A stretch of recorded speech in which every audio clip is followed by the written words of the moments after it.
Boom! Hello and welcome back to even more DCS. The C130 has just released. I'm gonna try flying it. It's going to be horrendous. Well, might as well. The plan was later today to play Resident Evil with Ryuka, but we'll see how that turns out. He got some connection issues.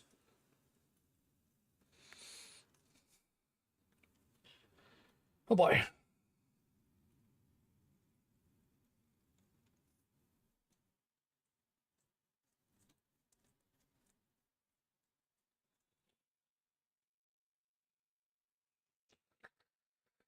Let's see, estimated times complete. 40 minutes. Start tutorial. Walkthrough. Start procedure step by step. Note. Tutorial here. Response positive. Command you can bind to make it easy to advance through steps. How to advance the last press the space bar to move forward. Okay. Precise the motion head can cause issue. Pause. See detailed verbal instructions and also highlight relevant switches, yada yada. Okay, the usual.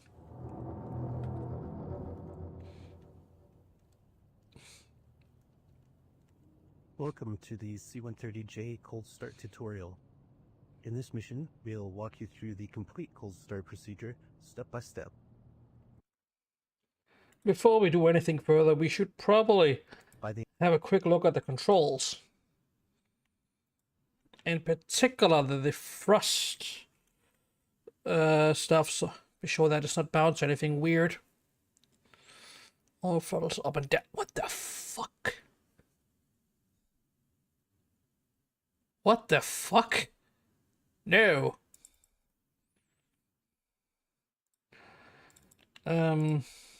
Yes, I'm playing with one of these bad boys. Let's see. Let's just ensure we don't have anything going on with the throttle. I don't want any accidents as we start up. Let's see. Debug, defensive, flight stick. Oh, I look forward to having a look at that later. Air protection, let's yoke. Know which throttle we're looking for. So where is it?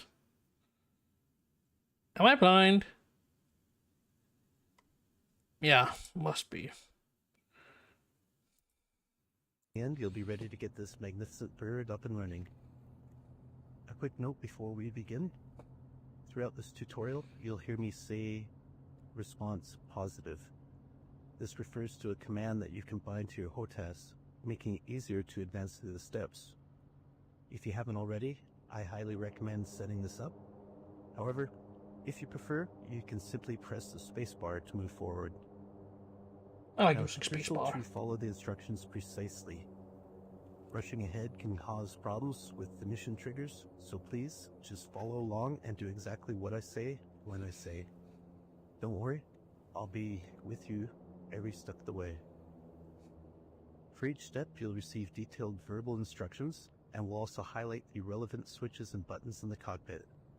This way, you'll know exactly what to do and where to find it. Alright, you ready to get started? Press spacebar or your response positive command, and let's bring the C130J to life. Okay, let's begin. Control boost switches on and guarded. Look up at the top of the overhead panel and make sure all the control boost switches are covered by the red guard. Press spacebar or the bind for response positive. Great. First step complete. Next, set all oil cooler flap switches to automatic. Click on the bottom part of the Y. We are going to need to have transpose here, otherwise this is going to be a pain. Oops, what am I doing? Shape switch to select automatic. Once all switches are set, we'll proceed.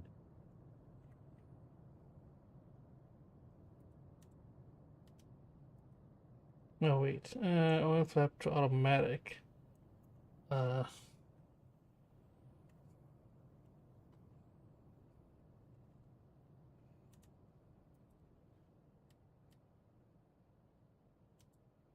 Like so. Okay.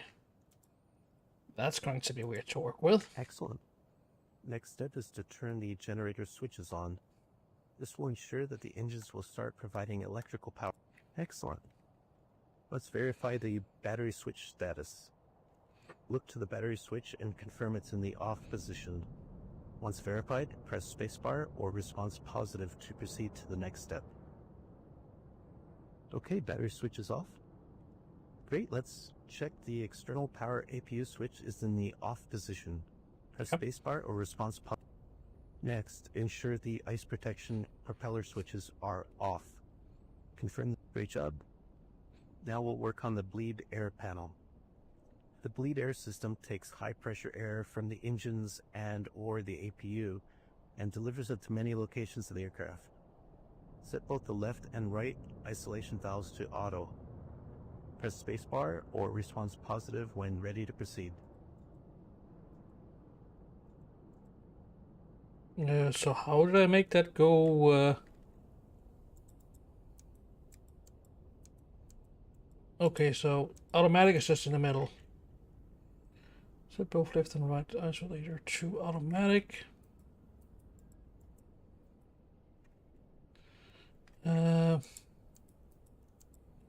As far as I can tell, they're already set to automatic.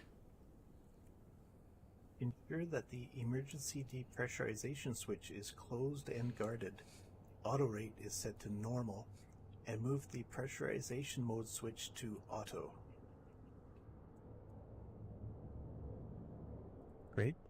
Okay. Now let's configure the fuel system. Ensure both dump switches are closed and guarded. Also, set the fuel tank selector knob to all off. Press spacebar or response positive when complete. Let's see.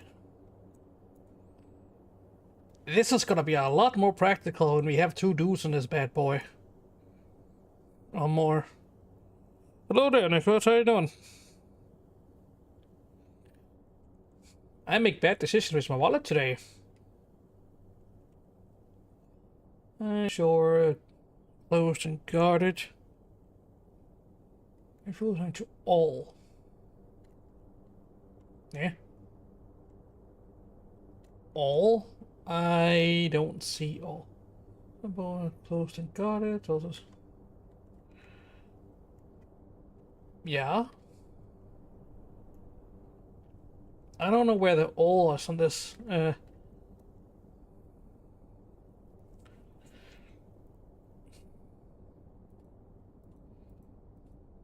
I just keep turning it until we get nope.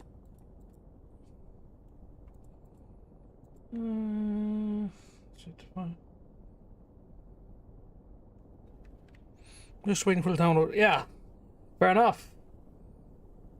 I don't know if it's obvious, but this is going to be a heavy affair to work with.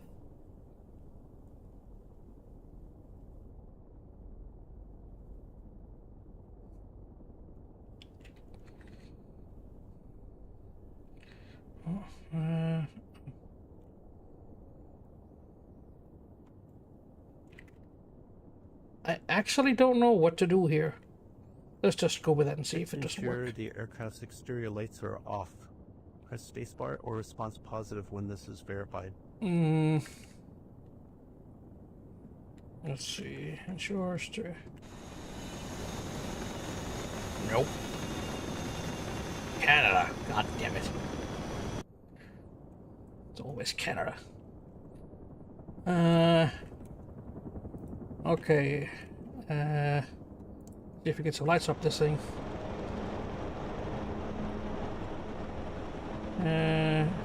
Oh, wait. It's supposed to be off. Okay, exterior lights are off. Now let's check the FADEC and propeller controls. FADEC stands for Full Authority Digital Engine Control. This system automates many aspects of the engine controls and monitors it for performance and efficiency. Let's set FADEC switches normal, propeller control switches normal, ATCS on and guard down, prop sync on. Press spacebar or response positive when this is checked. Let's see.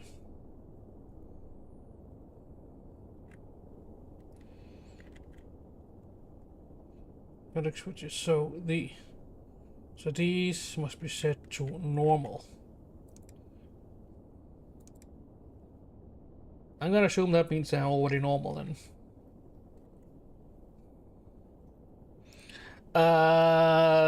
Good question. I don't have any exact time frame right now. In 2 hours, I'll know whether or not my partner comes on. I'll be switching to Resident Evil. If not, I'm gonna be here for quite a while.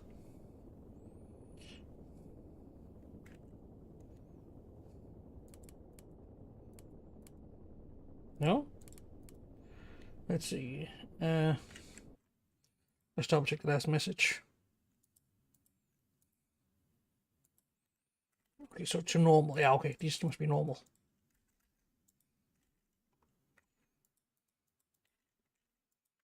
Okay. What happened here? I don't know that yet. One radio check. I'll let you know if I figure it out. It appears I've lost control of the game. Hold on. What's going on here? Okay. Come on. Don't tell me we crashed here already. That would be a... Nope.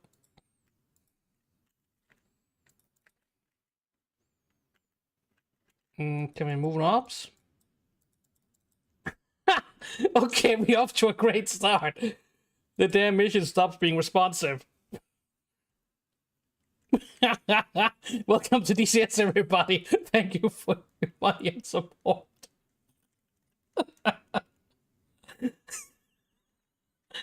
Okay, let's see if we...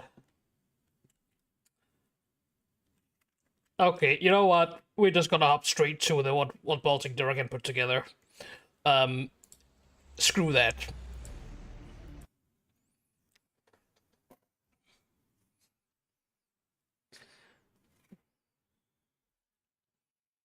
That was weird. Take two.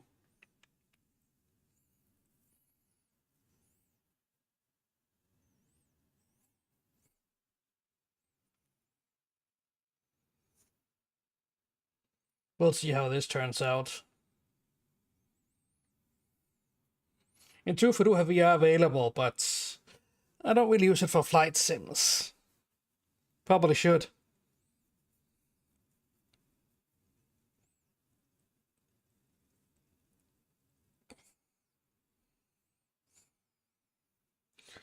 That response. Use sound response before moving forward. Pop up left side screen. Attention to the brief. Colson Heavy 1-1. Georgia. Make sure the sun was down on the ground. Proceed to drills. Jesus. Loading 4 crates. All right. Looks like we'll actually be getting into the meat and potatoes here. Great. Both on Victor. Huh, right. Let's go. Good. It's on the ground. We'll be using runway 07. Keep on. She'll shoot. Feet. 3 nautical miles. Classy check and everything. Okay, we'll need to profile. Okay, we will cover that when it becomes necessary.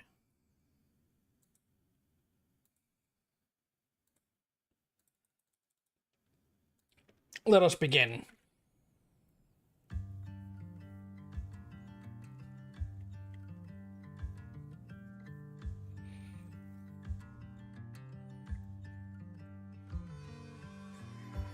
Meanwhile, let's have a look around. All right, man, let's start her up. Look up as you'll be making your way from the rear part of the overhead panel. The guarded control boost switches are already set to on. However, the oil cooler flap switches should be in auto.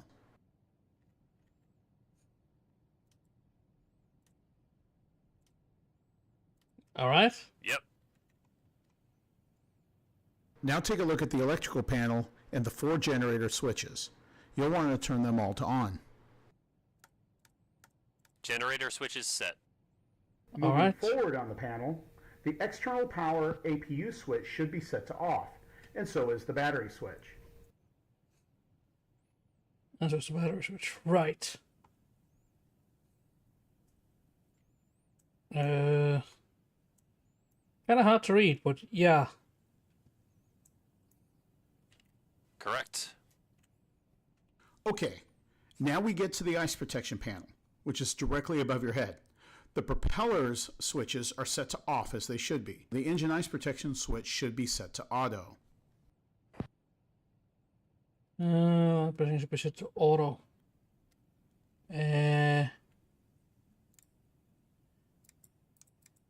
Okay, they need to be here.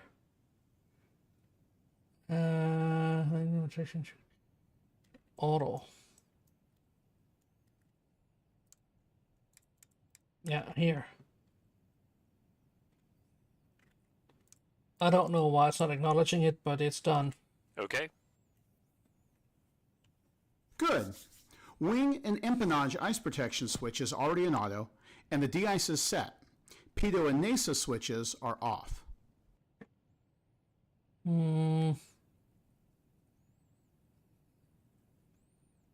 Okay. Yes, sir. And then? Now, let's move over to the right to the bleed air panel. All the switches there should be in auto, middle position. Yep. And indeed they are. Pressurization panel is here on my side. The guarded switch labeled emergency depressurize is set to norm, but we have to switch the mode select knob to auto. Auto set. This large panel with digital displays in the middle of it is the fuel management panel. Here we can control the fuel flow to the engines, check fuel quantity in all the tanks, etc., etc. For now, we just have to check that the left and right fuel dump switches, the guarded ones, are set to off. Right fuel dump switch is off. Yep. Left fuel dump switch is off. Good. Now the exterior lighting panel, which is on your side. All lights should be set to off.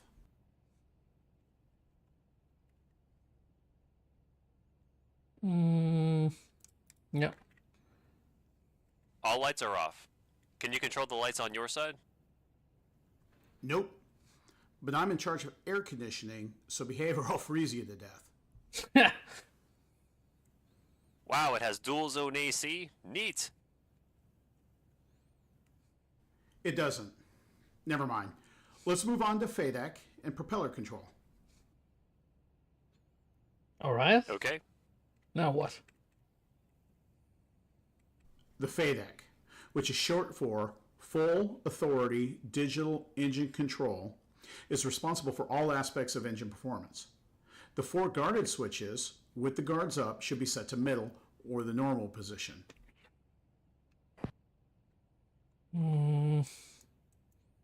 Pretty sure they already are. Yep. Affirm. Same goes for the propeller control switches below. Finally, the prop sync switch and guarded ATCS should both be set to on. Yep. That's what I'm seeing, sir. Good. To the right, you have the fire engine start panel. The 4 handles are pressed in, and the APU control switch, which is on my side, is set to off. 4 handles pressed in. Oi.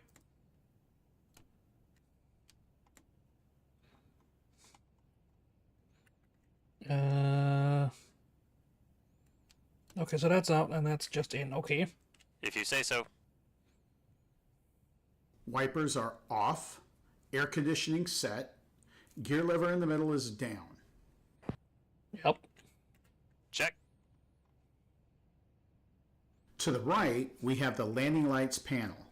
It seems to be set up correctly, meaning left and right motor lights and hold. Yes, Left and right I do landing believe lights, as well as the game taxi itself should lights provide you and with the wingtip necessary exit lights binds. are all set to off. At least most of them do tell you roughly what the bind is called. Alternative, let's have a look at Choco when he put the guide out. Wouldn't be surprised. That man works fast.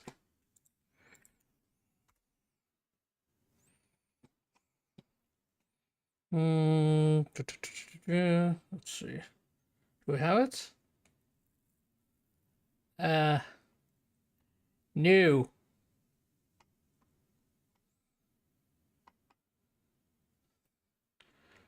Didn't Spot Spike put one out then? Let's have a look-see.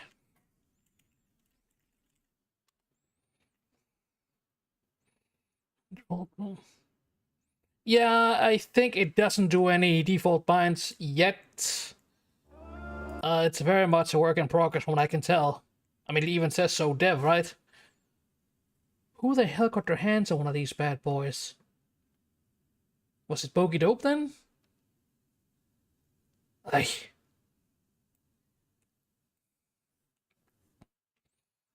Yeah, he might have some tips for you. But honestly, just start the game, go through them training, and then buying it should go along. That's what I do. Usually works. Usually.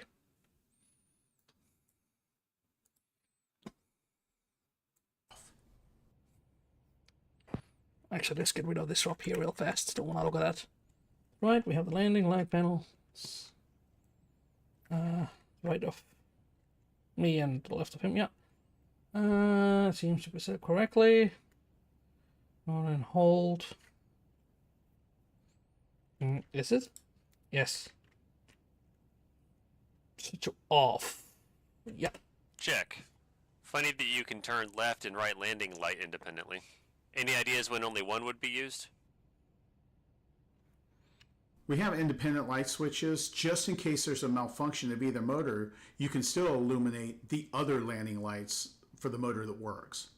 Also, they get really hot, and if one remained in the wing, it could cause some serious heat issues. Since the landing lights also have an IR capability, you may only need one if two is going to be too bright when you're landing on NVGs. So it's a redundancy in night vision. Okay. Okay, moving on. Weird Further setup, to the but right, okay. We have the hydraulic control panel.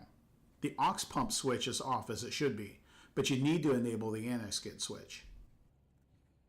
Done. And the hydraulic pump should be... Well, we have the shit off. Okay. Now you would set up the lights using the pilot lighting panel, but there's no need to do that now. Yeah, we kind of have a cold and dark plane here, boss. Okay. Verify that the air deflector switch on the air delivery panel is set to closed or aft position. Yep. It is closed. Good. We're ready to start her up. Anything else before we move to that part? Finally. Let's do it.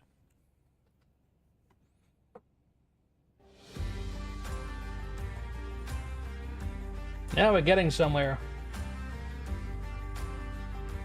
Actually, let me just take the AR and put that button in here somewhere. No? No. What the hell would that be under? Communication?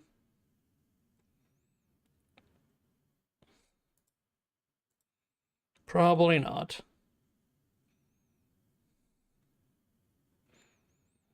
I will need to bind that. No. No, that sort of thing then.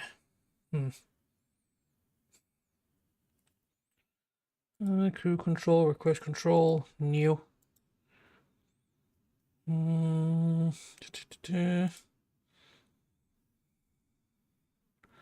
Button traction, landing. Might need to rebind this later.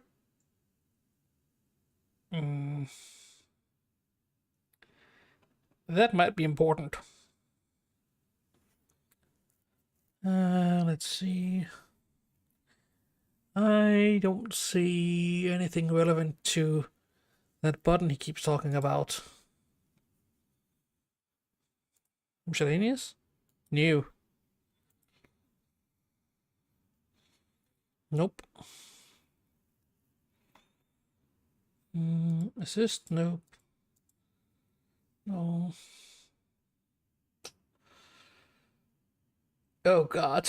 Yeah, this is definitely a work in progress.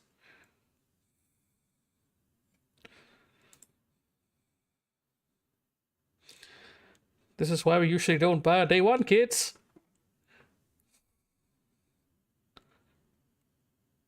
Yeah, I don't see it. Screw it.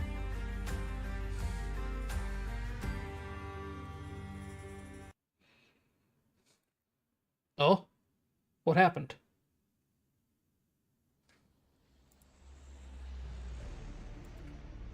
Okay, that was basically just check the various buttons. An overview.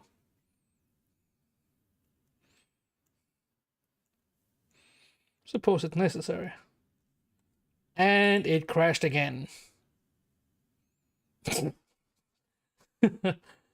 Are we having fun yet? Actually, that reminds me. Do we have a manual for the game itself here?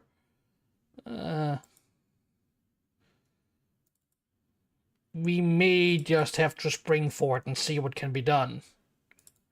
I understand civilian aviation to some degree, so it shouldn't be too difficult. Why, yes. In both English and Russian. Nobody gets left behind today, folks.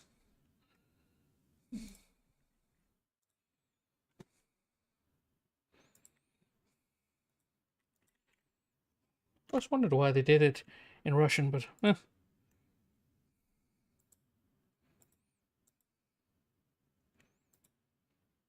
Okay, what happened here? We'll be back after the break. God damn it.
Boom! And we are back in. That was awkward. We will begin. Just like last time. There it goes.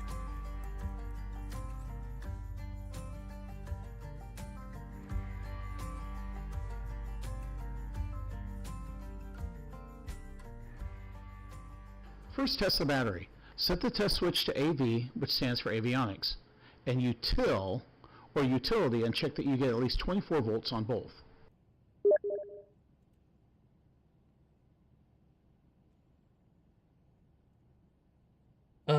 How do I know how much volt I'm getting? Util is good. Yeah. And then just the battery. Avionics. And utility. Hey, Ryuka. 24 on AV. All right, now flip that battery switch to on. Done.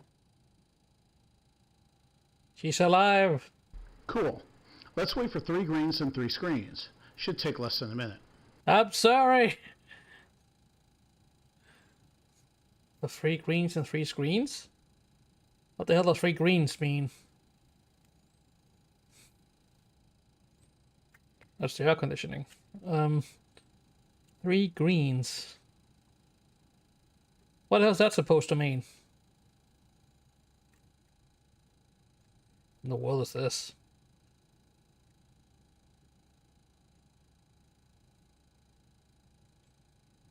I'm guessing that's a manual gear thing. I see S. Oh yeah. Clear that master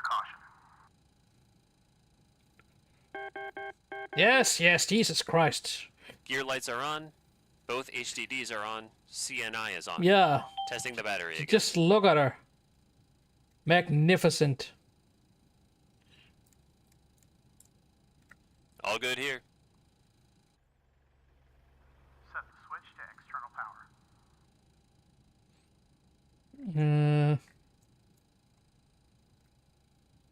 Set.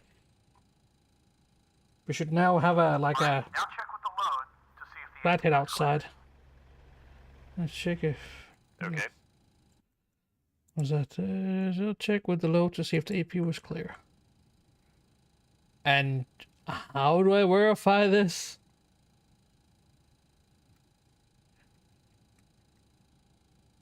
As far as I can tell, the battery is giving power. Loadies, how's the APU ramping? Let's see. I check with the load to see if the AP was clear. Door. I'm not sure what I want me to do here. Am I supposed to? neutral. Am I supposed to turn the APU now? On now? Roger, starting APU. Ah, now I turn it on. Auxiliary hydraulic pump on. From now on, you'll just hear me call it the aux pump.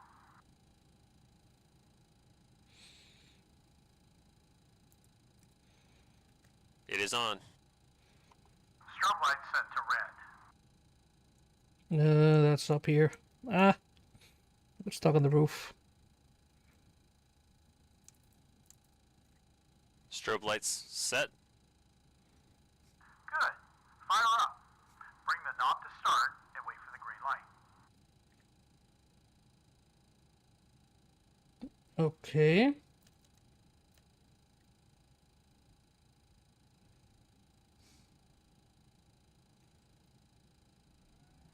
APU spinning up. I hear noises.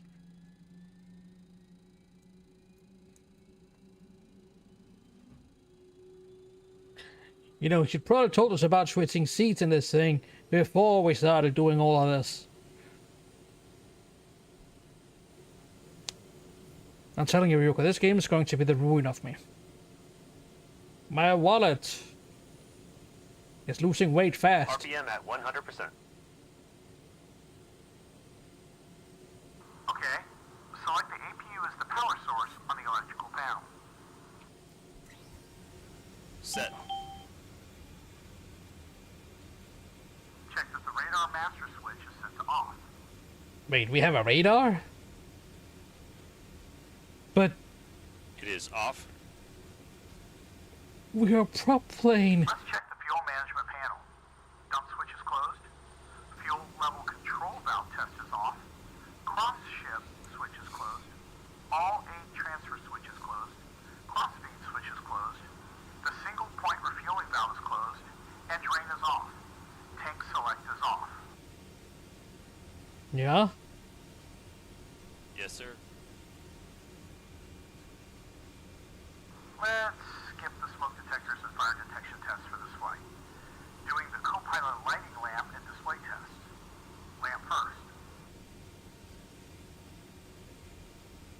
Let's switch seat.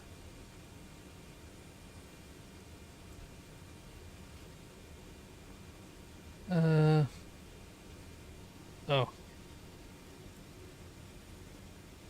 All looks good. Display.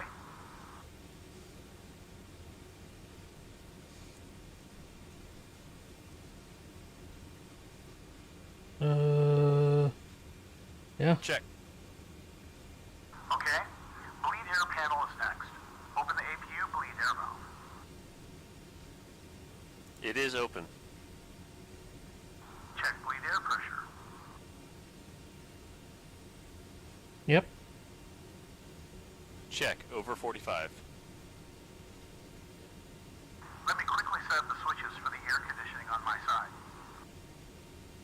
Roger. Oh, sure. I don't get it, huh? Jerk. Done.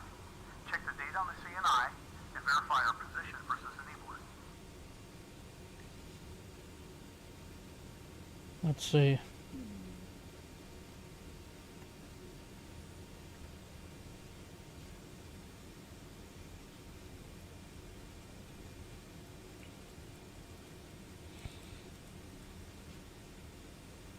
Come on. Sheesh.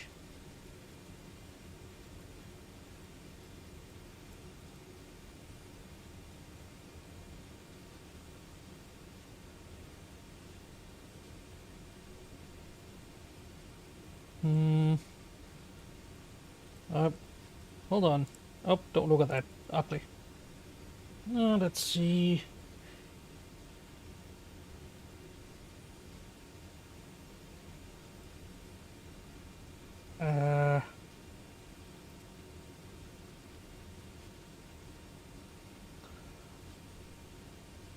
Nope.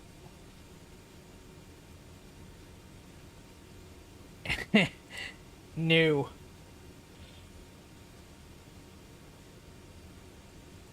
F10 map time. Yeah, it checks out. Date checks, position reference, GPS checks as well. I'm just gonna assume everything is okay. Now select auto nav.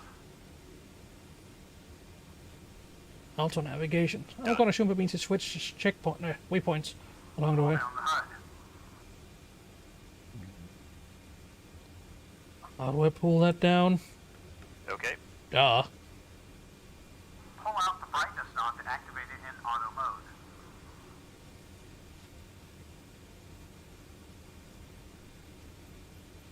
Ready. Okay, one more thing which is really crucial during the startup. Electronic circuit breakers, or ECBs.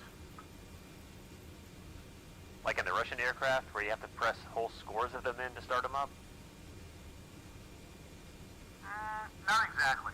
Most of them should already be okay, but there are some that are pulled on shutdown, and if you don't reset them, you'll get engine fires.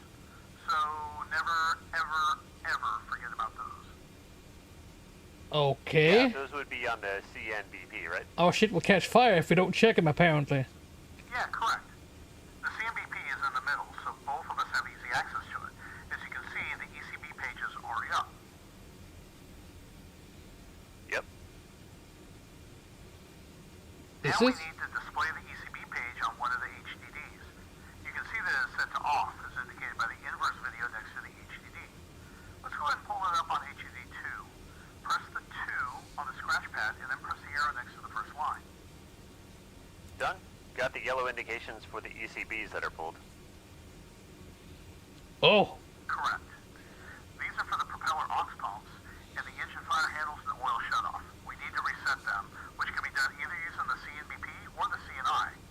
Each ECB has its own specific 3-digit identification code. Yep. To reset the ECBs, you have to manually input their ID code into the scratch pad. Let's go and do so for the aux pump for prop number 1. Type 481 and press reset. 1. Reset. Okay, it disappeared. Yep. You can also reset all of the ECBs in one go by typing all of their numbers together. Go ahead and do it now. All right. getting them all in. Once they're all in, go ahead and press reset again. The system wants me to verify reset. Yep, press reset once again. No more open ECBs. Oh. To see all of them, press the left push button next to Sys Bus Open to cycle through the list. Use next page and previous page to go ahead and change the pages. Left push button. Next to this bus. Am I blind?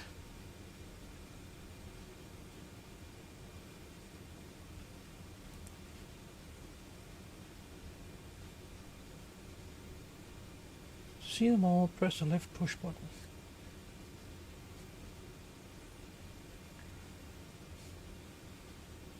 Like this is cycle.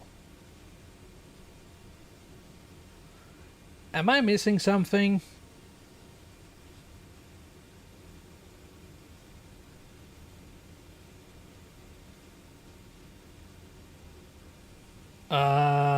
And which one is that again?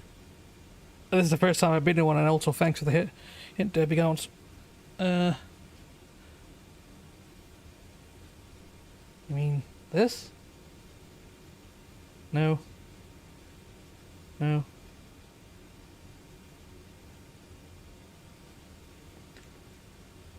So this thing here, yeah.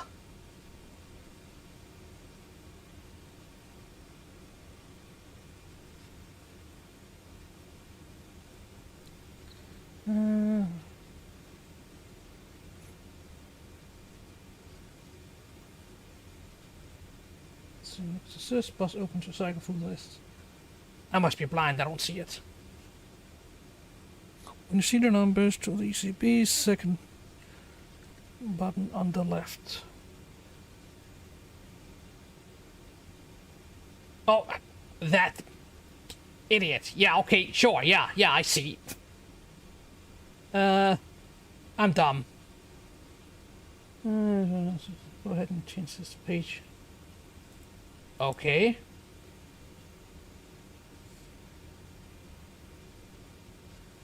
Okay. Select Master Av. I think I understood. Yeah, thanks. Done. What does Master Av mean in this Put case? the elevator tab switch forward to the norm position. If you forget to do this, your autopilot will not work.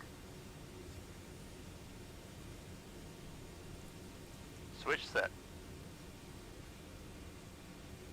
Well, it worked in any case, as far as I can tell. Let's move on to cockpit setup.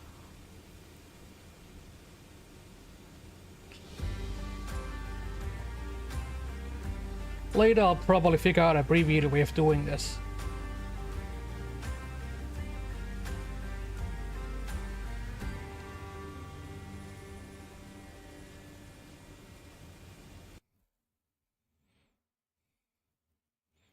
That better just be me being deposited back to the main menu. I'm gonna be sad. Yep.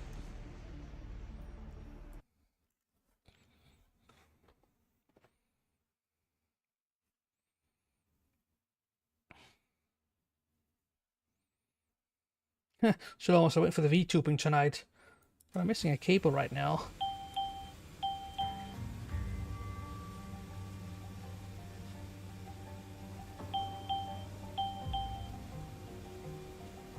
Right. Time to set up the cockpit systems, including the Communication, Navigation, Identification Management Unit, or CNI, the Avionics Management Unit, the AMU, and the CMBP. So, the Communication, Navigation, Breaker Panel. Oh, jeez. Set up our route, and generally, we're going to be doing a lot of button presses. You ready? I love pressing buttons. Ready? I like pressing buttons. It's handy when I transfer to commercial airlines. Come on. Already thinking about that, huh? Better focus on today's mission. All right, let's go. Oh, that's so typical. Okay, let's start with the oxygen. Leave it on 100% and turn the supply on. All right. Set. Okay, we're going to deviate a little from the checklist, and we're going to start with the ref mode panel and the AMU before turning our attention to the CNI. Okay. Off to a great start, huh? That panel, located on the left above HDD1, lets you set up several different systems, such as HP, which is... This one's easy. Hit points. Bruh. Right. If you look at HDD2, you'll notice a blue value of 4.0 HP, or 4,000 horsepower. Am I blind?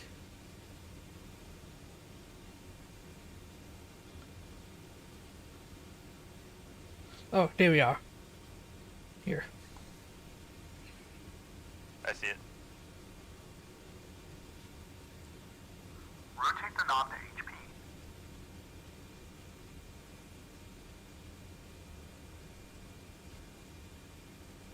All right. As you can see, the digital display shows 4,000.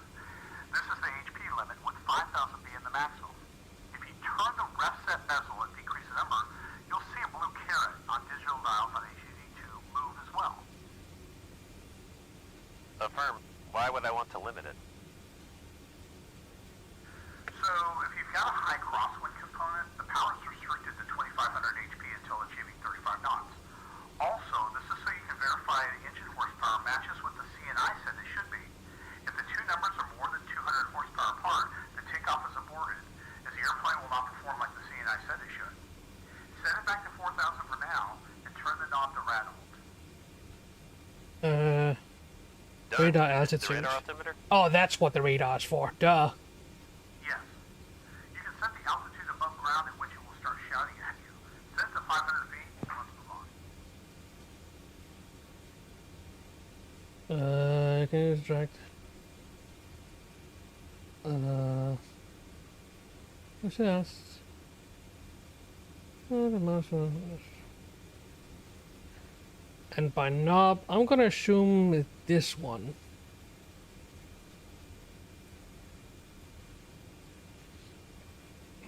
Knob,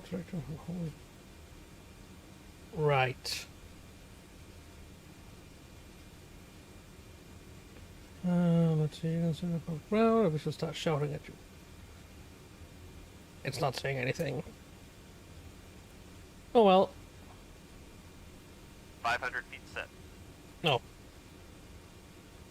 IAS stands for indicated airspeed, and FPA is the flight path angle. Both will be set later for the autopilot. Let's just leave them there for now. Okay. Rate viewers on. Fuck off, you stupid butts. MINS is the minimum descent altitude reference in feet. Moving the bezel will change the position of a cyan line on your PFD. Play with it to your Serious, liking, Vince, then leave relax. it at 0. PDF. Play with it if you like, but leave it at 0. That's pilot flight director, right?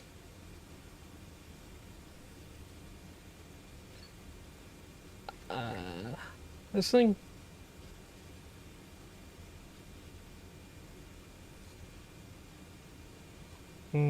Not quite. All right, what's next? Let's go ahead and move to the AMU, or Avionics Management Unit. Select the PFD, or Primary Flight Display, in the main menu. Oh, that's what that is. Okay, now make sure that the pilot is selected as source, and that 1 is boxed for altitude reference INU, CADC, and radar altitude. Yep, that is set.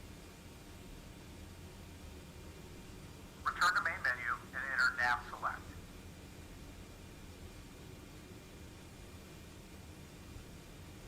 All right. And then, Here, make sure that the CDI is set to nav 1. This is a source used for navigation information on the HDD. Also, set up TACAN 1 as pointer 1 and TACAN 2 as pointer 2.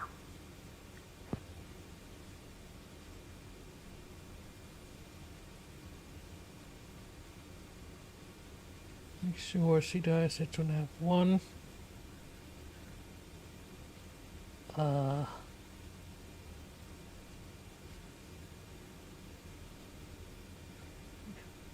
Okay, there's definitely a few gaps here. We should start at turn 1.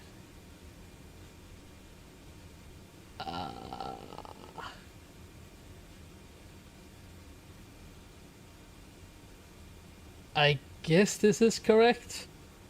Okay.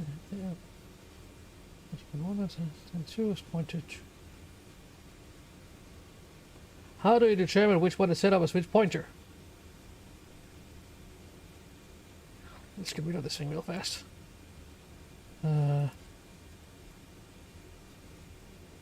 Nope.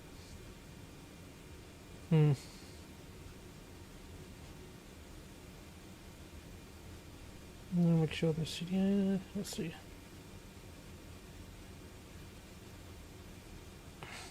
I'm gonna assume that is correct. Left display says it. Oh, here, yeah. Oh, like so.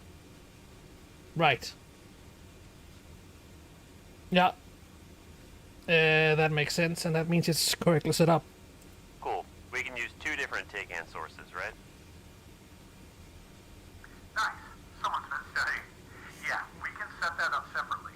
But now we'll focus on Navigator. Go back to the main menu. 2 tech cans at once. Jeez. Okay. Who needs GPS? And choose the Navigator. Nav radar menu is now open. You can have the Navigator displayed on any HDD using the HDD position screen. Go ahead and bring it up to HDD 1. Oh yeah, I mean I'm just clicking around here, praying it works. I don't understand half of these acronym shits. So in the Nav Radar menu, you can choose different options for the navigation radar display. The full part determines which of us is using the full overlay and which is using the partial.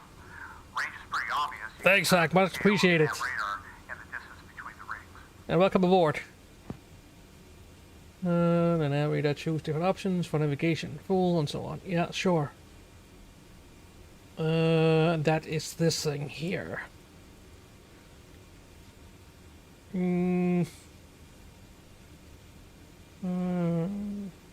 see. Yeah, and then we can get magnetic, true, and grids. Let's see what happens if you press it.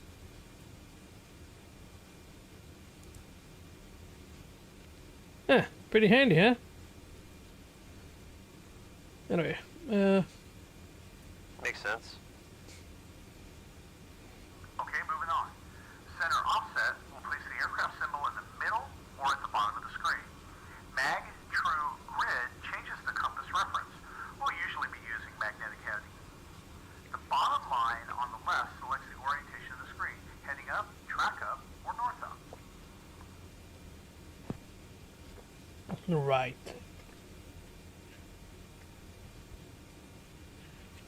Okay. And then, Last thing you need to do is set up the overlays, so select that now. overlays. Alright. Overlays menu is on. You want to set this up according to personal preferences and tactical considerations. You can have the nav aids shown, the airport tactical information displayed on the screen, as well as the flight plan and waypoint IDs. Alright. You can also have the RWR symbology and threat position displayed.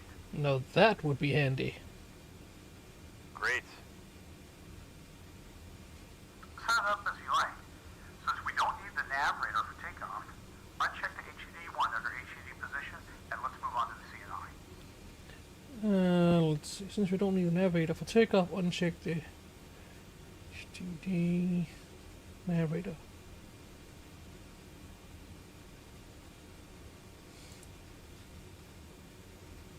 No.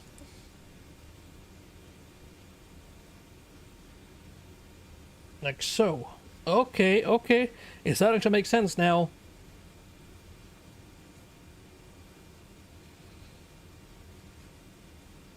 So I'm guessing 1, 2, 3, 4. Something you don't need. Press HTTP plus to uncheck it. I'm going to assume that's what I just did there, so we have the, well, basically an ADI here, yeah? Okay, ready. This looks like the commercial stuff. You're I picking kind of this up understand right this. away. Press the index button on the keypad, and then L2 to enter the weight balance page. Get weight balance page. Okay. Okay, there. Here, we would verify the weights displayed on the left. Basic operating weight, fuel weight, zero payload weight, the weight of the current payload, and finally gross weight, which is the sum of the basic fuel and payload weight. You can go into a lot of details with separate pages on the left, but there's no need for us to do it right now. Great. Cool. That reminds me, there is a manual available with the Now we'll plane, start the route. but it is Press the rather index and then route 1. messy. But again, it's a work in progress. What do you want? Press index and then route 1. Sure. I'm there. We'll start with our destination airfield. Type the ICAO code for Batumi, which is UGSV. Okay. U G S. Where's this? B. And then Okay. Now, press R1, mark destination to input the code. Done. Press next page to see all the waypoints. We should have several of those set up. That is what I'm seeing. Now, R6 to activate the route. I don't see a whole lot here, but okay.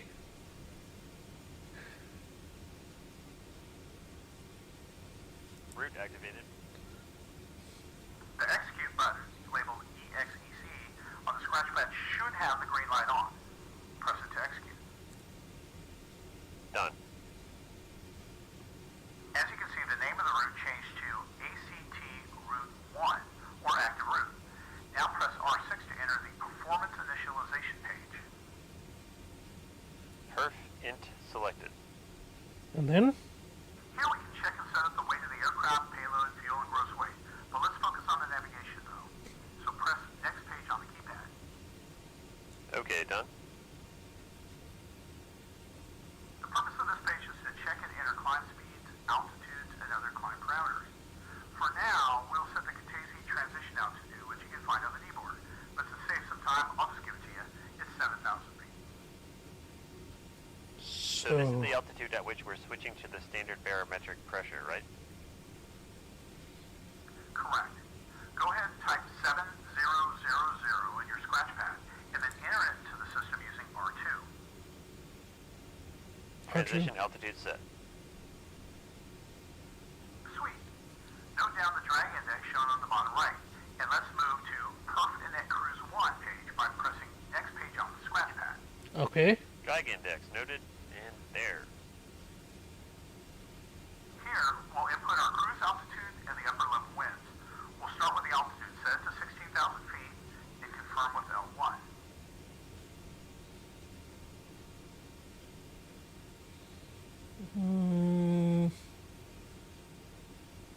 Right. Set.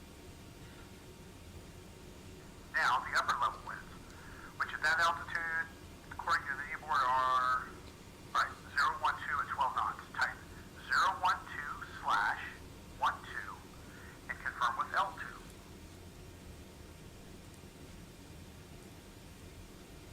That is set. Oh boy. Good. Press R6 to enter the told index page. Alright, done. Nice. Okay, so here we can select up to 6 airfield runway combinations for landings and takeoffs. You can input those in the dash spaces on the right. But first, we're going to need to tell the aircraft about the drag index you noted earlier. Yeah, we totally noted that. Why can't I just automatically import the data here from, where was it, perf int page? Well, because then you wouldn't be needed, and I can fly the airplane all by myself. Go ahead and type in 10 and confirm with L5. Freaking rude. Okay, done. What's next? We now need to inform the computer about the weather, the conditions here at the departure airport.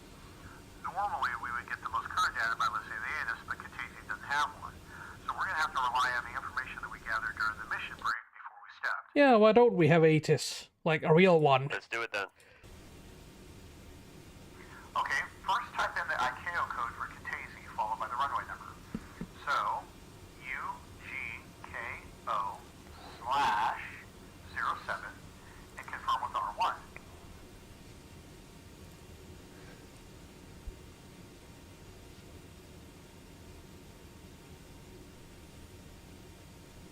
Excuse me. Whew. Qtaisi added. Good.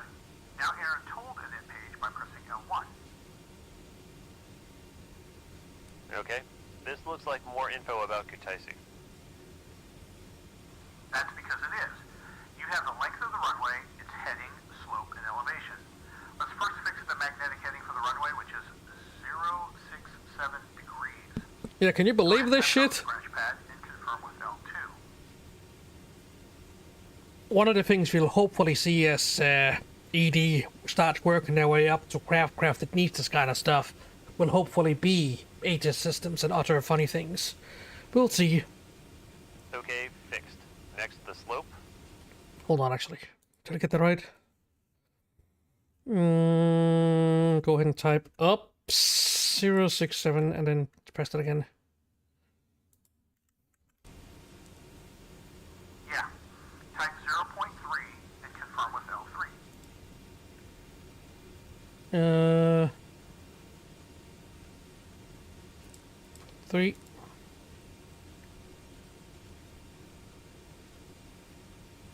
Although, do remind me what AVO stands for. I've forgotten. Slope set. The elevation looks fine. Correct. But bear in mind, this is the elevation for the touchdown. You can also manually enter the pressure altitude next to it. We don't have that info now, nor do we have more information about the runway condition here below. Okay. Okay, now time for the surface wind. Type 038 slash 08 and confirm with R1. This is elements you would probably never interact with during normal gameplay, but what do I know? Done. Depends on how Outside air temperature how long or is short the 50 mission's been running, if it's accurate or Now not. type it in manually. Celsius! Should be able to tell at least that, I guess. I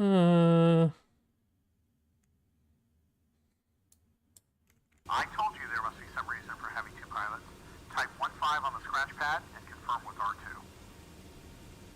Temperature set. Celsius. Finally, type the altimeter setting, which is 29.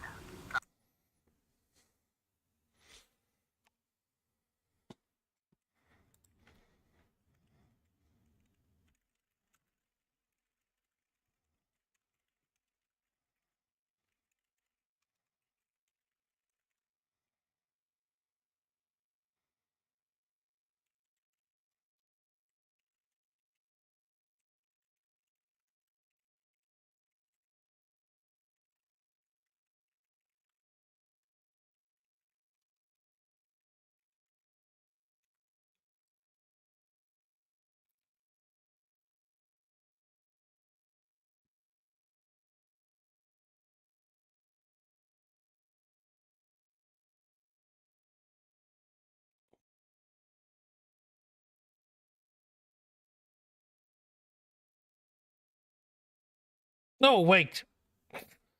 Ah, the ad break was over. Don't Brr. forget about the point between the digits. Confirm with R3. Great, I'm completely out of it right now. Finally time in the settings, which is 2 9 90. Yeah, sure. Oh wait. Delete.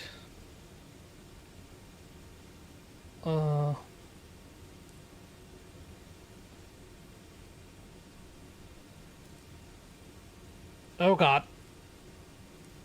Oh no. We're just gonna go ahead and skip up to the next part.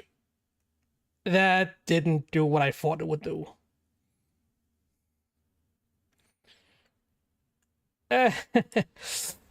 We should probably have covered how to recover from such a position, eh? Crap. I miss my F-16 right about now. Oh well. Now that listener school is over anyway. We can get a good chunk of information just from the airport itself. And on certain servers you'll actually have live ATC stuff going on anyway.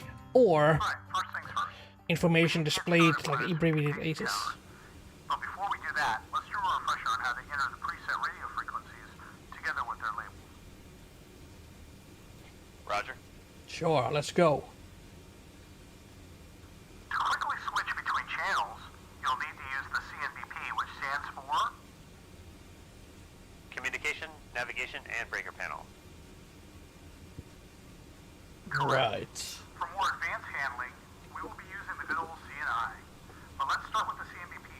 Press the COM button to display the communications menu on the middle screen. Alright. That works. U1 and U2 are our uniform radios. V1 and V2 are for Victor. H1 and H2 are high frequency radios. As you can see, those aren't on yet. Oh, I Right. thought you'd say H1 and H2 are hotel radios, following your previous logic. Yeah, sorry. I don't know why nobody says hotel. I guess it's just easier to say HF. Alright. Here, you can manually That's enter stupid. the desired frequency using the keypad on the right, or you can just use the preset number. Katese ground is on 121.9, but it's also programmed under channel 2. Excellent. Presets. So I type either of these and press the LSK to select it, correct? Affirmative. The channels are listed on our keyboard, so this is the quickest way to set up the radios. But we can also name the desired channel using the CNI. Go ahead and press the Calm Tune button on yours. Okay. On the left side, you have the list of all the radios, and on the right, the currently selected frequencies. Select L3 for the Victor 1 radio. And Okay, then- now I have the list of channels and frequencies assigned to them, and the currently selected freak at the top. Yep. Also here you can assign a label to each frequency. Go ahead and type KGND/121.9 and press LSK3. ND slash 121.9. I've got to clear it. Use clear, make sure to type. Am I dumb?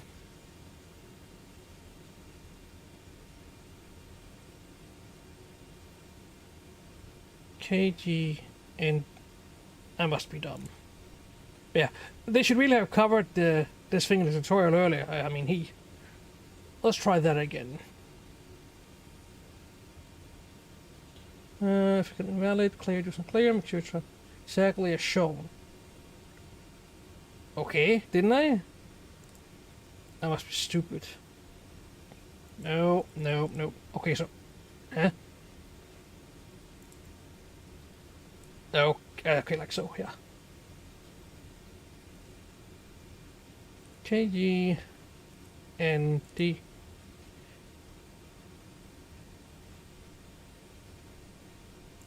slash 121.9. Invalid entry. Why? Let's have a look-see. KG. Wait.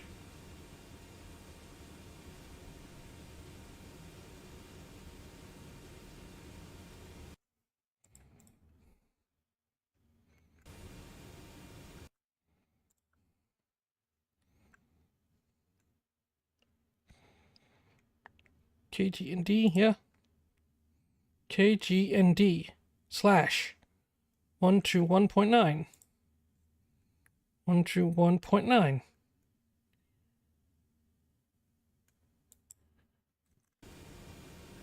But that is the entry question mark?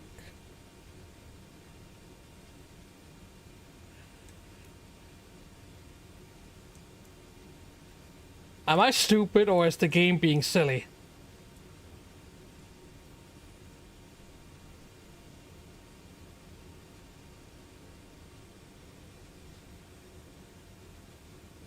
What do you think, Ike? Wait. What if? That's it. It wants us to enter in pairs, right? We're supposed to do it in pairs, not all in one go.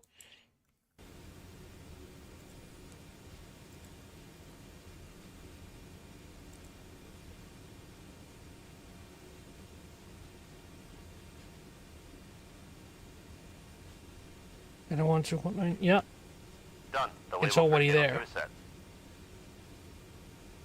Alright, very good. Now I'll show you how to select a given Yeah, it was already set up. It was just CNI. Press expected to type the whole thing in, created label. which is kind of what it implied.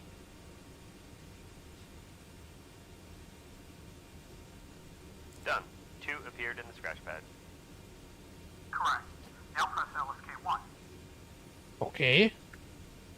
Now I have the labeled channel and frequency in the top row. And the new frequency should also be displayed on the CNBP. Yep. Indeed. Go ahead and request engine startup from ground.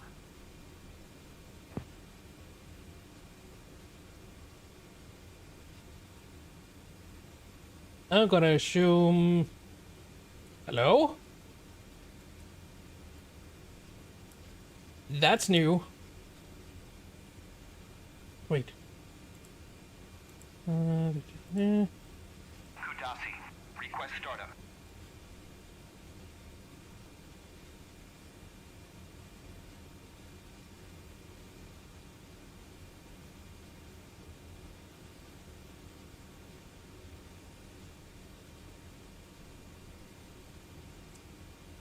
They're not very talkative.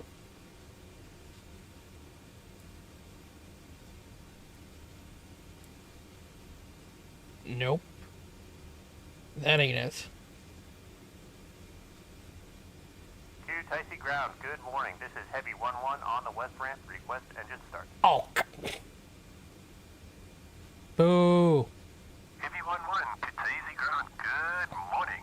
Engine request approved. Heavy 1-1, roger. I thought we explicitly taught not to say Roger on on frequency like that, but okay. First, reset all 4 FADECs on the panel above you. Reset him. So left click. Done. Now, enter the engine page on the AMU. Okay. Press Engine Diagnostics. Yep. And NIU reset. There. And Now then you'll have to reset each engine. You have engine 1 selected, so press Reset NIU. I had the reset NIU and inverted video, which disappeared. Yeah, that means that NIU for engine 1 is reset. Now cycle the engine 2 by pressing the button on the left. Okay, 2 is now highlighted. And press Reset NIU again. Okay, should I do the same for the remaining 2 engines? Yes.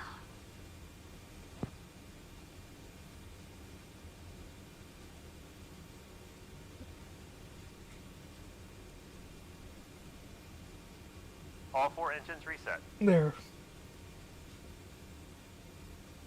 Uncage the standby attitude indicator by turning it a little. Finally, something I know exactly what is. Now move the throttles fully forward and then return them all the way back to the ground idle position. The best way is to move them all the way back and then push forward until you hear a click.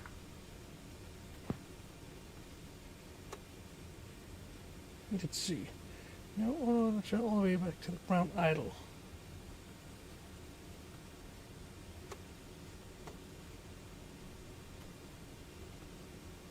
So all the way forward here. And then wait for click.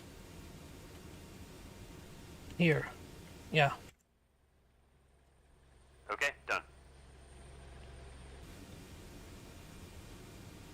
Press all 4 low-speed ground idle buttons. The green low light should eliminate on each of them. If it doesn't, That make feels sure like a good way it's to ground the set engine. ground idle position. Press all 4.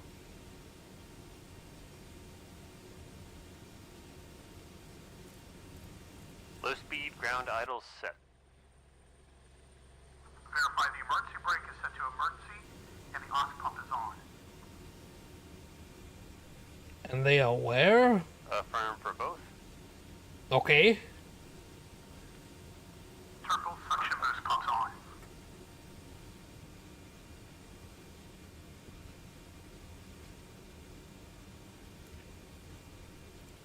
Both Suck. pumps are on. Okay, we always start with engine number 3 first. But before we do, we gotta check with the loadmaster to see if the area is clear. And how would you talk to that Roger. guy? Loadmaster, clear number 3 engine.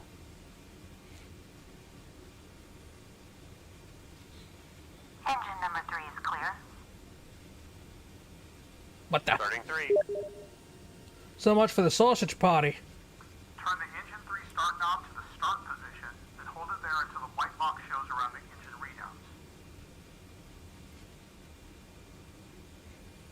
readouts. Start. Okay.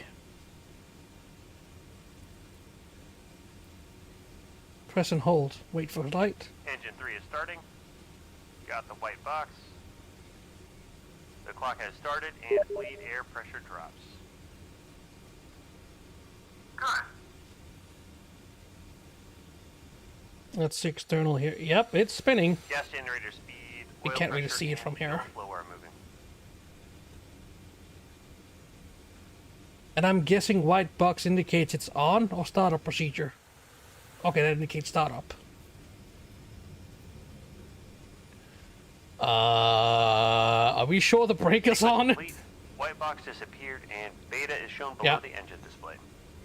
Yeah, Edward, hey. Yeah, good you could pop in. Now time for engine number 4. She's kinda messy. Clear number 4 engine. But you know, that's how I like him. Number 4 clear. Yeah, totally checked if it Starting was engine clear. 4. Yeah, totally. Keep getting messages now.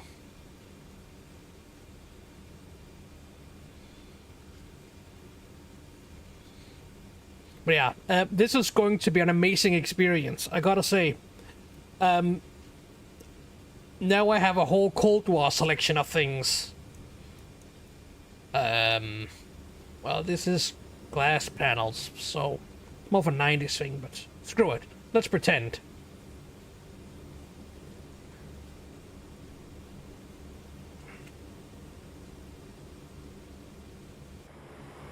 Yeah, it started.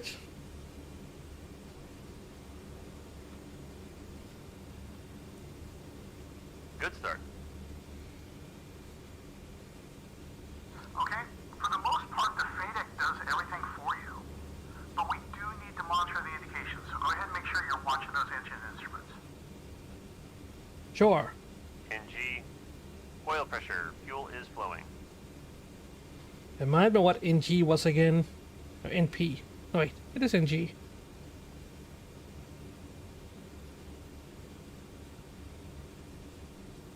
Remind me what that's for again. Good beta. Good startup 4. Okay? Start engine number 2. I don't know if there's a reason for this Clear particular number order. 2 engine.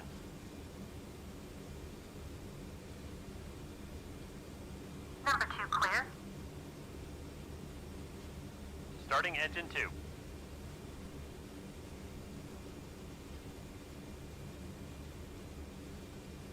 Prop speed.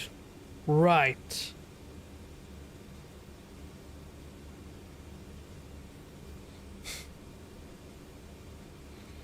I have to say, some of the acronyms they've all opted to use here definitely doesn't make any sense.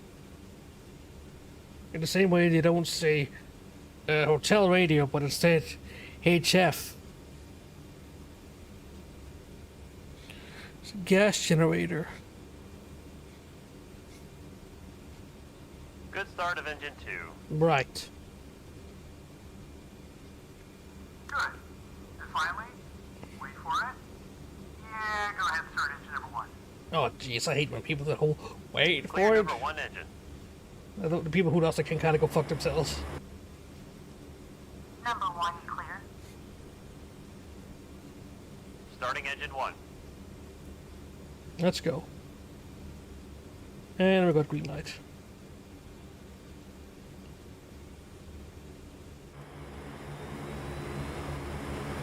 Come on.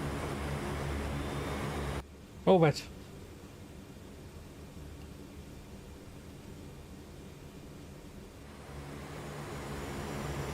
Here we go. Now it's doing something. Oh yeah, I bet it does. Of course, official content is always better because that means we have it, should we say, certified by Eagle Dynamics, you know? They'll stand behind it and say this thing works.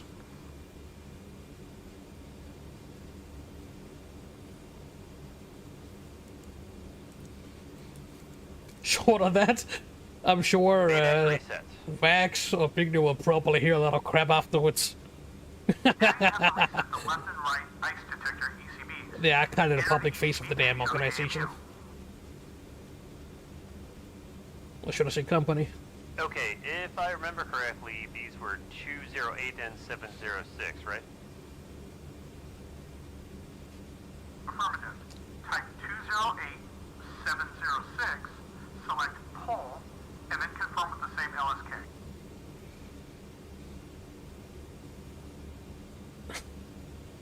Why?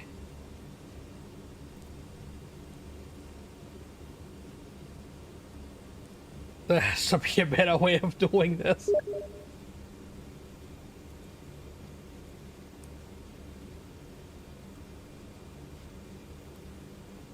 Ice detectors fail. Good. Type 208706, reset, and confirm.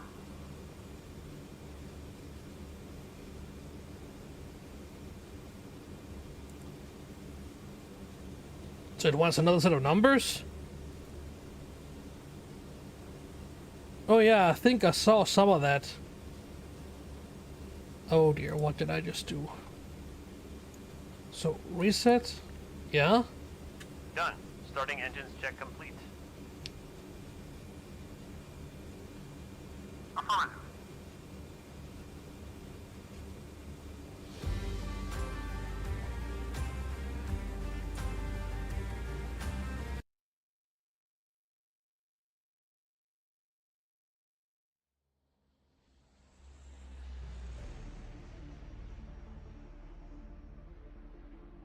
What the hell is this?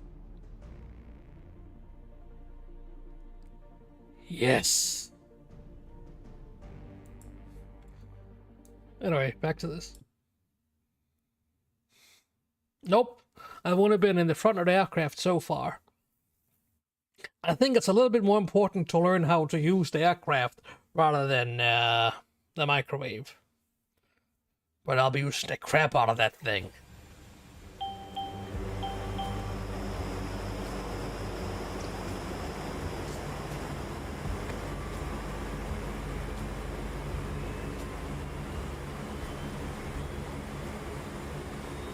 Okay, we're now going to perform the last check for taxi. You're going to have to do departure brief, contact ground. No, do it in the air, of course. It's called airplane food, you dum-dum, not ground food. Yep.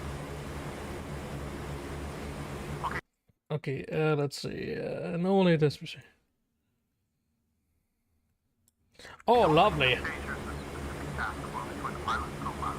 But I'm going to let you work both yours and my parts of the checklist. At least the items that you can easily reach from your seat. Okay?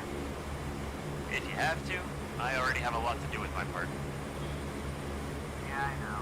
But we're going to have to do it that way. That way you can see all the seats and how they move through the checklist. Couldn't we just do one seat at a time? The first thing is to set the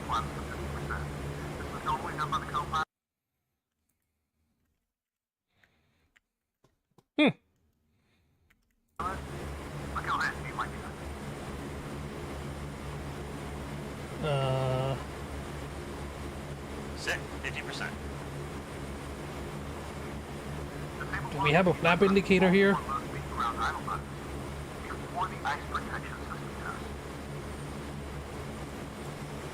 Okay, low speed is off. Now move the engine de-icing switch above your head from auto to on. Why? It is on. We're now going to wait for the engine anti-ice on message to show a stay. Normally we do this only on the first part of the day if icing conditions exist or are anticipated. Roger. Good. Caution is on. Move the engine switch back to auto. Wait, where? Where's the caution for that? Am I blind? Caution light. Caution, caution, caution.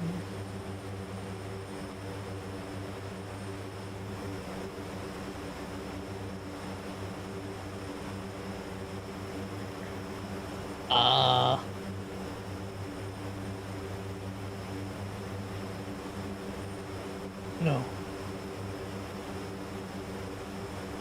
I don't see any alleged caution lights. Hell, I don't see a warning panel either. Are we supposed to have some kind of warning light in here?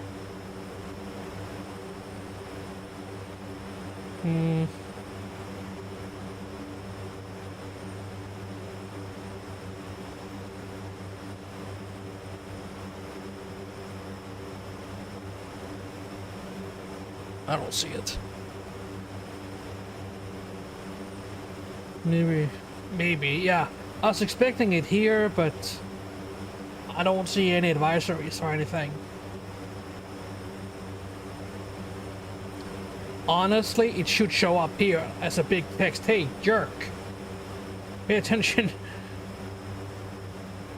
Anyway, let's go ahead and, Okay, done. Cycle the anti-ice switch.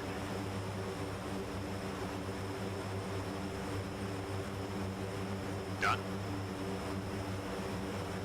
Re-engage the low-speed ground idle mode. is there any Low speed set for all 4 engines. reason for this? Now we'll perform the stall warning system test, which is called a pusher test. Enter the GCAS install page from the main menu. There. Ensure that the stall warning is on, the pusher is on, and when ready, press the LSK next to the pusher test. Pressed. Nothing happens. Just wait for it. Hold the control column in the neutral position. Whoa, it's moving forward. Yeah. That means the system's working as intended. Alright, hold the controls to the neutral position. Okay. Let's move on to the autopilot. We're going to test And this is the point in time where we'll start binding a few things. Da, da, da, da.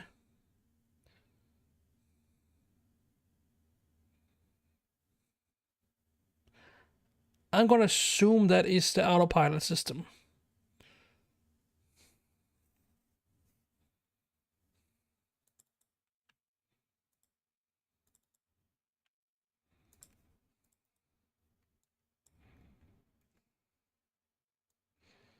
And let's see if we can get away with a 3% dead zone today.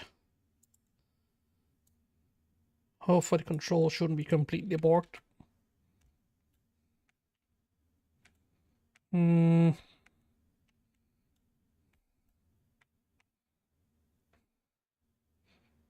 Dang it.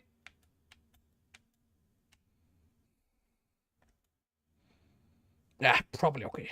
responses to the heavy change on the ground and the disengage switch on the yoke. Okay. System's working. Pull to move on to we're going to. Okay. First, press the heading button on the reference set mode select panel. Heading mode. Okay. I have the heading legend displayed in a yellow vertical bar visible on the PFD. Yeah, as you should. Now use the head knob on the heading or selector control panel to move the light blue bezel on the HSI to say, let's do 150. When ready, enable the autopilot.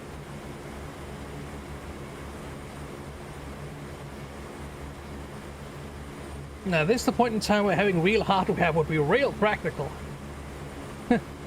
Oh well.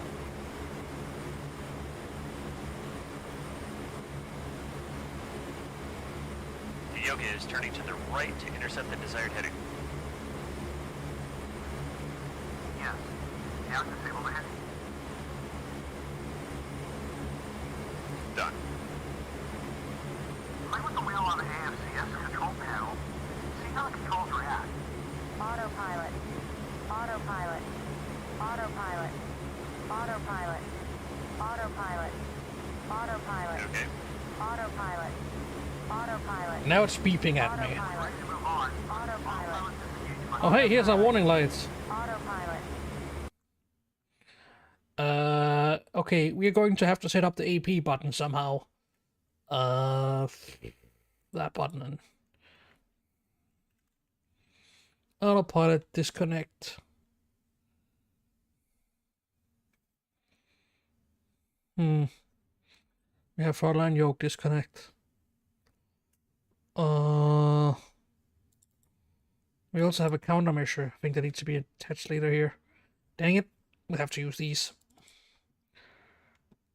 Throttle right. Autopilot.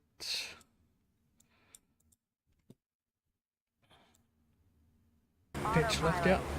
Autopilot. Autopilot. Autopilot. Autopilot.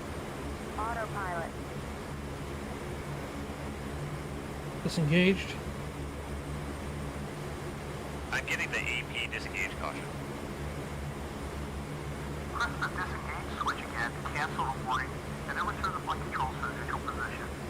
Let me know when you're ready to continue.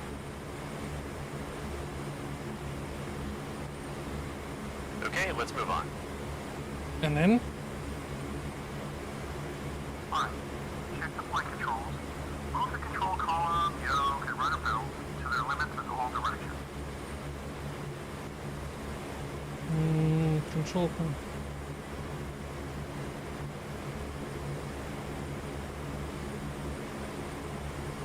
Yeah, that appears to work.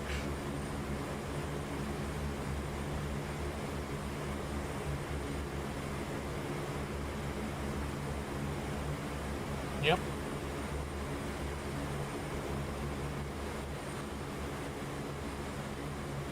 Is it synchronized? Yes, it is.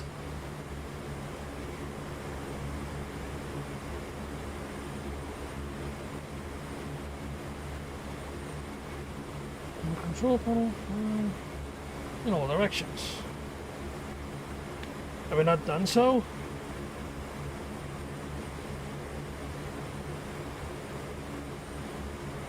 I think we have.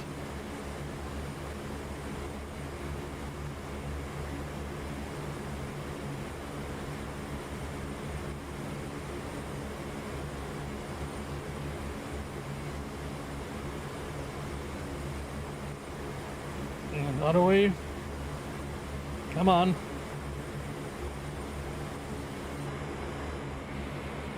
Flight controls checked. Ah, that's why. Good. Halo on the rudder trim is set to 0, as you can see on the gauges above the pilot lighting panel. The elevator trim is set to any on the... Okay, we are going to put that on a different thing here.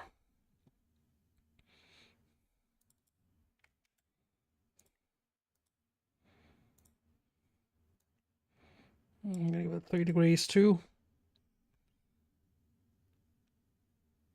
I see a TDC thing here. That's gonna be a problem. We'll see. center of the aircraft's gravity, but today we're pretty good. Okay, what's next? Normally I would close the AP bleed air valve, but I'll go ahead and let you do that. You lazy bastard. Closed. And then?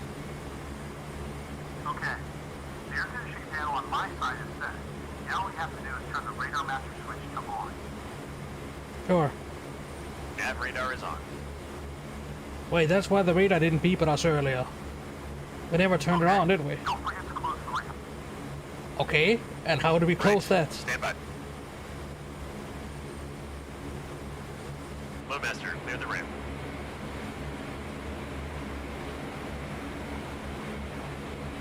Ramp is clear. Closing the ramp. What happened to the woman back there? Did you go to lunch or something?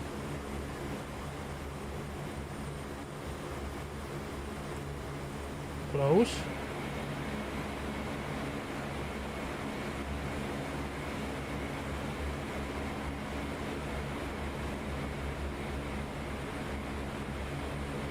Done.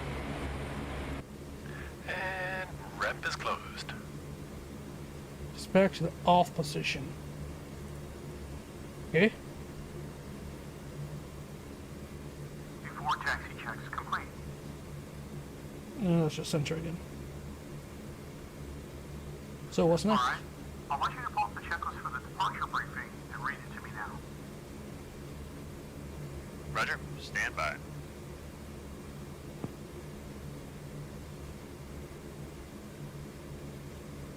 Alright, here we go. Departure briefing. We'll do a left seat, normal takeoff. Takeoff data. Gross weight 129,000. Predicted horsepower 4750. Runway 067. V1 and VR at 106. V2 at 121. Flaps up safety speed is 135. Departure procedures. We'll climb to 2,000 feet on runway heading, then 3 nautical miles from Taycan Station, we'll turn to 064 and fly to exit east. We will then turn southeast towards waypoint 2 and commence our climb. Noise abatement procedures keep south from the city of Kutaisi. Transition altitude is 7,000 feet. No hazardous terrain or obstacles during takeoff and departure. Yeah, I like Sochi. Power lines. Good. Contact ground and request taxi. Roger.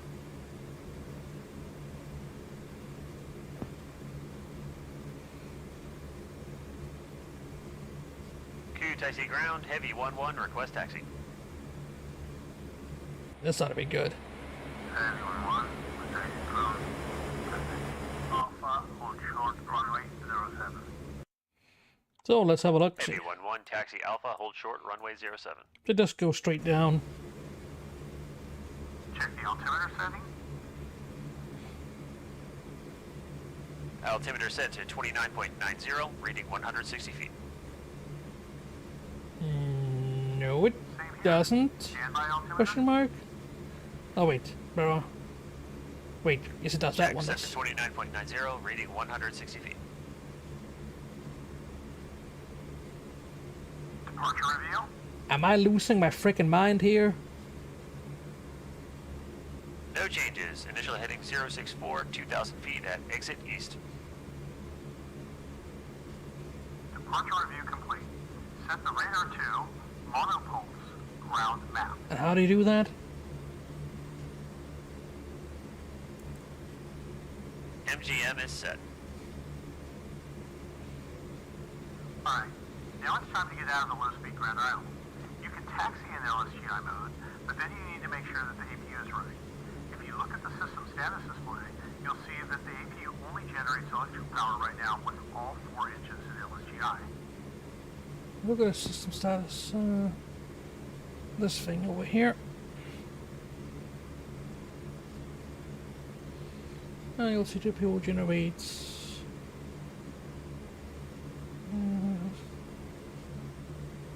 Let's see.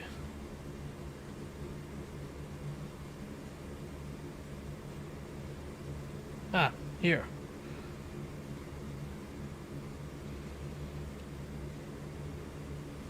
Yes, indeed. Okay, switch engines 1 and 4 to high-speed ground idle mode. Done. All right. Check the system status display and wait for both engines to generate power. Power is up. Yeah, it's displayed here. Turn the external power APU switch to off.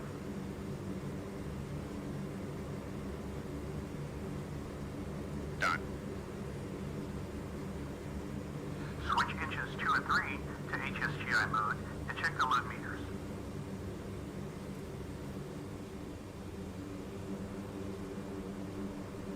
Yeah, we got power. Engines 2 and 3 are out of LSGI and generating power.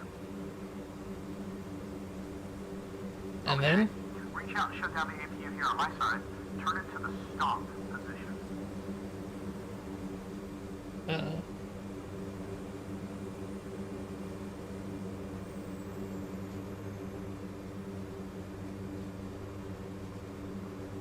APU is now off. Release the parking brake. Done.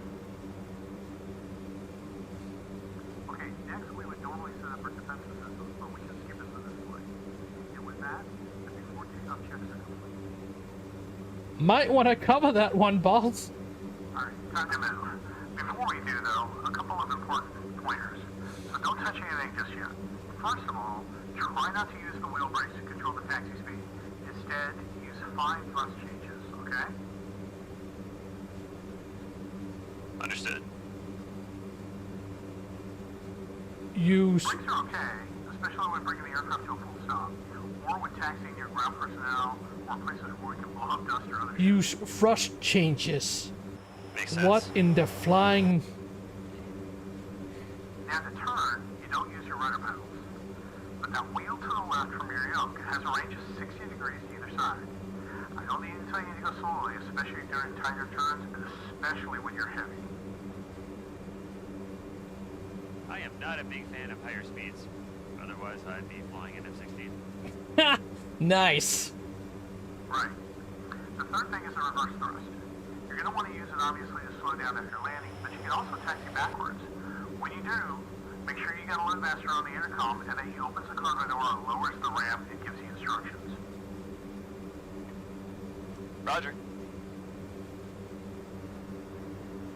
Okay, gently add power and wait for the aircraft to start rolling. Then press on the brakes to stop. Let's verify brake controls. Okay, A and D is not bound to anything.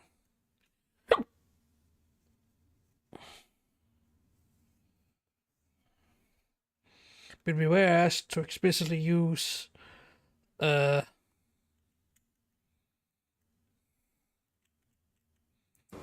differential thrust instead. Okay.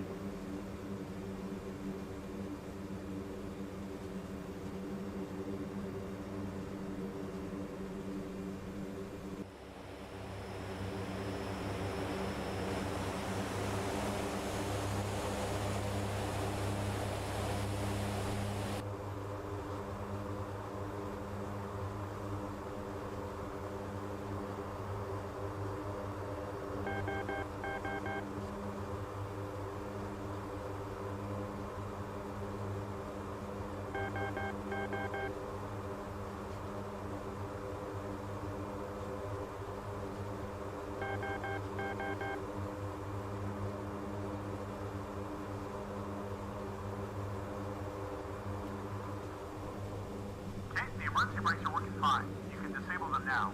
Remember that as long as they're on, the anti-skid won't work.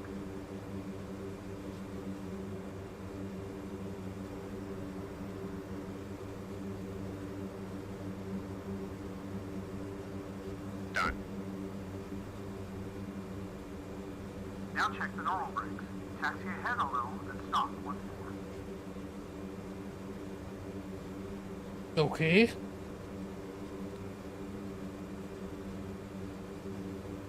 I guess we'll just have to accelerate a little bit and stop. We can always reverse.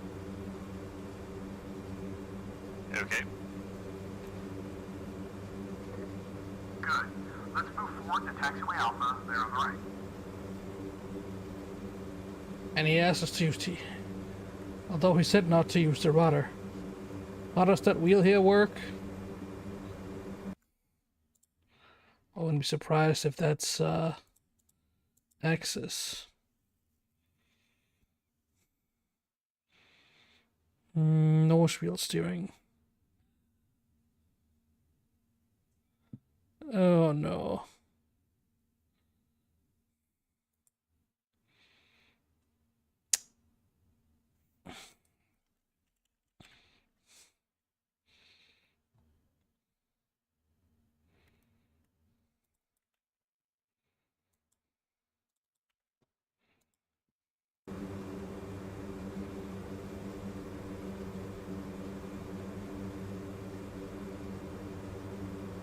Is this going to be terrible?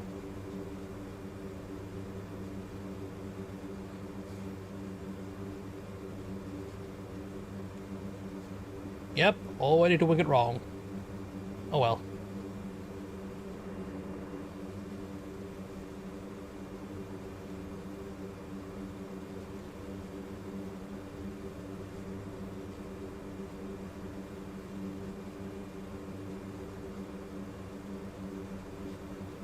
Do we have any ground speed indication?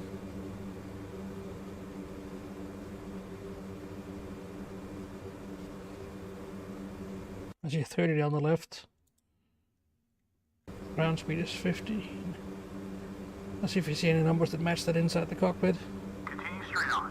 Try to increase the speed level and then decrease it using reverse thrust. Oh, too much.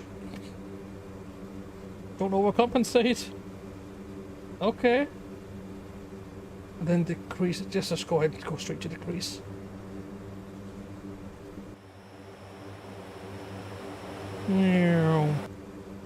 Look, ma. Back and forth. Okay, let's slow down a little. Oh, whoop, whoop, whoop, whoop, whoop. Okay. Careful on the brakes when I do that. That could end very badly.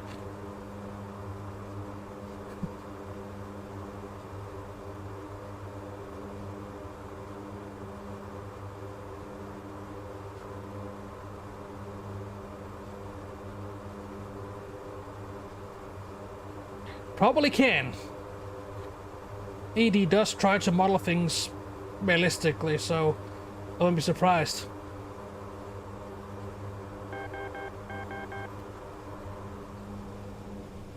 Okay, stop here. Lineup checklist. Stop. Too much, too much. Neo and Nisa heat switches to on.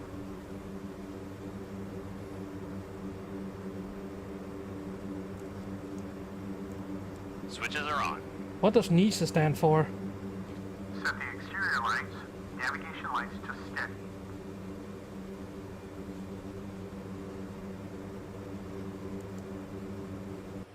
Yep.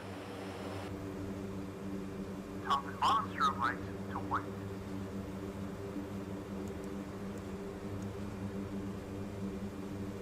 And then, Taxi and wingtip. oh, there, my turn head on in the bottom of but not.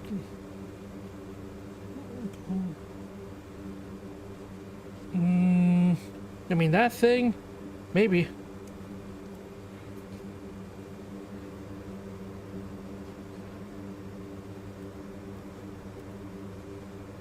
Set. Lineup checks complete. Switch to tower. It's channel 3 on U1. Nope, that's too much.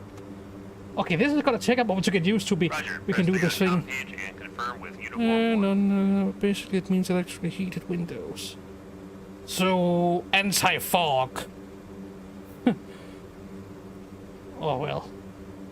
What the hell they call those things on the cars, right?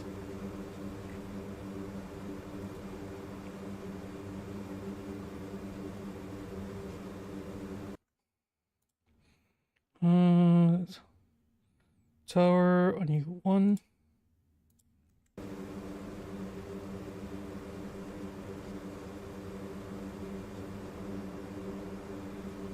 That doesn't feel right.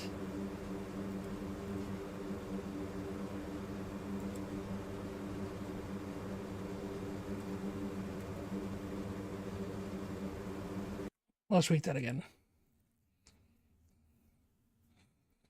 Press 3 on the comm page.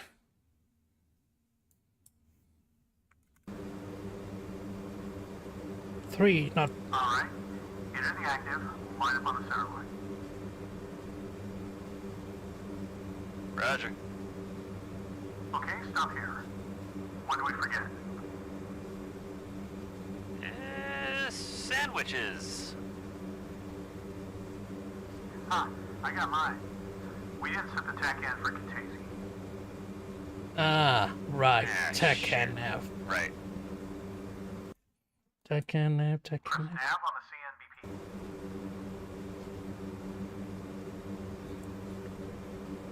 CNBP. Okay. Type 44 and press T1. You should see the distance in the bottom right part of your PFD.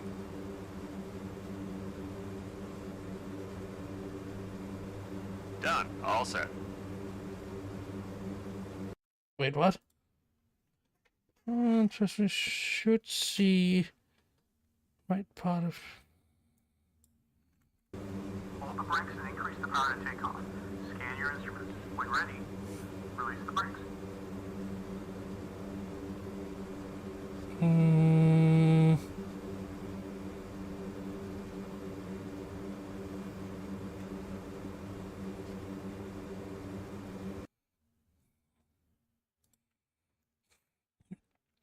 Press T1, you should see this in the bottom of your PFD.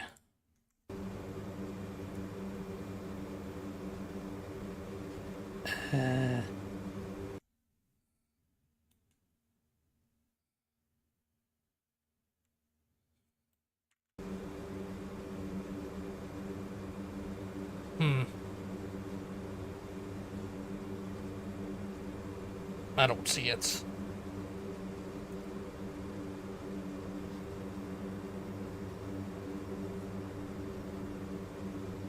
.44 and then click. That didn't do anything. Let's try that again real fast.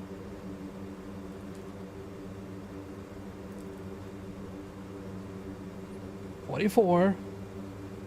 Click. Nothing. Alright, it's time to consult the manual real fast.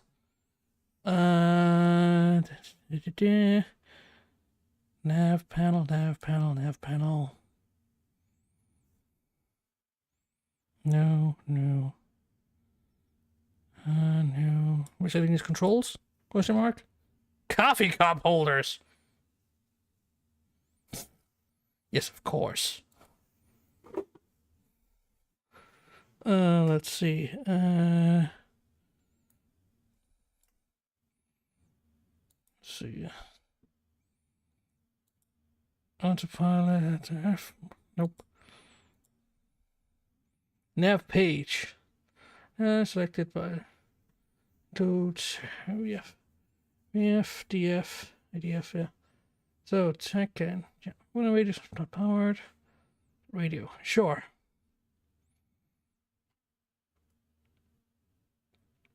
Wait.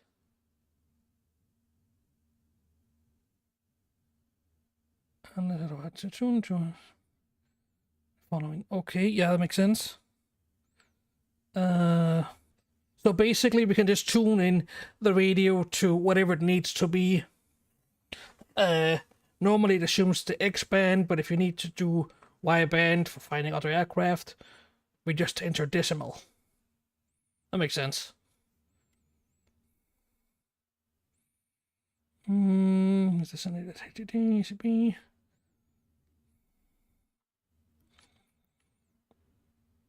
Adjustable. Okay. It doesn't actually tell us how to adjust it.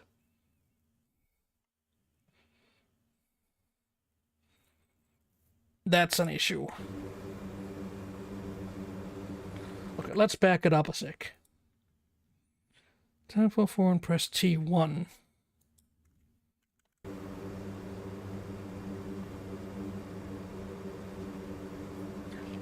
Let's just for good measure assume it doesn't understand what we are doing. Fourth. X.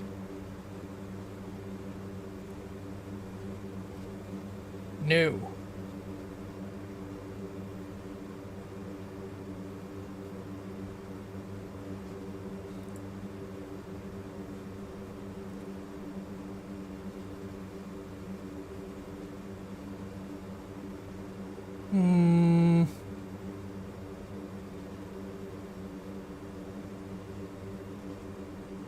Power on.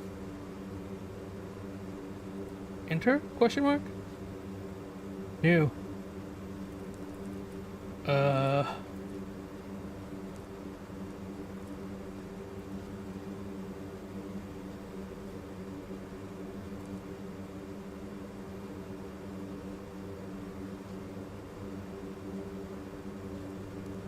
Let's just try something here real fast.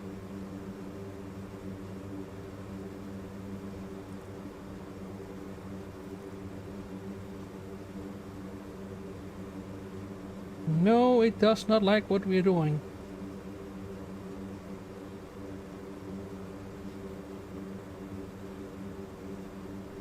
Am I stupid? Don't answer that.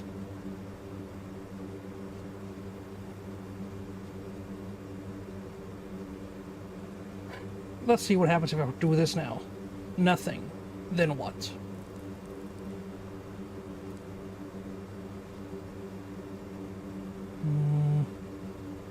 No. This does look like the correct thing to be in, but then what? Did I miss something further up? Press the nav on the...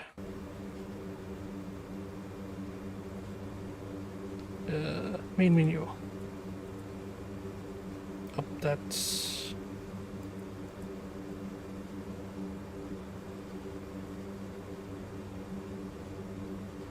Hope that's too much. Let's back it up a little bit. I think I screwed something up. Set now for the... Sure.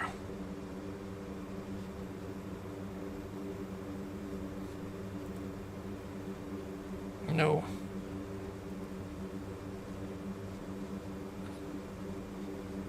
Nav select question mark. Check and 1. No, we're using this navigation form here. And it still doesn't accept what we are putting in here.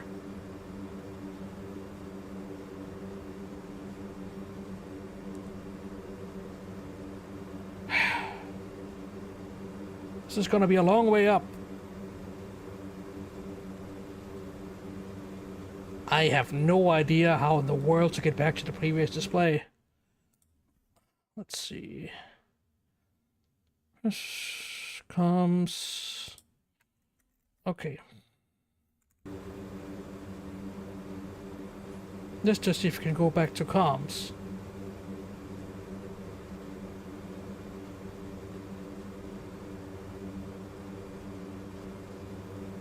Main menu? No. Comms. Here.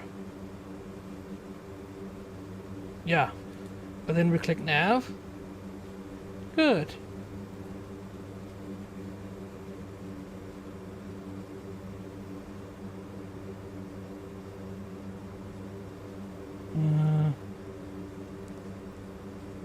No.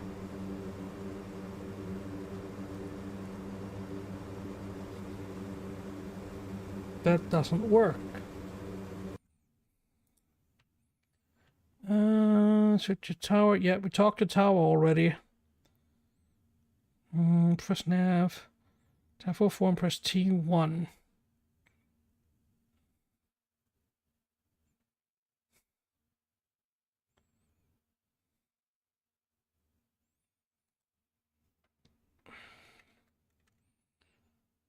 HT distance in the bottom left of our primary flight display. This thing.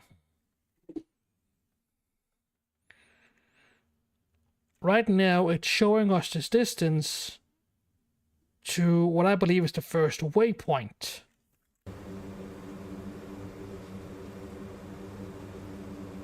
Going to change that to TACAN 1.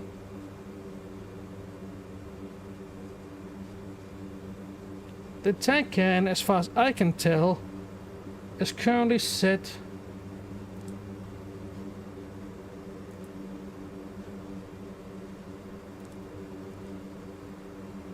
okay.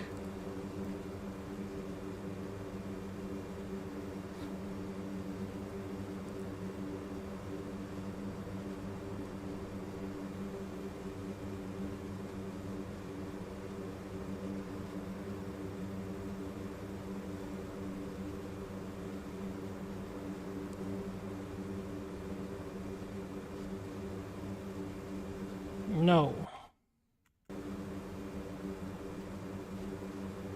We are currently not getting anything on that.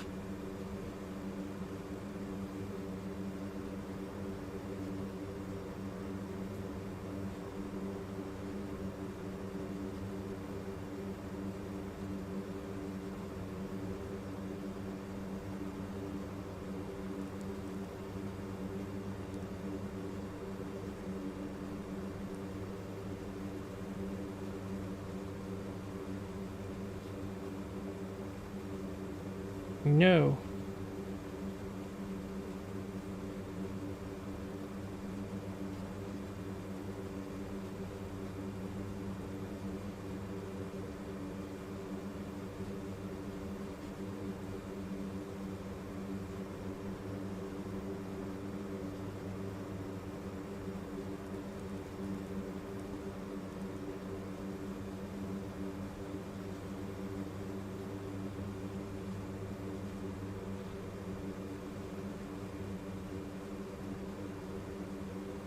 Nope.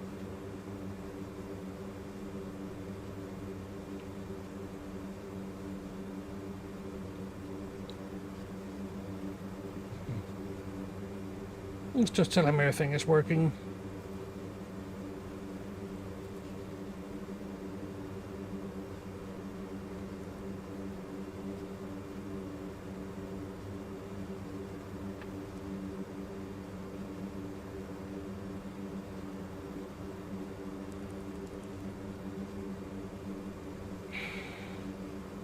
And we are stuck.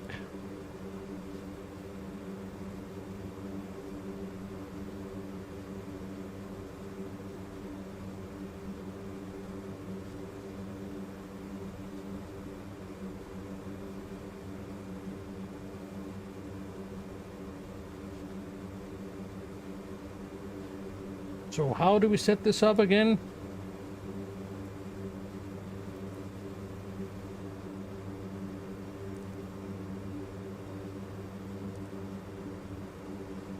Classics, maybe? No.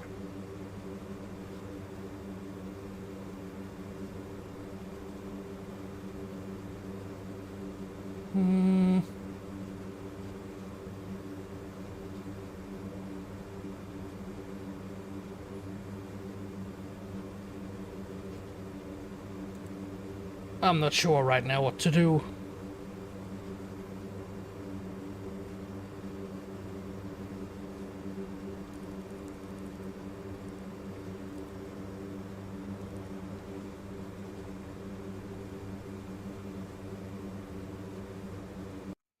Let's see if I missed anything earlier.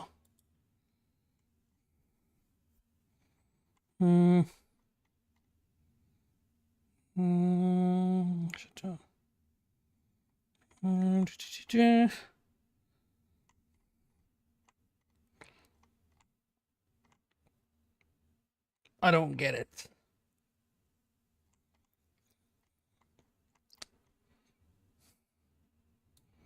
Maybe I pressed something bad. But this is not working at all.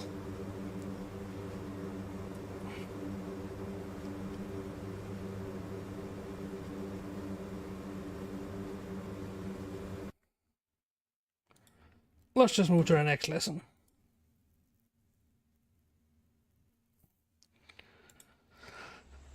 we didn't actually get to take off.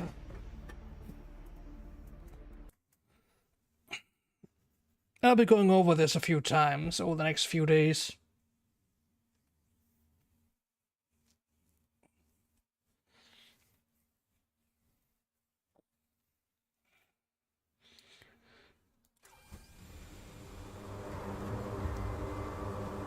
Okay.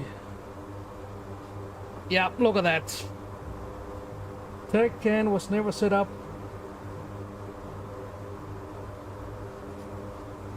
Alright, I think we should now focus on how the autopilot works, as we'll be using it a lot during the missions. In fact, we'll be relying on it most of the time we're in the air. Yeah, I know we pilots are lazy. Mostly in the pointed nose jets, though. Exactly. And they don't have a microwave like we do in here. Nor the beds. Right. So the main panel for the autopilot is just ahead of you, next to the master warning and caution. After climbing, you enable the altitude hold, nav, and auto throttle, as indicated by the green on label. Right. I would never have guessed that is what they say. Now life is full of surprises, right?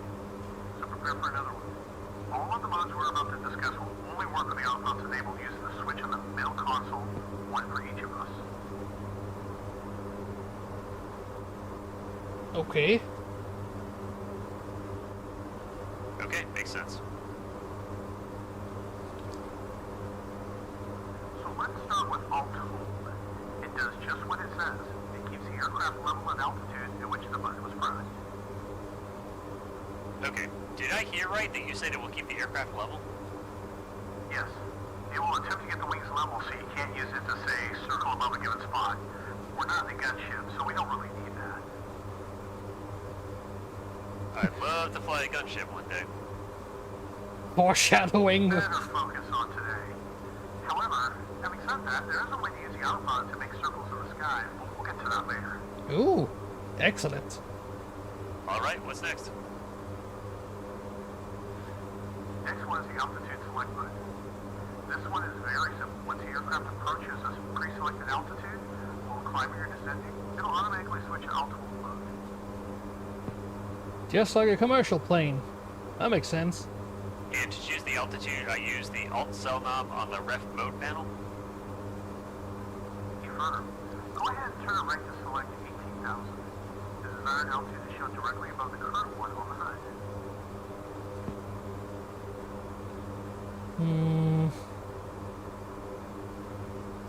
I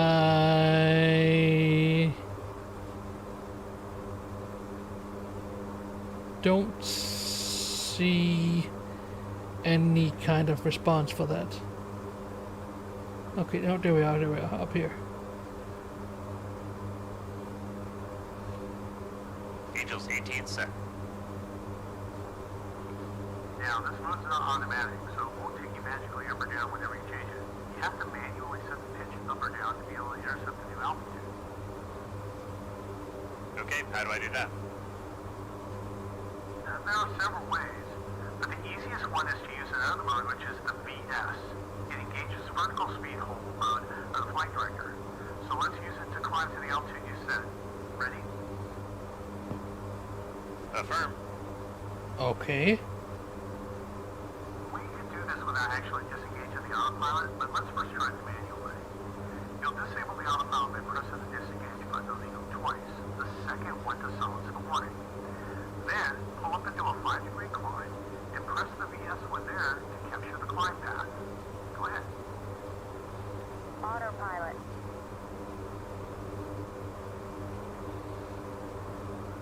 And then?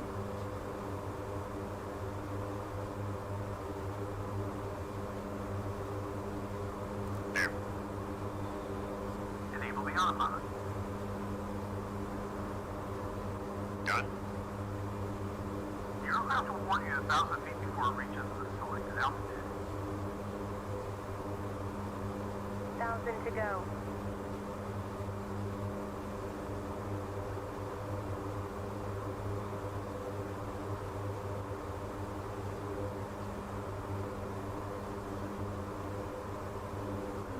Okay, yeah. That's better. Okay, we're at 18,000 feet. Good. As you can see, the change wasn't very smooth. So there's a better way to do that without disabling the autopilot. Now set the desired altitude to 17,000 feet. And then? Angel 17 set. You can either use the on-the-fly system control wheel or the pitch sink on the yoke to command the pitch down and reach the altitude you just set. The latter is the easiest and most commonly used method.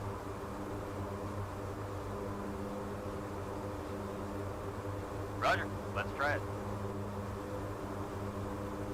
Simply press and hold the pitch sink button and point the nose 5 degrees down while still holding it.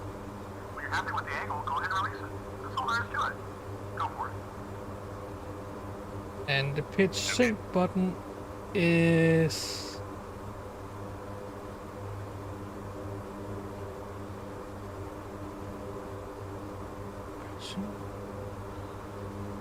Pitch sync.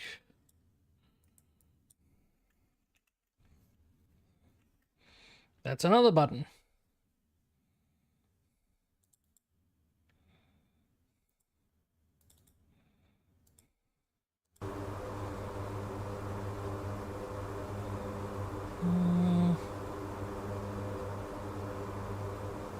Then we just Pretty do... cool, huh? Now, press the VS button. Done. That's a bit much, but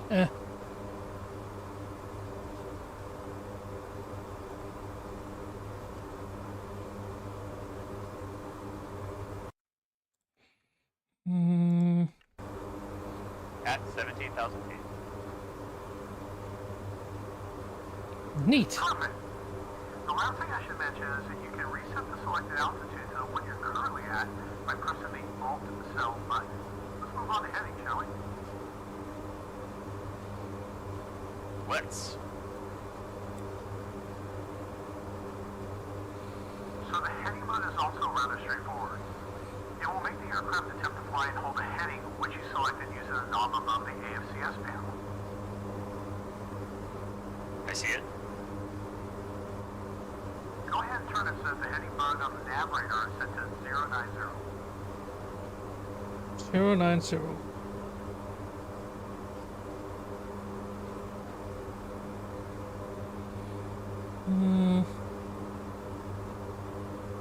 Good enough? New.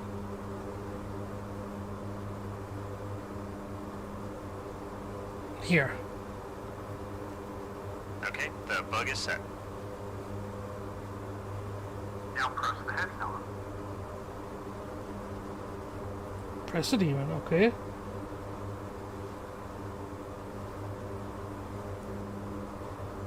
Yeah, the bug returned to our current heading. Yep, this is how it works. Okay, set it again to 090.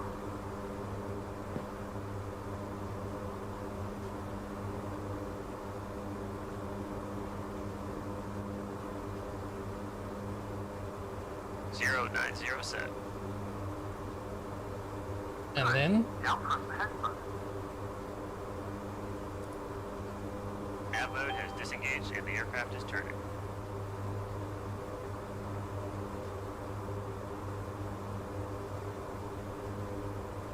oh God, what happened? Please don't crash. No crashing allowed. Oh dear. Exactly. Like magic, eh? Let it intercept the new course, and we'll move on.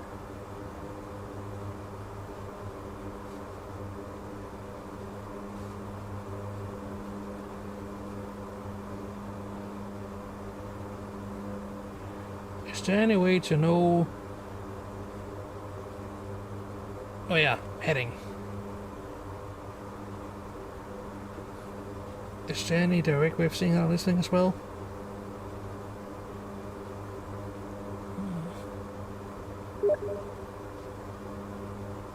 Oh boy. Oh no. The lip, quit being such a degenerate. I'm busy.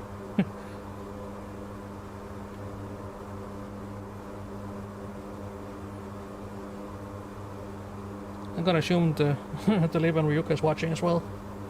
Let's see. Okay, we are on heading 090.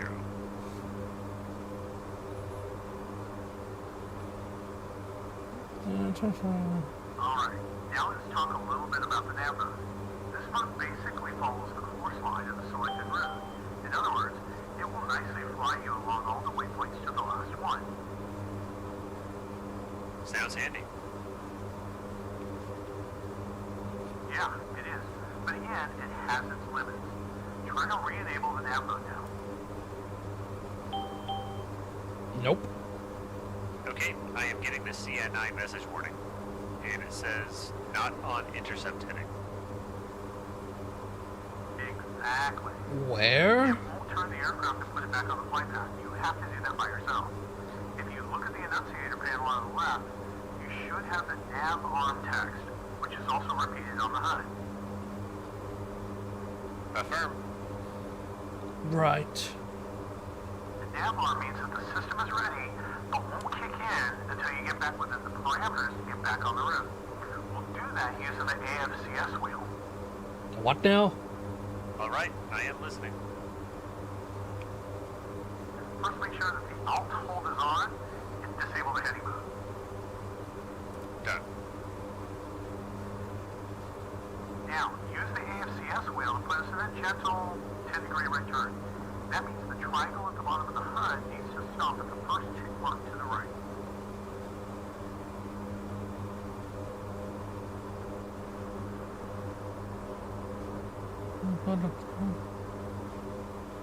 There's more to the right.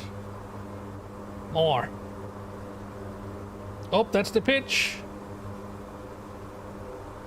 No pitching. Just turning. Is that enough? Yeah, drop a bunch of stuff. Overkill, AG, when you can. Oh, absolutely, that's the idea. I'm gonna be murdering people. With bombs they will never see the size of again. They won't because they're dead.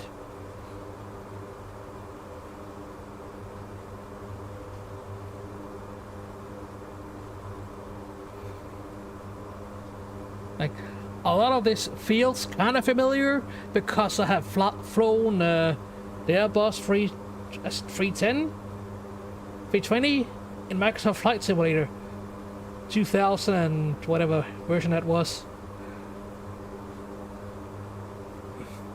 An old version, not the new one. Like, a lot of this feels familiar, but it also feels weird.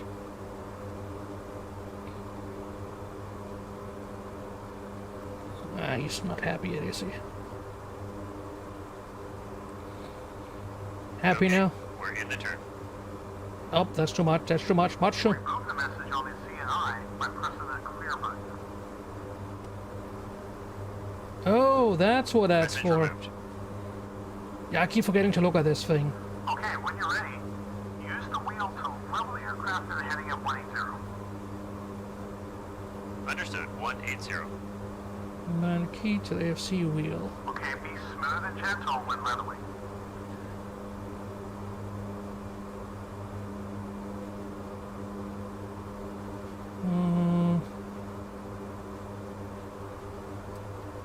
Okay, slight change to controls.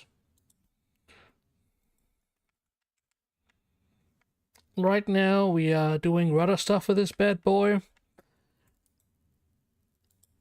I don't think we should be manually controlling this. This would make a hell of a lot more sense up here.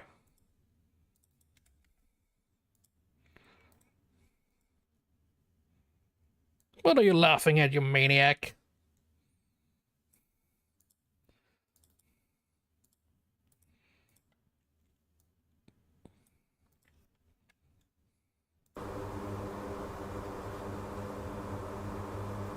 Let's see if it works.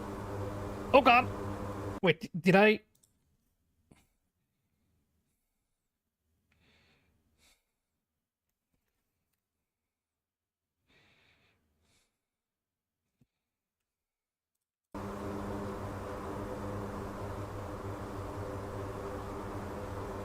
Oh. Right. Basically, this allows me to do an override kind of mode. Level at the heading of 180.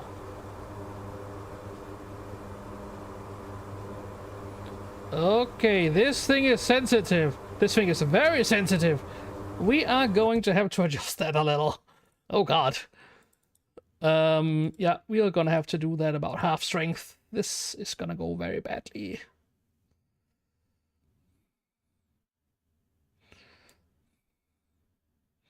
Please only at half strength. We don't want to have a bad time here. Let's see if this does what I think it does. No, wait. Won't this just make it worse? Yes, it will. It's the curvature that needs to be adjusted.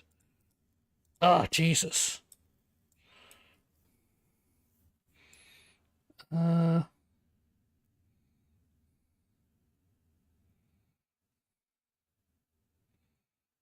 At about 5% curvature, I think. Should make it work as I wanted to. Let's pray. Up!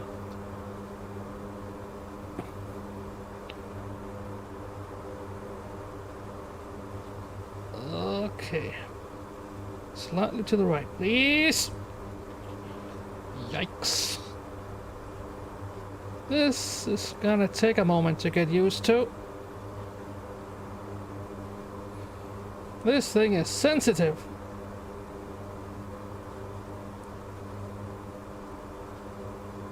Come on.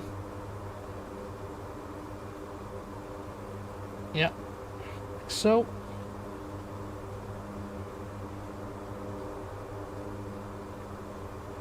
I suspect having a real knob for this might be better.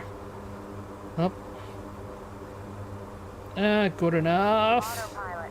All right, Autopilot. heading 180. Autopilot. Autopilot. Enable the nav. Autopilot. It automatically turns off when you use the wheel to steer the Autopilot. aircraft. Autopilot. Autopilot. Autopilot. As we get close to the original course line, the nav mode will take over. The aircraft will attempt to get back on course. However, if the angle is too great, it's likely that it won't work. So try not to exceed 45 degrees, although technically it could be up to 90. Okay, no touchy this thing. It's just gonna cause issues. Understood. Remember that it's important to always trim the aircraft properly. Go ahead and trim around so she goes straight. Makes sense. Check altitude. Check altitude. Check altitude. We are Check going down. altitude. Check altitude. Check altitude. Check altitude. What is the CAPS mode? Check altitude. Check altitude. It's a radio-based system used to Check fly formation. altitude. It tells the autopilot to Check stay a certain altitude. distance, height, and angle from the Check other aircraft. altitude. Pretty handy when flying with other Check people, altitude. especially at the weather when you can't Check see the other altitude. airplane. Check altitude. Oh, okay. Check altitude. Check altitude. Check altitude. Check altitude. Check altitude. Check altitude. Check altitude. Check altitude. What's the issue with the altitude? Check altitude. Check altitude. Okay, doing that thing earlier here is not gonna work. In fact, I suspect this may just cause issues. Check altitude. Check altitude. Check altitude. Throttle. Throttle. Check altitude. Check altitude. For the love of God, woman. I have heard you the first couple of times. Check altitude. Check altitude. Check altitude. Check altitude. Check altitude. Check altitude. Check altitude. I think it Check kicked in. altitude. Check altitude. Yep. The autopilot Check will now turn altitude. exactly on the planned route. Check So we'll altitude. turn left and right until it settles. Check altitude. We call that hunting. Check altitude. Check altitude. Okay. Check altitude. Are we gonna level out or something? Check altitude. Check altitude. Check altitude.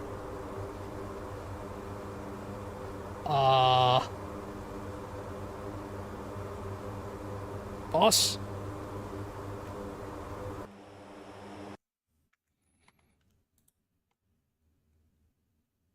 What in the world is it doing?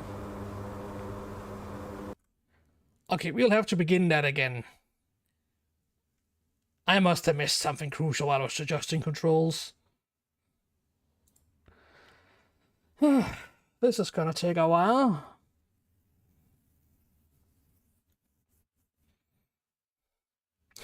I can't wait to understand how to use this thing without having all these training wheels going on.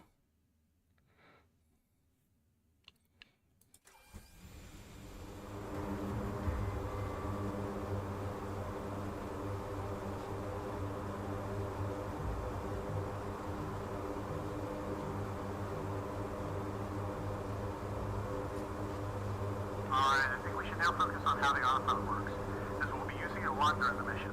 In fact, we'll be relying on it most of the time we're in the air. Yeah, I know we pilots are lazy. Mostly in the pointed nose jets, though. Yeah. Exactly. And they don't have a microwave like we do in here. Nor the beds. Right. So the main panel for the autopilot is just ahead of you, next to the master warning and caution. After climbing, you enable the altitude hold, nav, and auto throttle, as indicated by the green on label. I would never have guessed that is what they say. Now life is full of surprises, right? So prepare for another one. All of the modes we're about to discuss will only work with the autopilot's enabled using the switch on the middle console, one for each of us. Right.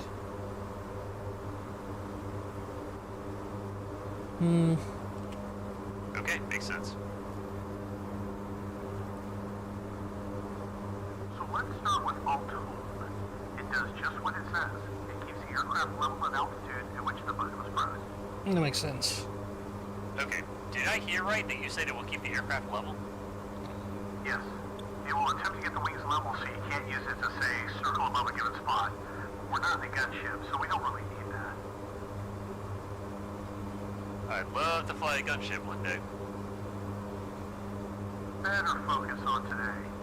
However, having said that, there is a way to use the autopilot to make circles in the sky, but we'll get to that later. Alright, what's next? Next one is the altitude select button. This one is very simple. Once the aircraft approaches a pre-selected altitude, while climbing or descending, it'll automatically switch to auto hold mode.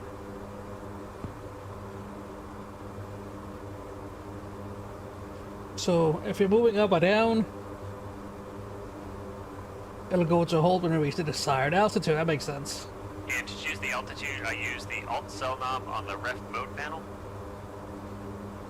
Confirm. Go ahead and turn it right to select 18,000.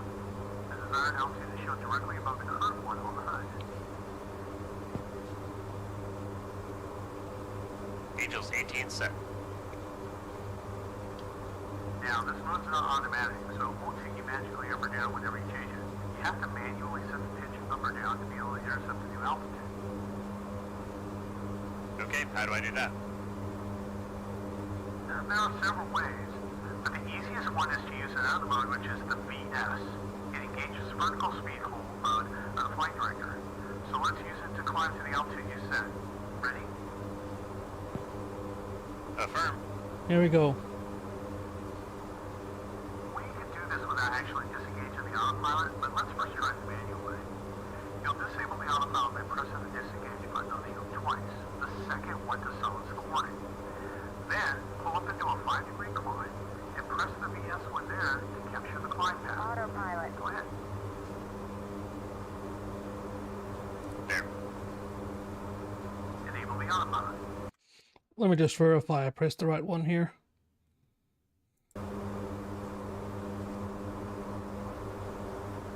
Done. The aircraft will warn you 1,000 feet before it reaches the selected altitude.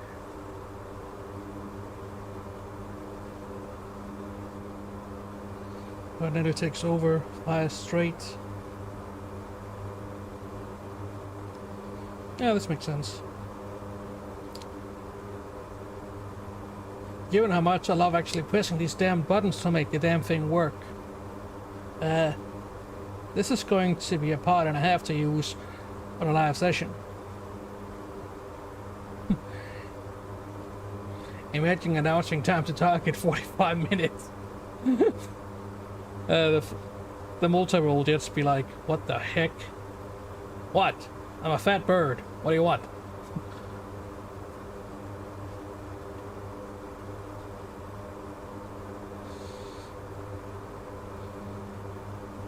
Now, I don't know how those mobs compare to the various, well, dome and guided bombs in terms of destruction, but I could imagine this thing could flatten grids fairly easy.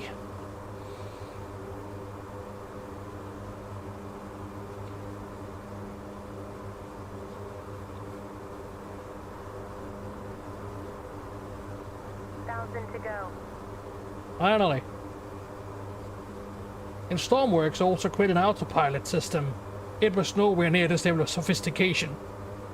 It was basically fly somewhat level, press the button, it flies straight. Unless wind was throwing it around too much.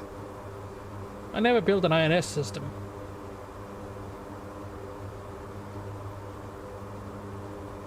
Well, a proper one anyway. That's a project for the future.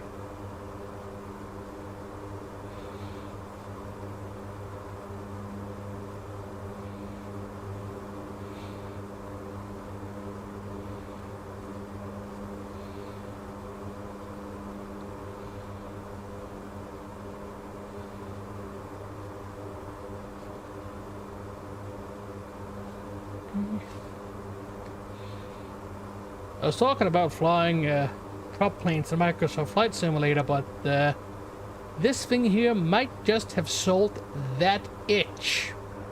So Microsoft Flight Simulator could officially go suck it.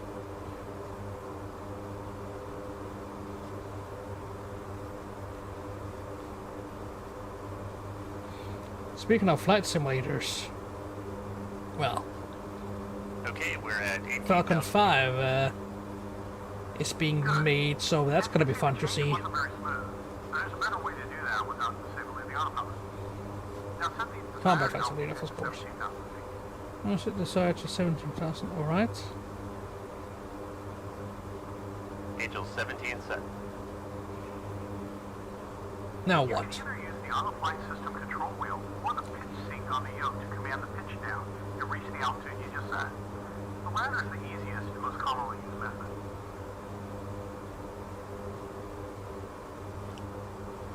Roger, let's try it.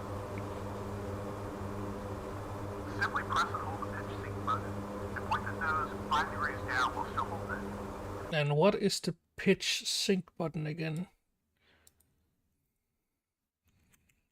Pitch sync. Up. When you're happy with the angle, go ahead and release it. That's all there is to it. Go for it. Okay. Okay. Pretty cool, huh? Now, press the VS button. Done. Yeah, this is also kind of how my autopilot worked back then, so hey. We better start correcting. At 17,000 feet. Finally. Perfect. The last thing I should mention is that you can reset the selected altitude to the one you're currently at by pressing the Alt Cell button. Let's move on to heading, shall we? Let's. So the heading mode is also rather straightforward. It will make the aircraft attempt to fly and hold a heading, which you selected using a knob above the AFCS panel. I see it. Go ahead and turn it so that the heading mode on the nav radar is set to 090.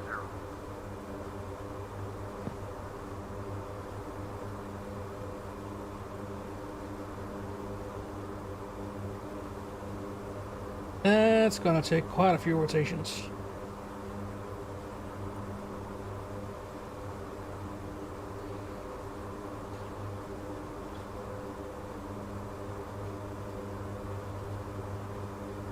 Excuse me.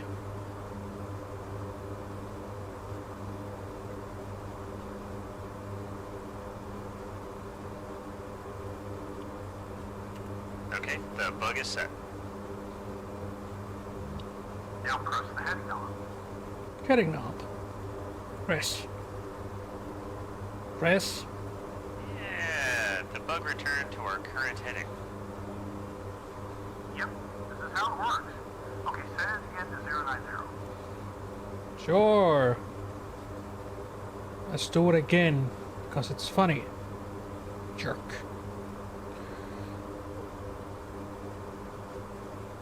Zero 90 set. Good. Now press the heading button. Ding Nav ding. mode has disengaged and the aircraft is turning. Exactly. Like magic, eh? Let it intercept the new course, and we'll move on.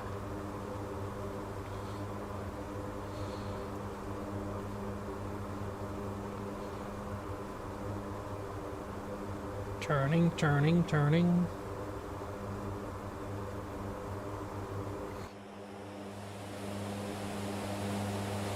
Now that we have these planes,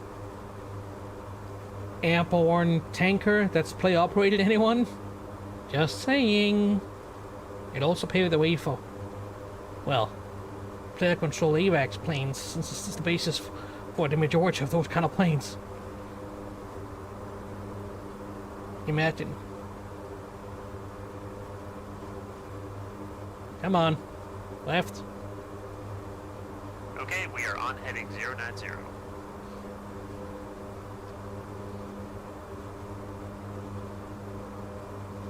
Alright, now let's talk a little bit about the nav mode. This bug basically follows the course line of the selected route. In other words, it will nicely fly you along all the waypoints to the last one. Whoop. Sounds handy. And that's the brakes on there following the route normally. Try to re-enable the nav mode now. That won't work. Okay, I am getting the CN. Not an intercept heading. And it says not on intercept heading. Exactly. It won't turn the aircraft and put it back on the flight path. You have to do that by yourself. If you look at the annunciator panel on the left, you should have the nav arm text, which is also repeated on the HUD. Affirm. Yeah, here The nav arm means that the system is ready, and here. but won't kick in until you get back within the parameters to get back on the route. We'll do that using the AFCS wheel. Ah, Alright, I am listening. First, make sure that the alt hold is on and disable the heading mode. Done. and disabled. Now, use the AFCS wheel to put us in a gentle 10-degree right turn. That means the triangle at the bottom of the HUD needs to stop at the first tick mark to the right. Come on. God damn it. More. Okay, we're in the turn. Remove the message on the CNI by pressing the clear button. Message removed. Okay, when you're ready, use the wheel to level the aircraft to the heading at 180. Understood. 180. Okay, be smooth and gentle when leveling.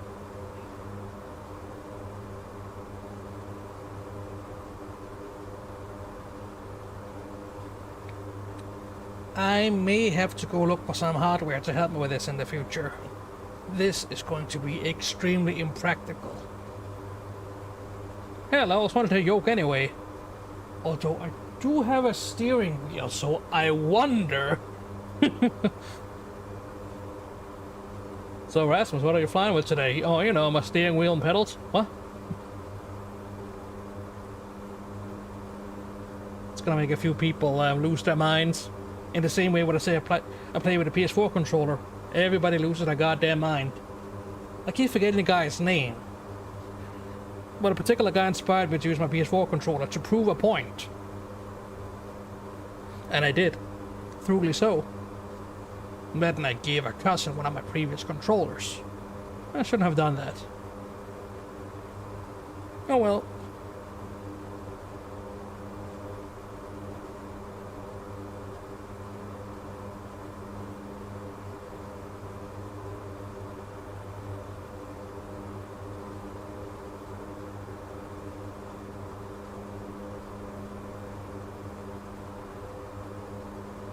I still have a joystick laying around though. But I honestly do prefer the PS4 controller. Just so much more practical to work with. Up, level out, level out.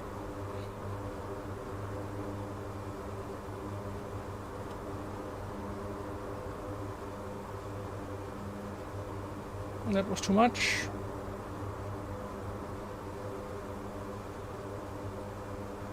All right, at heading 180. Enable the nav mode. It automatically turned off when you use the wheel to steer the aircraft. Nav armed. As we get close to the original course line, the nav mode will take over. The aircraft will attempt to get back on course. However, if the angle is too great, it's likely that it won't work. So try not to exceed 45 degrees, although technically it could be up to 90, but the smoother the return, the better. Understood. Okay, there is just no easy way around it. Always trim the aircraft properly.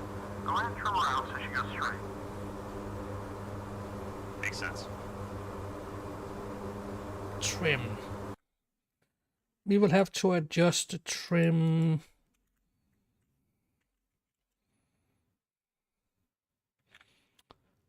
Oh, I'm gonna get flack for this one.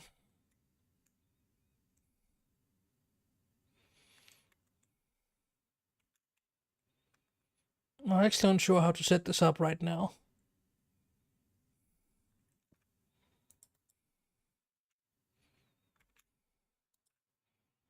Something like this.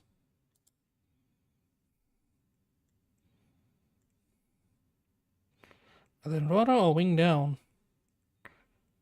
Wing.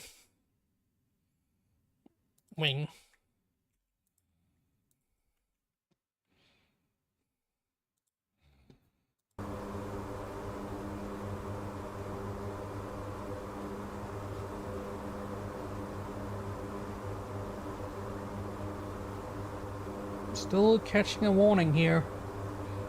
Let's see whether or not it'll work as intended. What is the CAPS mode? It's a radio-based system used to fly in formation. It tells the autopilot to stay at a certain distance, height, angle from the other aircraft. Pretty handy when flying with other people, especially in the weather when you can't see the other airplane. Oh, okay.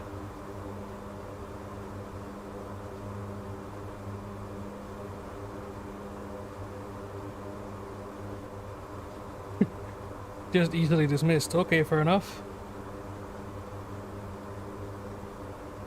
Now, I can't help but notice, like, the tech can stuff never got filled out at all, so I don't think it works.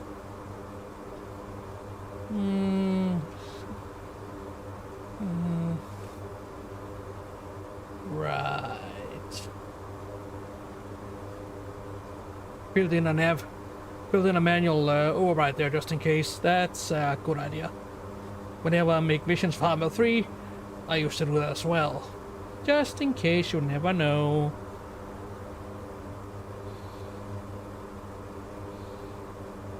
Hi. Nav mode up, please.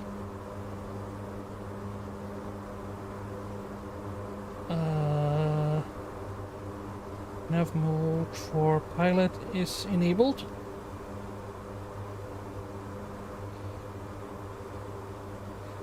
Not getting any error messages.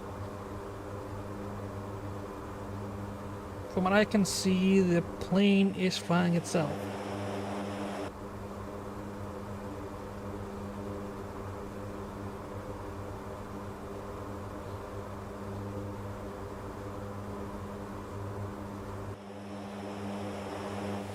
other stuff?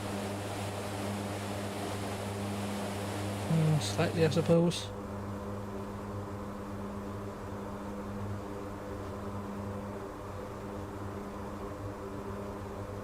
And we are back on track, boys and girls.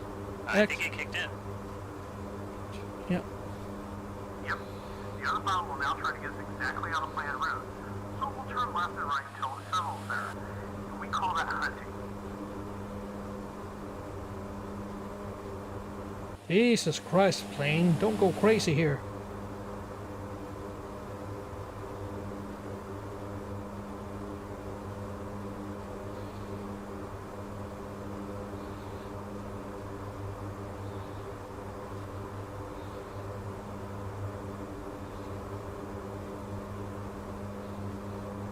Oh wait, radar. I also think it uses a radar to be sure we don't find some other aircraft. I think it's called TCAS, if memory serves. Never got to use that in the flight simulator earlier, but hey.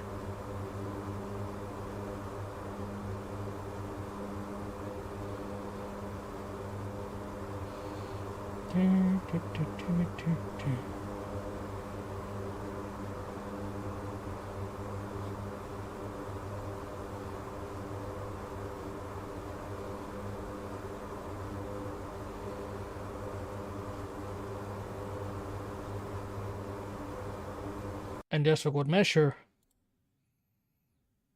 we are more or less turning onto where it should be.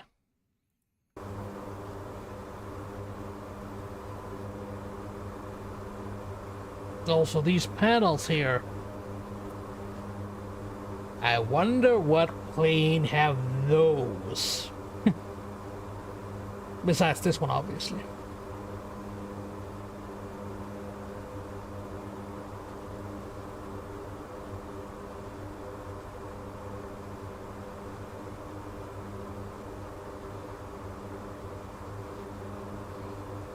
Are we starting to see shit here, or...? Nope. We're We fine. have 3 months left to discuss. We'll leave the app for approach for the part just before the landing. Alright. Sounds good. Now the IAS, or indicated airspeed mode, and AT, which stands for on the throttle, basically have the same function. Keeps the current speed of the aircraft. However, they differ in how they achieve that goal. How so? The IAS will use positive or negative pitch to maintain the speed. On the throttle will rely on the throttles and power. I see. So, if I enable the IAS and decrease the throttles, aircraft will go nose down to maintain the airspeed. Exactly. Moreover, you can use the ref mode panel to tell the aircraft what speed you want to fly. As you can see, it's currently set to 219 indicated airspeed. And we kept that throughout the flight so far because the auto throttle was enabled all the time. Indeed. That makes sense. Now, go ahead and increase the speed to 235 using the knob. Now see the... Okay. Really jerking it back and forth there, huh? We are at 235 knots. Now, disable the AT and enable the IAS. IAS enabled. Throttle. Reduce the speed to 230. Then it The pitches nose up. is rising up to slow us down. Now, enable the altitude hold. Alt hold enabled. Okay, turn the AT back on. It sounds kind of funny me saying AT when it's supposed to be auto throttles, but I want to make sure that you understand which button to push. Done. Yeah, it makes Make sense. sure altitude select is on and bring us down to 16,000 using the pitch sync and VS mode.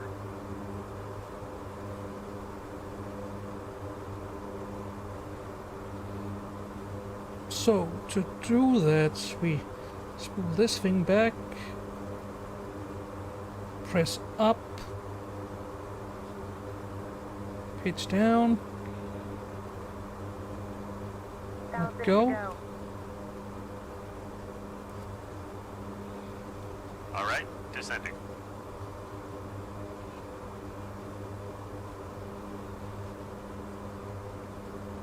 And it levels out. And back at 16,000 feet. Now we're cooking. Very good. Let's move on to the navigation part. Is it just me or did he get very quiet?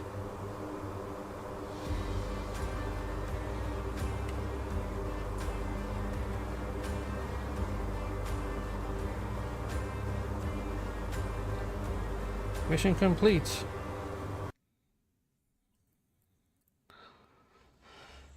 This is gonna be a lot to take in. It always takes me a day to really get an aircraft.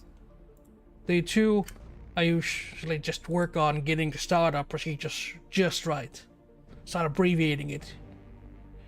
Making the most useful stuff work, ensuring the air systems work, but in a more rapid fashion than what the game would normally instruct us to do so. Navigation instruments. Maybe should have covered that before autopilot, huh? Son of a bitch. We'll be right back after the break.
Well, that was awkward.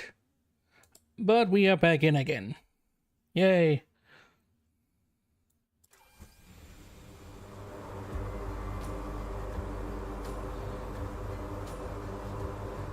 DCS has this nasty habit of crashing right now.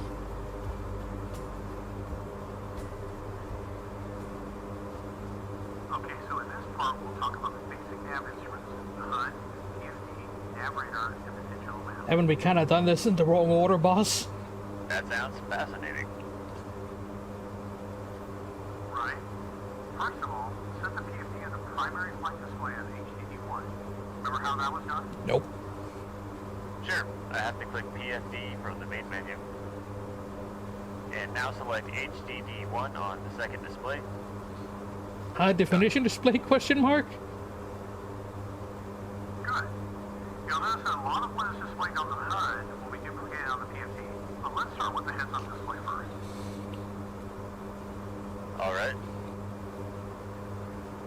There are a lot of things displayed at the same time and it may get a little confusing, which is why the good people at Lockheed Martin provide us with 2 display modes, supplemented with 3 data layers and 2 decluttered modes. Hey, Lockheed Martin mentioned. Actually sounds Take a as if shot. they wanted to complicate things even more. Yeah, quite the opposite. Let's begin with the display modes. Basic and visual. Go ahead and enable Viz on the HUD panel. So how does this work? It is enabled, and remove the tapes, circles, scales, and ladders. Exactly.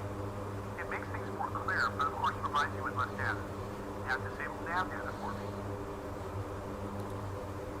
The navigation data block on the left, lateral deviation indicator, and some other info disappeared. Even more clarity as the expensive data fed directly to your eyes. Another layer that can be disabled is tact. But it tactically uses the current G level as well as the number of chapter layers. Okay. UNCG uncages the flight path marker. What the hell? What happened? Yep, exactly. And the one above, marked OS, is quite interesting. Go ahead, press it for me. It looks like it is a momentary switch. Yep, it is. Press and hold it. It'll show you the state of my HUD. If you look carefully, you'll see that it displays a different altitude than yours. Slightly, yeah. Yeah, because you didn't change the barometric pressure setting. Yeah, very good. I did. Finally, the Cat 2, which is a very specific landing mode that we don't need to worry about here. Also, I won't be going through all that's displayed on the HUD because you should already know it. Really? Oh, I want to know about that mode. Thank God, if you did, we would fly into Romanian airspace before Let's, you were.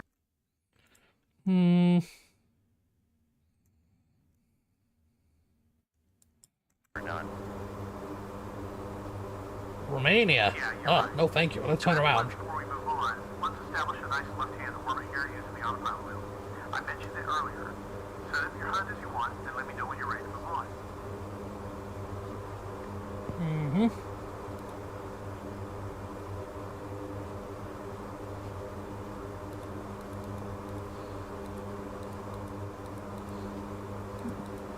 Oh, jeez. Really? Go.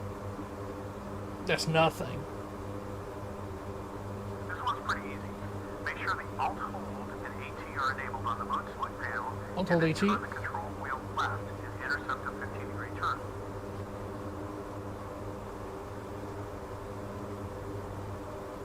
Hmm. 8:15? All right, turning now. The bank angle scales at the bottom of your HUD. You'll want the indicator to stop in the middle between the first and second tick mark.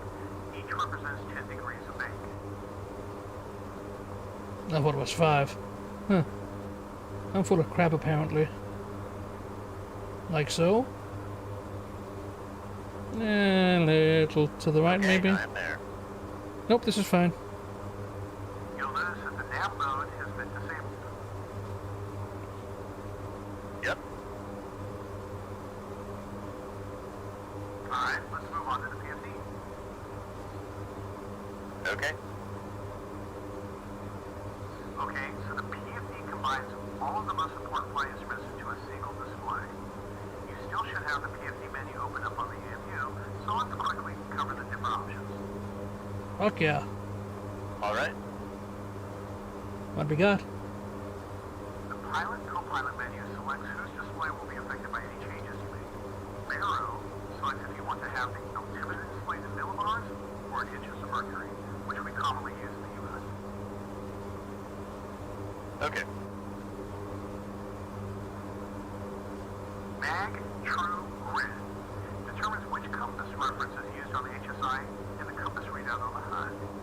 Note that all the settings I'm talking about will only affect the pilot selected in line 1, and we can set up our PFDs in Uh-oh. a completely different way. Understood. Right.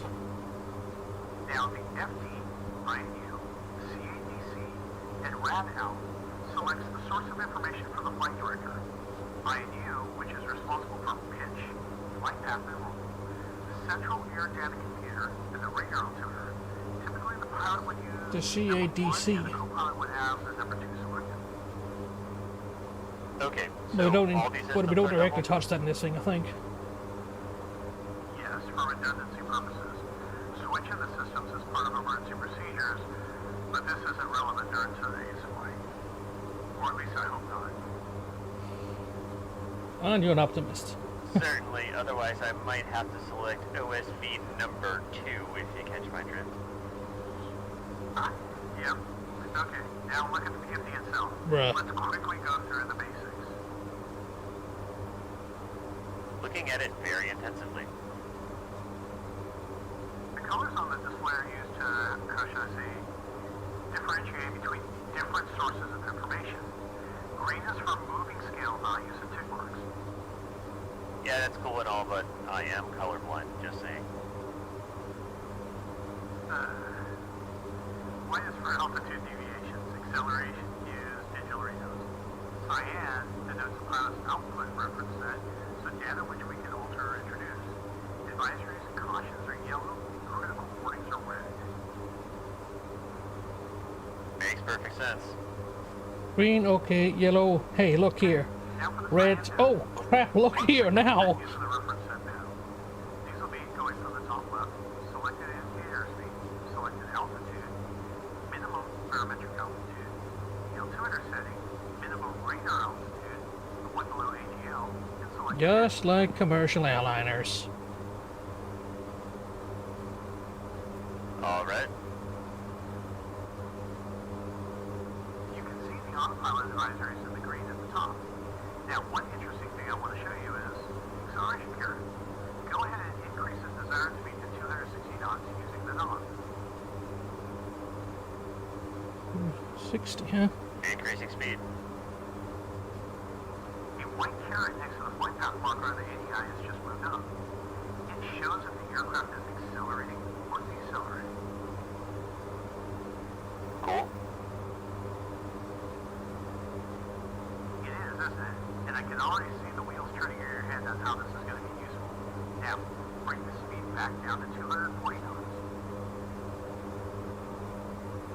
Okay, I think I understand how that works. It went below the FPM. Exactly. Alright, the last important thing here is the HSI, or Horizontal Situation Indicator. The HSI compass is always oriented to the aircraft heading, and the current heading is in the white box above it. That is pretty standard. Yep, you're right. The dots on both sides are part of the course deviation indicator. That's basically like the indicator for missiles, but Tail needle shows for whether speed we're in on this course or case, not. except it If goes it's both aligned ways. with the course lines along the white arrow, then everything is fine. If it's to the left or to the right, that means we're on course. And we can use the dots to measure how far off we are. Exactly.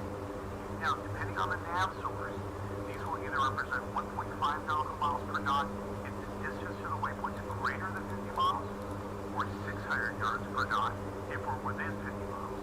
For VOR tacking and ILS, these will give you degrees of deviation. We'll talk about that when we land in Batumi. Alright, what's next? Let's move on to the nav radar. Please enter the nav radar menu. Alright, moving back to main menu. Nav radar. And then nav radar. Radar. And now select HDD1 on the second display. Oh wait, that's heads down display, not heads up, not high definition. It's ground mapping and weather detection. It's also capable of detecting other aircraft in skin deep mode. It can be used for precision position updates. Nice. Sounds pretty useful. Heads ground mapping. It is. But say that fast. Precision position updates. Okay, so there are two places where you can Precision adjust updates, the yeah, settings sure. on the view and on the radar control panel. Let's start with the latter. Feel free to check how things work in practice as I speak. So touch the things. Alright, I can do that. Alright. Next to the master switch, you have 6 buttons allowing you to choose between the 6 basic modes of the radar. Map and MGM, or monopulse ground map, are mutually exclusive, can't use measuring distances above 40 nautical miles, while maps should be selected for scales below that. Roger. Weather is for weather. It should show you rain and turbulence in a range of up to 80 nautical miles. But I noticed that the weather here in the Caucasus is pretty static, and the weather seems to be the same everywhere.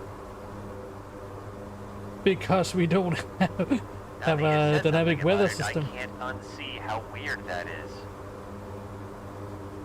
SP, or skin paint. That's also Edie's been talking about changing weather built into the game. Towards or away from our aircraft. So yeah. Oh, this is your it's foreshadowing. Pretty neat. We don't need to worry too much about the last two modes.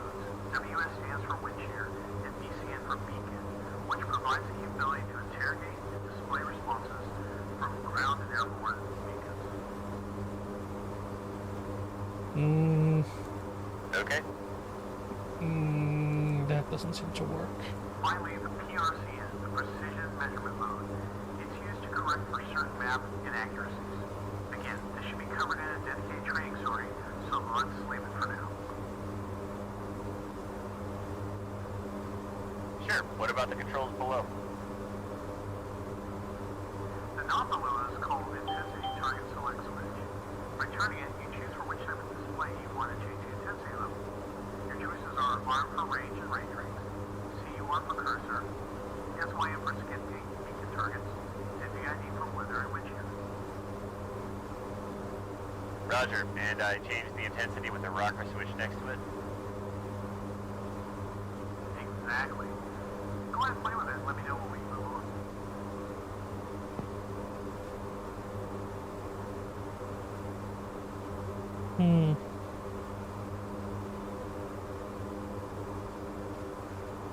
I don't really see any. All right. Let's go. The rocker switch to the right is pretty important, as it changes the brightness of the radar return of the display. Press the increase button a few times with map mode on. The brighter the return, the higher the elevation of the terrain ahead. That makes sense. Okay, makes sense. What about the function keys? OFS switches between the offset and center formats. FRZ causes the radar to complete the scan bar in progress, and then it stops all emissions and freezes the display. PEN switches between the pencil and fan beams, with the fan beam being the one that we use most of the time. Check all three before we move on to the sector select switch.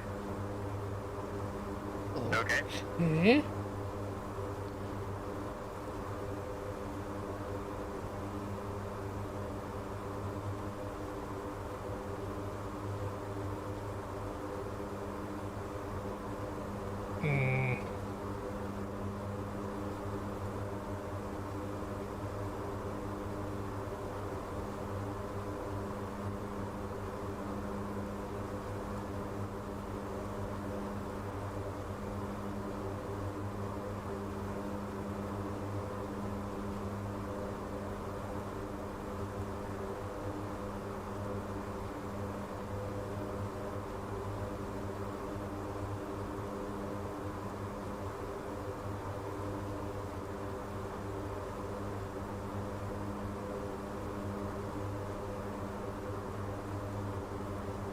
Don't really see any real difference here.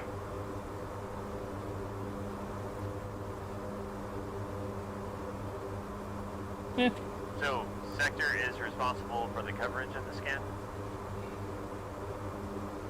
Affirmative. It toggles between 15, 30, 60, and 135 degrees. Not all the settings are available for all the modes, but we don't need to dive deep into the details here. Check out how it works and we'll move on. Oh, and don't worry about the PSEL switch for now. Alright, what's next? I don't wanna know what it does. Jerk. Let's have a look at the AMU options for the radar. The options here for the most part are self-explanatory. Center offset switches between the two types of display. Mag, true, red changes the directional reference. Heading up, ground track up, north up, changes the orientation of the display. Should probably have punched him into that screen, but okay.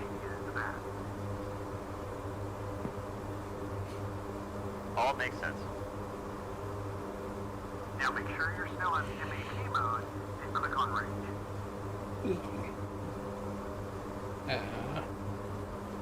Yep.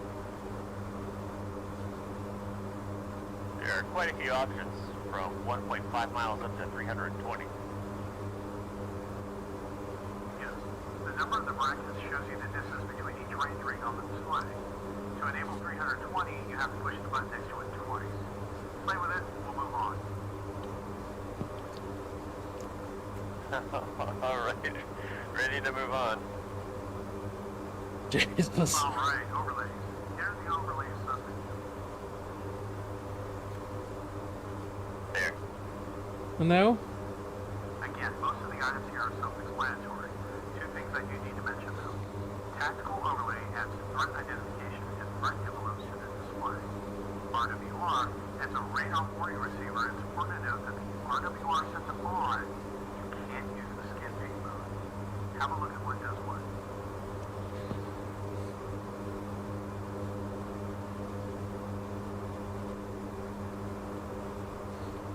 Okay, yep, and then we can also just display airports like so. Although that is getting overly populated because we have such an extreme range.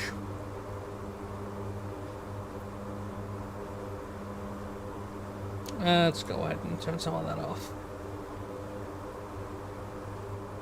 Okay, I am ready for the next part. Good. Now we'll talk about the radar display itself. The top report has nav information, varying distance to the current waypoint, estimated time of arrival, time to go, target ground speed, and our current route. Target ground speed? Like for a moving target? Negative. Now, target ground speed is the speed that we need to keep in order to arrive at the current waypoint at a specified time. There's going to be times when you have to be in a certain place at a specific time. That target ground speed will help you attain that. Damn, I was hoping we would get to be dropping the MOAB on a moving target. Aww. You really should be finding something else. Anyway, to the right you can see the XTK legend, which is a deviation from the selected ground track. The direction of the deviation is indicated in green by an R for right or L for left, followed by the distance in nautical miles.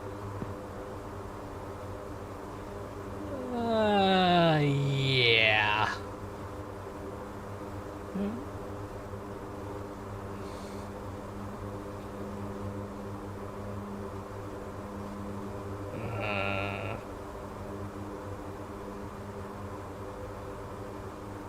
Yeah, that makes sense.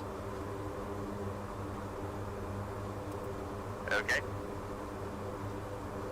That's just Very bottom of the display from left to right, you have DBS or MGM for the current ground mode, followed by the selected range and fan or pin for the P-Win. Next is the cursor information. We'll come back to that in a minute. Then altitude above ground level, and finally TACAN information.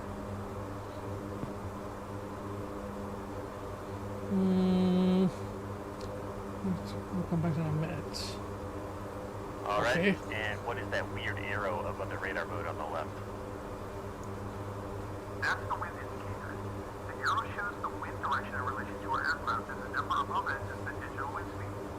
If the indicator looks like a triangle, then the vertical side of the triangle represents the headwind or tailwind component, while the horizontal one is crosswind. Does that make sense? Kinda. Yeah, pretty neat. I think the rest of the display is pretty standard. We can move on. Cool. The last thing I bet want No to Scope got cover something to look is forward to the now display. when he's doing live ATC with all these C130s rolling out. The digital map is a very useful tool to This help is gonna be with interesting to situational see. awareness. You can find your I look forward to ADS the weekend online. now. Sure. It's always good to know exactly Not where always, you too, are. but Well, not exactly though. It may not show holding patterns or carb racetracks very accurately. For that, we should be using the nav radar as our main instrument. But yeah, it tells you where you are on a map, plus we can use it to create new waypoints, which we'll cover later. Sounds good. As we did before, let's have a look at the AMU, then the cursor control panel to the map itself. oh boy. Okay. Return to the main menu and enter the digimap on the AMU. Alright, and there. The map coverage option is very technical, so we'll skip it. The white, yellow, and center allow you to choose the symbology and overlay colors to make them stand out better against the background. Center offset, magnetic true grid, and heading north up. Wait, didn't we skip a step there?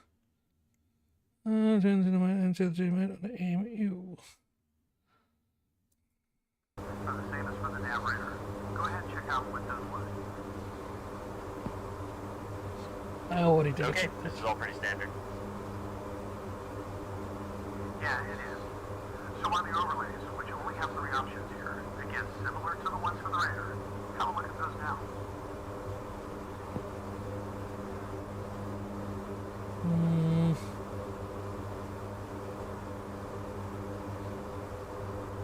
Yes, looks similar indeed. To do anything I'm with not the entirely sure what digital you map, you have to use the cursor control panel located on the center console.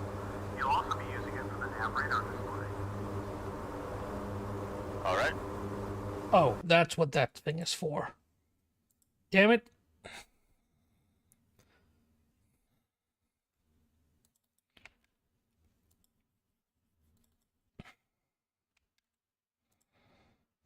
Oops. Oh, wait. Let's back that up. Left, right. Up, down. To 3 degrees. 3 degrees. The C&I MU tilt lever lock switch selects which HEDs will be used by the cursor control. 1 and 2 in the P position, and 3 and 4 when set to C.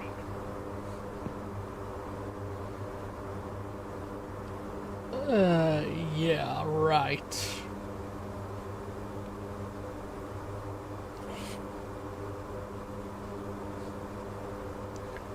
How much?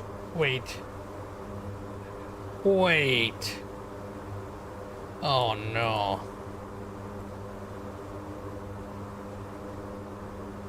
Really? What's the difference between this CNI and CDB?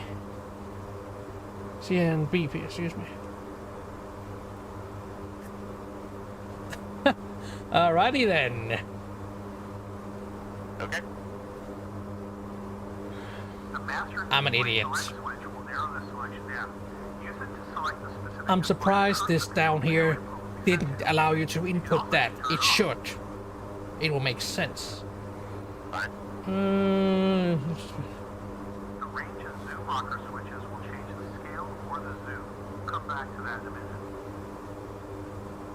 Ooh, Roger. I have a cursor. The HUD switch enables you to see the position of the cursor on the HUD if it's in the HUD field of view. Reset will position the cursor along the heading of the aircraft in a certain distance. It's useful if you wander off with the cursor too far from the O-chips. Got it. Not going too fast for you, am I? No? Okay. Finally, the handle with 3 different controls. The left one is a tilt switch, the middle one's a cursor control, and the right one is the offset viewpoint free switch. What do Right. they do? The middle one is used to move the cursor around the display. The others have specific functions which are outside the scope of today's No talk. physical stuff While going I'm at on it, there. you should know Ooh. that there are 4 different cursor modes: manual, around, computer, and quick. So we'll stay in manual for today. As usual, one simple question leads to a long answer and 5 more things to discover. Yeah, welcome to the herd, man. Okay, let's focus on the display itself, shall we? Focusing. First, use the smooth control to move the cursor around. You'll notice that it's always linked to the O-chip symbol with a solid line called a strobe. If you want to quickly move the cursor back, use the reset button. Like so.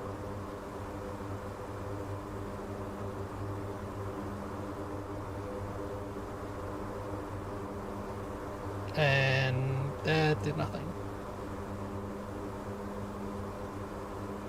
What on God's green earth is going on here?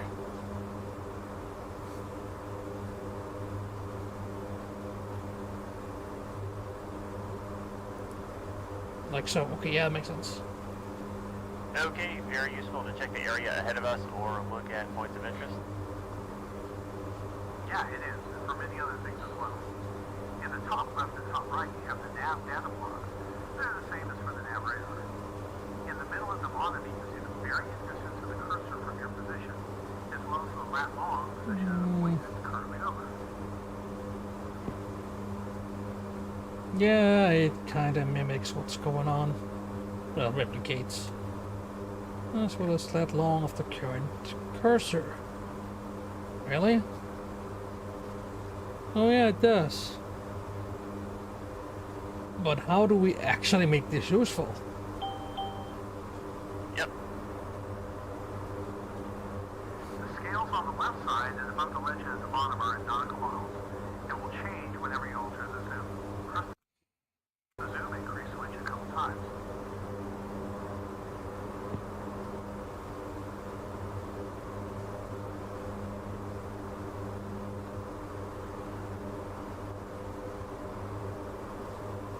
Nope, wrong button.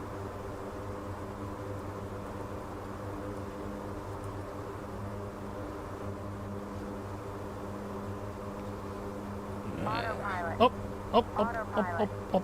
Autopilot. Autopilot. Autopilot. Autopilot. Autopilot. Oh dear, what happened? Autopilot. Autopilot, pilot. Autopilot. Autopilot. Autopilot. Autopilot. Autopilot. Dear God, where is it? Autopilot. Autopilot. Autopilot. Autopilot. Autopilot. Autopilot. No, that's the countermeasure panel. Check altitude. Oh Check dear, altitude. go Check level. altitude. Check altitude. Check altitude. Check altitude. Autopilot. Check altitude. Check altitude. Check altitude. Any more advisories? Check altitude. Check altitude. Oh dear. Check altitude. Okay, we're good. We're good. We're fine. Everything is honky dory. We are no longer flying the desired.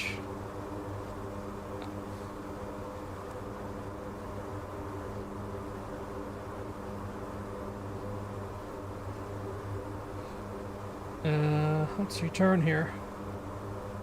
That's enough, question mark? A little bit more.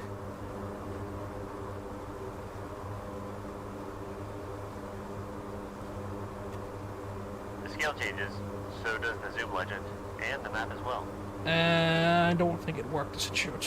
We have several different scales of the map available depending on what region you're in, but usually they go from 1 to 50,000 up to 1 to 5 million. Now, pro tip here, if you want to quickly return to the 1.0 zoom, press the range increase switch once.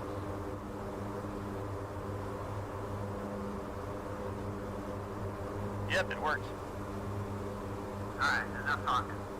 I'm going to sit over here and be quiet, but you can disable the autopilot and bring us back on our course. I'll let you do it all by yourself now. You've got control. I have control.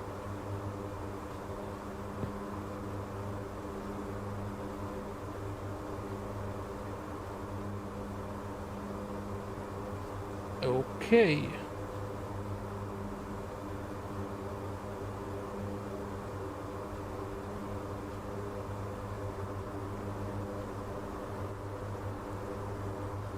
Yeah, okay, that thing resets itself. So we are going to bring this. Autopilot. Autopilot. Autopilot. Autopilot. Autopilot. Oh, right. Autopilot. Autopilot.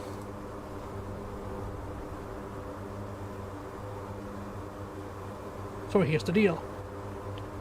We are going to turn right real fast.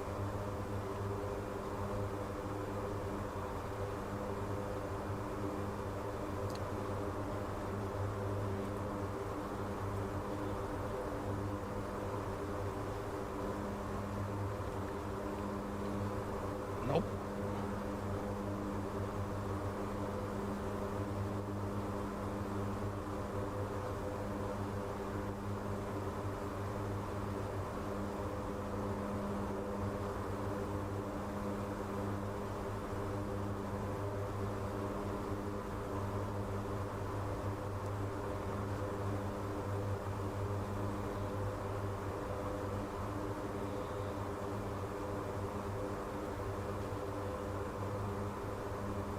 The scale of that thing is still wrong.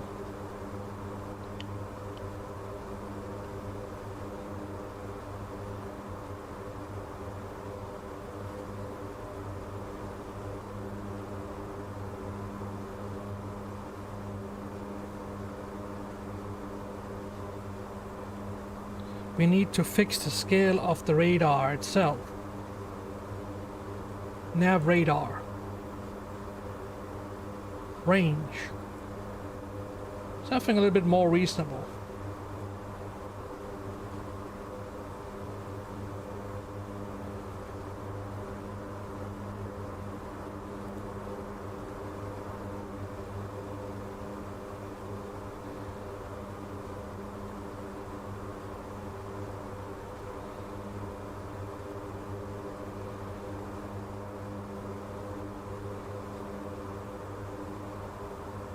Okay, let's keep autofollow enabled and advisories. Nope, just we are way off course. Let's go ahead and reset that. We don't need it right now.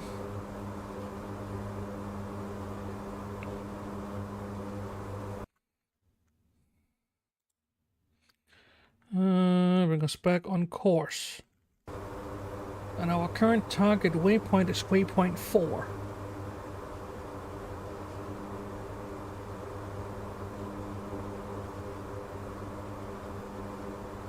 Okay.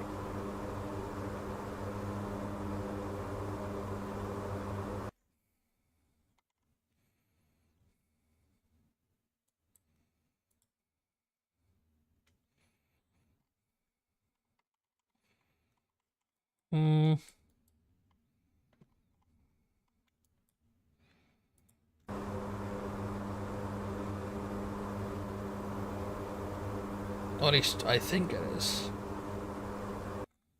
Let's see what does the briefing say. Space bar.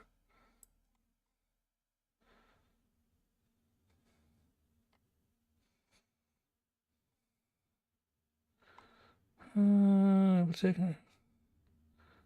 occasion fights. Sure.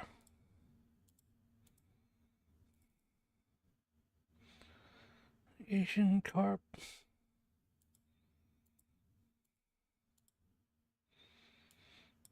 Uh-huh.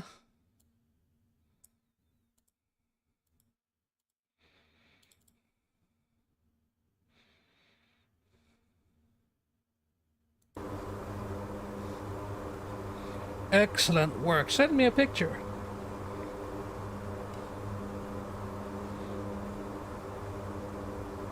Let's see if they managed to cobble together.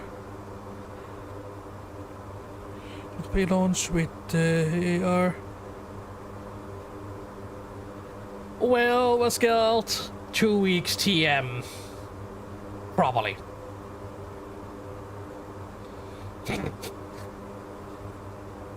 The truth is, I have no idea. I'm still training.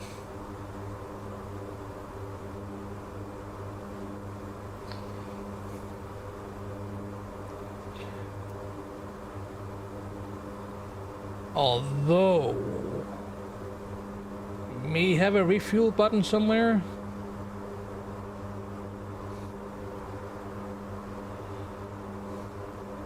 Oh, no. My guy. Look. Cargo plane.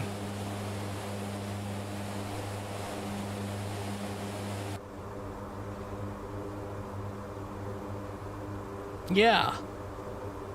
Ryuka, the C130s is the basis. No, it cannot. This particular variant is strictly cargo.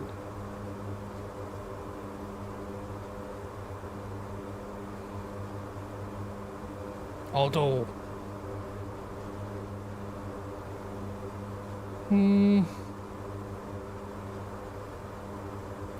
Well, at least the version we have right now, as far as I understand it. Of course, it can hold bombs, we can drop out the bottom.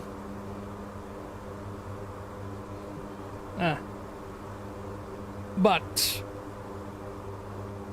that's probably gonna take a little while longer.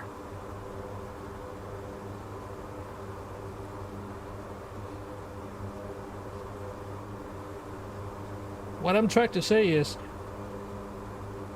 2 weeks CM, absolutely.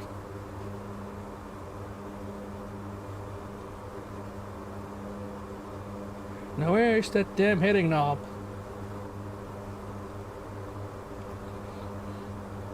So if we can intercept the slope like this and engage heading hold. Hey.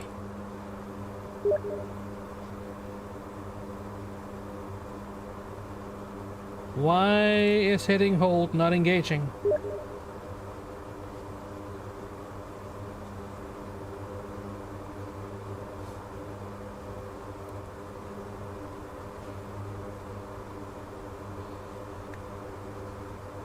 Here we go. Yeah, we can go a little bit more to the right.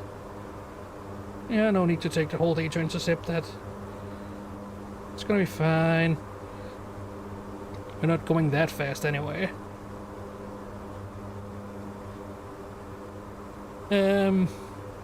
Cool, rest. Yep. No, the AP is engaged. I was just doing it wrong because I used the AFCS to adjust the heading earlier.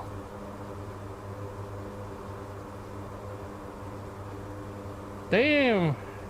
Ellie, you've been busy.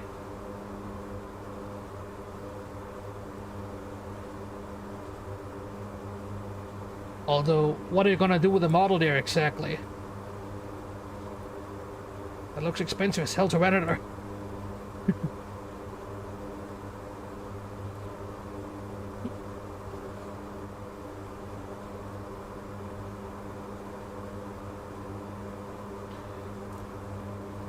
Here.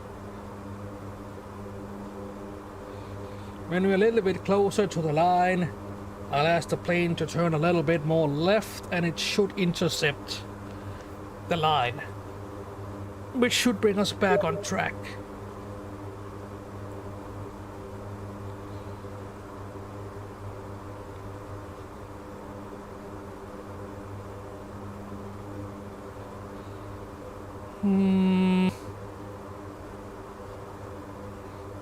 Oh,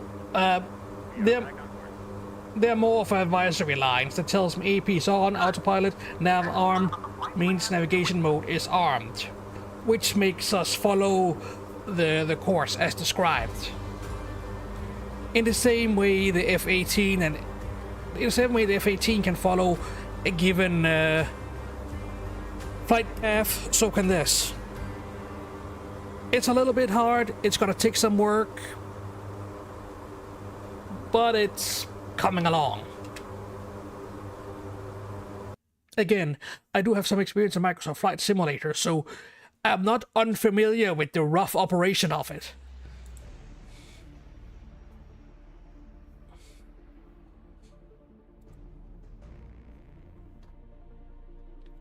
Oh boy.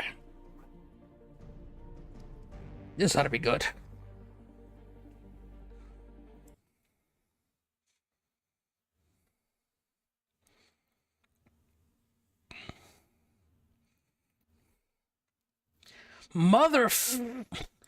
We'll be back after the break.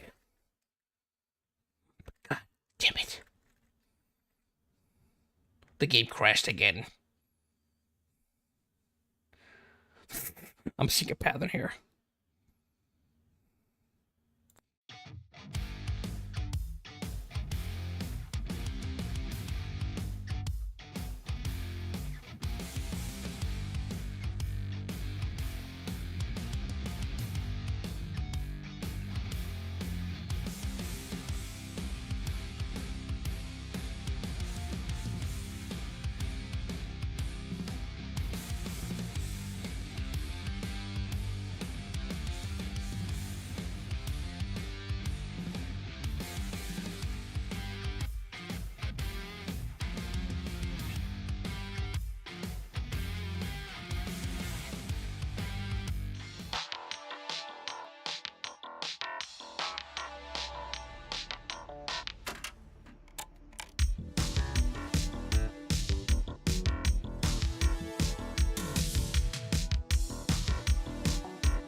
And welcome back. The instability of the game has certainly increased. I'm not sure what's going on there. Anyway, let us begin.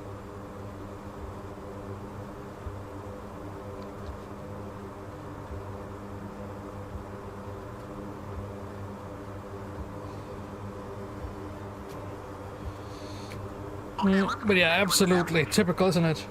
Now we're going to talk about the route, adding waypoints, deleting them, and so on. More exciting stuff. Hit me. Nice. Oh, don't worry, I will.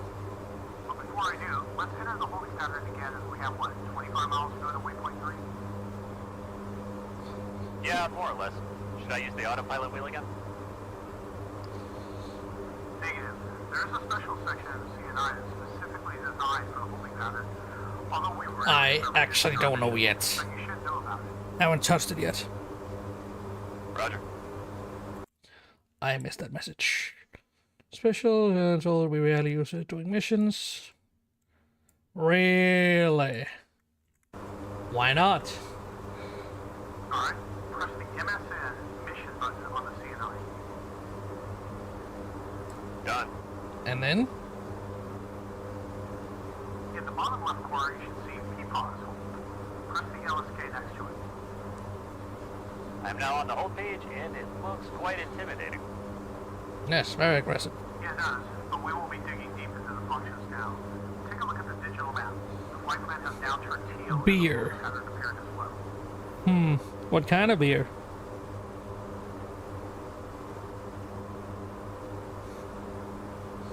Nope. Hey, firm. I know nothing more besides saw the damn thing finally available. Buy. Showing you a proposal of the flight I plan which I has see approved. prop plane, I buy. Execute. It's that easy. To do so, press the execute button on the keyboard. Okay, I really shouldn't. That's dumb consumerism, but yeah.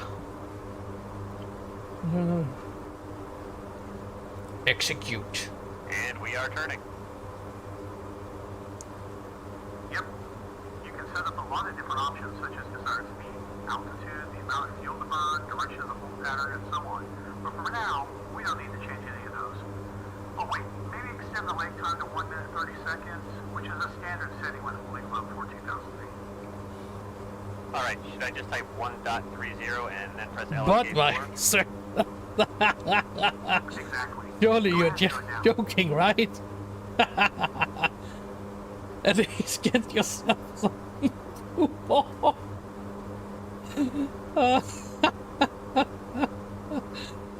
Flight plan turned teal again. Should I press exec? Yep.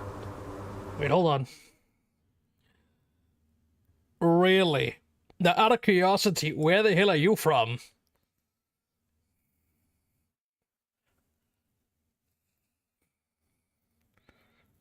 Let's see. So just type it. Oops! I should have pressed that first. Let's try that again. I'm very distracted. 1.30. Really? So again, so where are you from again? America? The East? Europe? If you tell me roughly your geographical location, I can tell you what beer to get.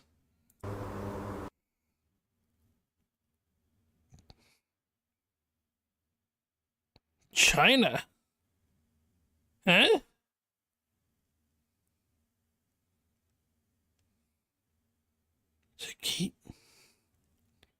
What?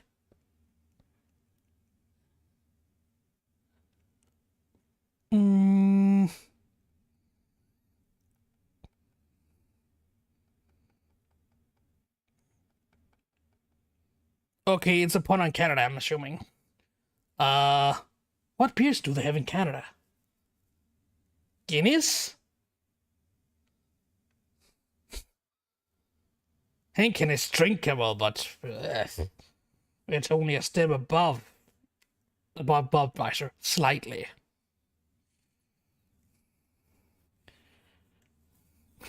Not a lot, but hey, it's a step up, right?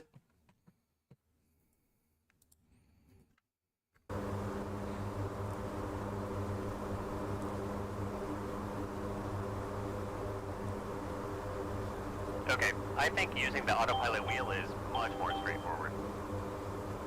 True, and that's why we rarely use the full function. But it is there, and you should be familiar with it. Alright, let's move on, shall we? Let's go.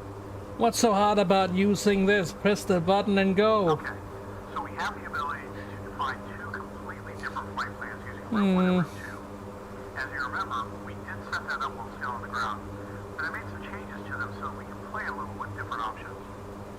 Personally, I don't go to bars. Basically, now hear me out, this is gonna sound silly. If I can't be in the room with people I'm drinking with, Route 1. I put on the VR headset.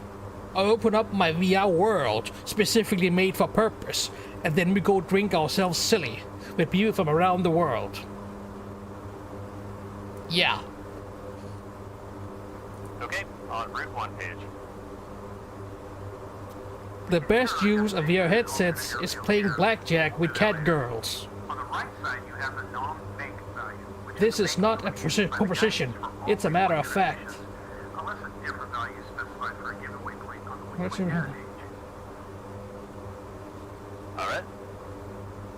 When are we supposed to do, Next, you have the waypoint transition with three options: curved path, radius of turn, or point to point. In essence, these define how the aircraft will behave when passing the waypoint, but we'll discuss the details on the waypoint data page. Now, if you really want a good time, though, crack and rum. So let's have a look at our waypoints. You can do it by pressing LSK6 next to legs 1. Oh, no. We don't do that VR chat crap around here. We play Resonite. If you don't I'm mind on if... the Act Legs 1 page.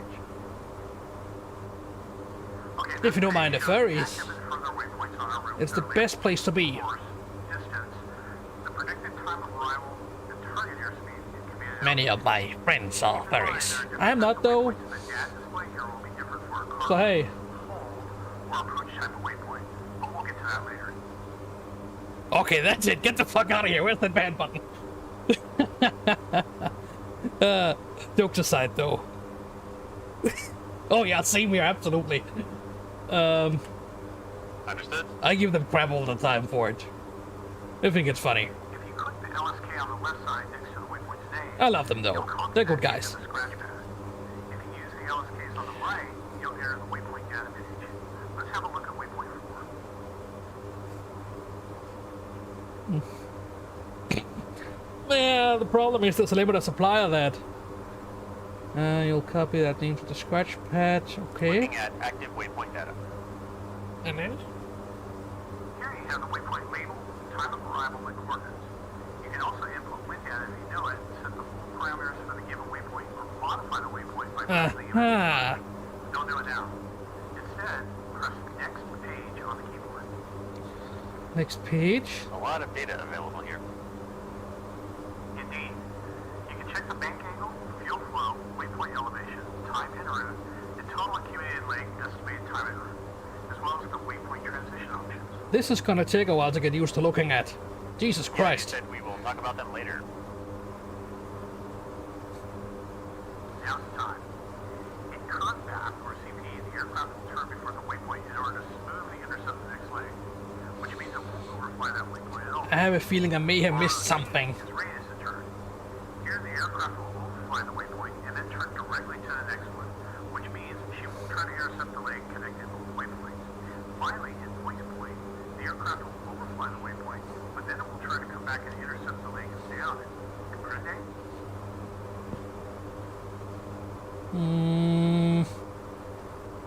Curved path for C. Okay. Yeah. Quite a lot to take in, but it actually makes sense. Yeah. I mean, it's not too difficult, but you know, first time seeing it. Go ahead and talk about adding and deleting waypoints now, and I'll show you how it works in practice. I can fly the 810 and use its navigation systems, so it's like a CDU, but different. Waypoint, but I'll focus on two. add one using MGRS coordinates, and then make another one using the cursor on the It's a digital weird map. CDU. Ready? It's a messed up CDU. Let's get to it. But it functions roughly the same. Press index on the CNI for me. Done. Now, Bruce 1. Negative. Go to the next page. Okay. There. I have a feeling I'm getting way off course. Now, enter the custom data page. There. I can see bowls plus other waypoints on the right. Correct. In the top left, there's a show waypoint option. If you want to modify any of the existing waypoints, simply press the LSK next to it. This will copy the name to the scratch pad. You can also type it if you like. Let's go ahead and try it. Press on bold. Press some Bowls bolts. is now at the scratch pad. Now press show waypoint LSK. I can see the bullseye custom data now. Yeah. Here you can edit the position and elevation of any waypoint stored in the memory of the CNI. Let's go back to the previous page. Press custom list. Okay. Back where we were before. We will now add a new waypoint. Make sure there's nothing in the scratch pad. Type test. And press the LSK next to show waypoint.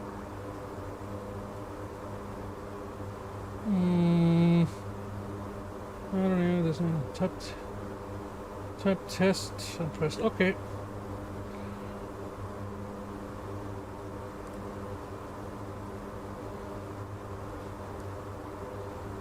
And then press SK next to show. Okay. Back on the custom data page, but this time with blank spaces next to position and elevation. Yeah. Very good. Type 38 Tango Kilo Lima 57100 Jesus. 600 and press left LSK2. Here we go. That is a lot of crap.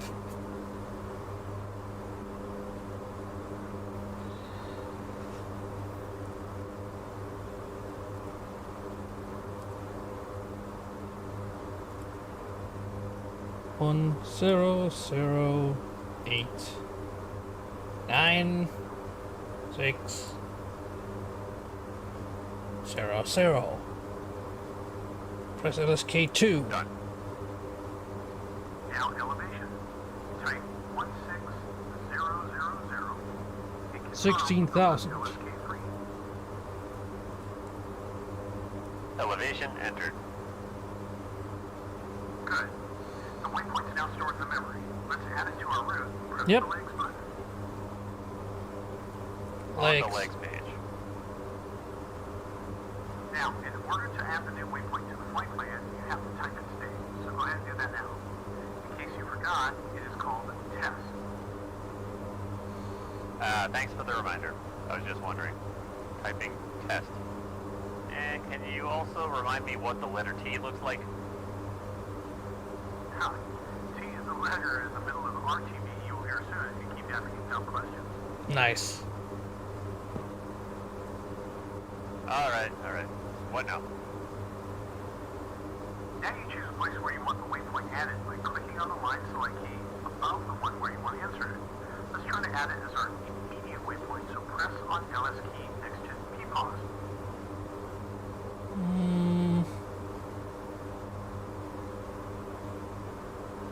So this one? Says not allowed. Ah, shoot. That's because you can't change your active waypoint from here. You would have to use direct intercept page, and we'll get there in a minute.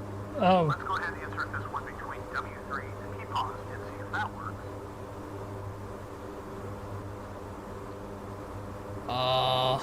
That worked, and the test waypoint is now on the provisional flight plan on the digital map and nav radar. is it? Bam. Very good.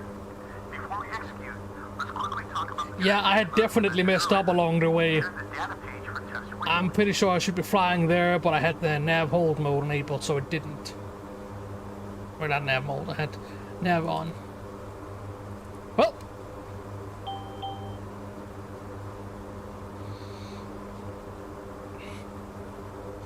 Yeah, fair enough. Again, as usual, 2 weeks, right? Just in mode. Okay. Okay, done. Press next page.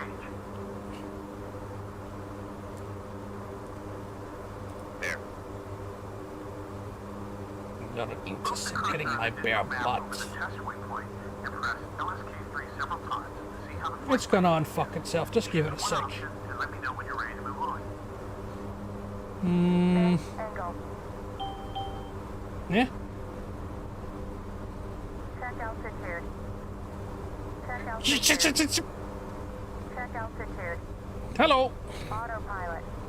Autopilot. What in the... Autopilot. Autopilot. Yes, yes. Autopilot. AP disengaged. Autopilot. Throttle. Throttle.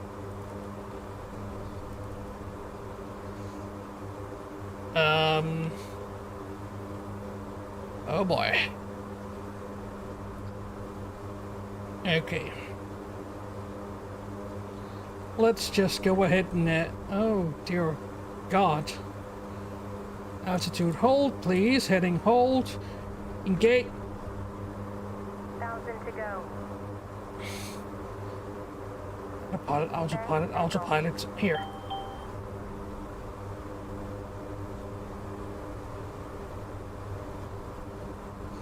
Alright, good night, Helibird. Oh, Jesus, this is gonna kill me if this keeps up.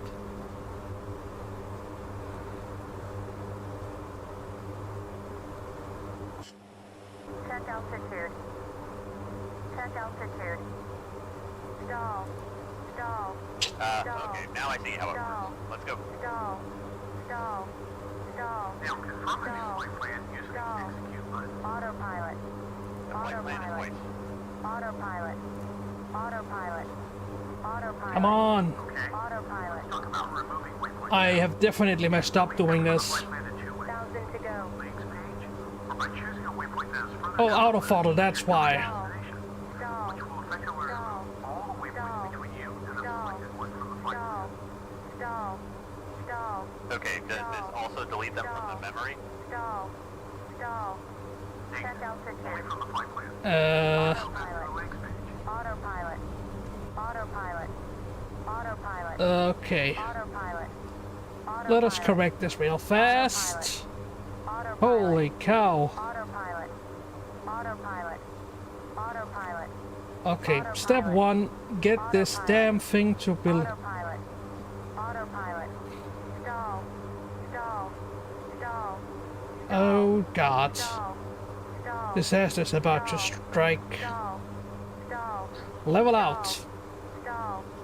Autopilot. Autopilot. Autopilot. Autopilot. Okay, what the hell is wrong with you? Autopilot. Autopilot.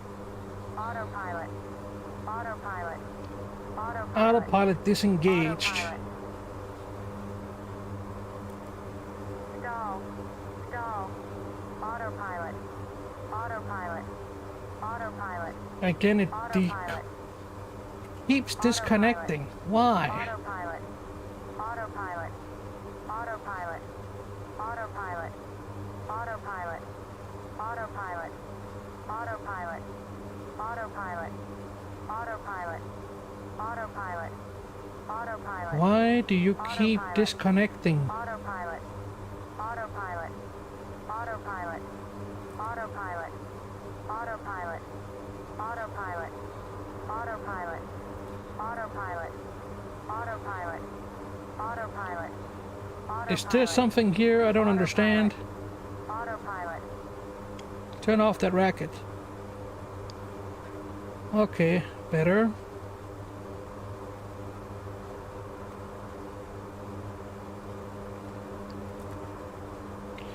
Engage altitude hold. Stall. Stall. Stall. Stall. Stall. Stall. Stall. Stall. Nope, it immediately just... Okay, there's something severely wrong with that auto throttle. Throttle. Throttle. Maximum thrust here. Oh dear. Stall. Stall. Stall. Stall. Stall. Stall. Stall. Stall. Stall. Stall. Stall.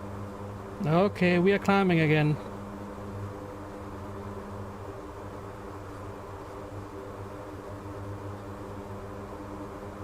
I have absolutely no idea what the hell just happened.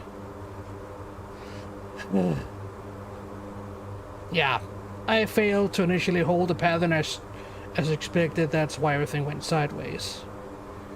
For now, I will gain some altitude, set the damn thing to work as expected.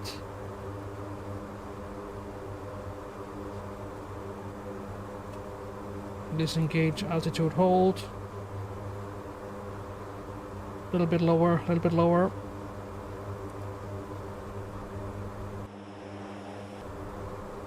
That's too much. That is too much. Here.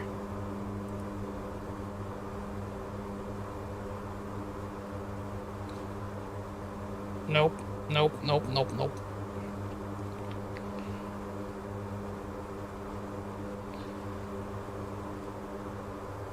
I don't know what it's doing right now, but it's not working as expected.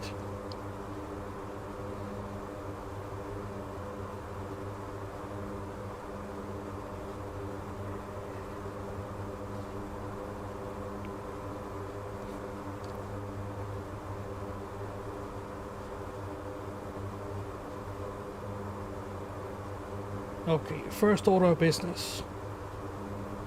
We will need to regain some airspeed here.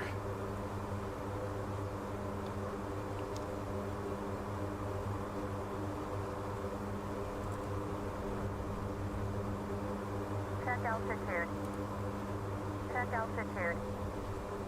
Check altitude. Check altitude.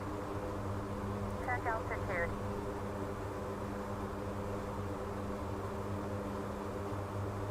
Why do you keep pitching up so hard?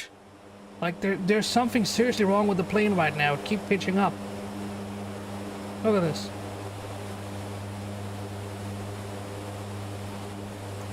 Let it go. Instantly pitches up. Why do you pitch up?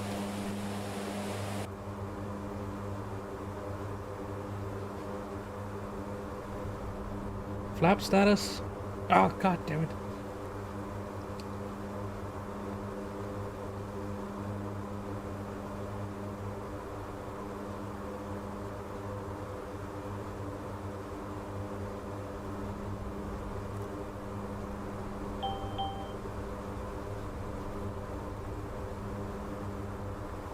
Bank angle. Stall. Nope, immediately stalls out again. Stall. Why do you stall out so much? Am I missing something here? Am I going crazy? Something is making this plane pitch up like nobody's business. Where do we have indicators of current pitch? Well, rather, current trim. This needs to be trimmed out immediately.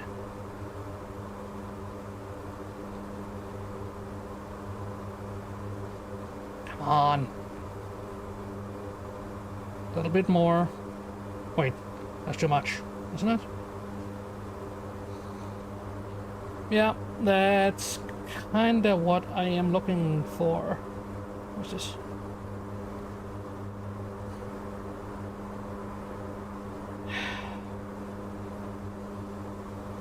Oh hey, neat! 100 messages today.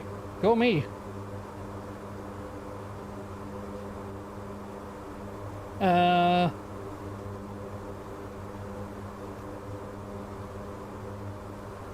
Okay. I think that's enough of that lesson right now. Jesus, that was stressing me the hell out.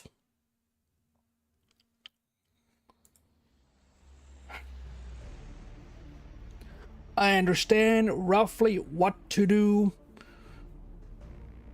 But I think there was a skip step. Maybe I got distracted.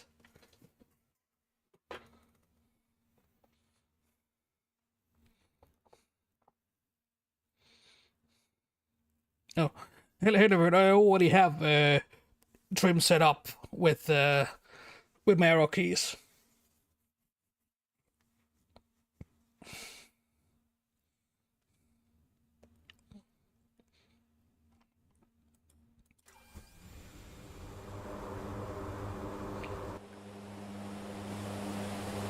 Yeah, I know it's a clumsy way of We will doing start it. this mission out of character and in a rather unconventional way. As before we move on to the fun part, we need to spend a few minutes talking about the cargo menu. The default keybind to bring it up is left control and C. Go ahead and turn it on.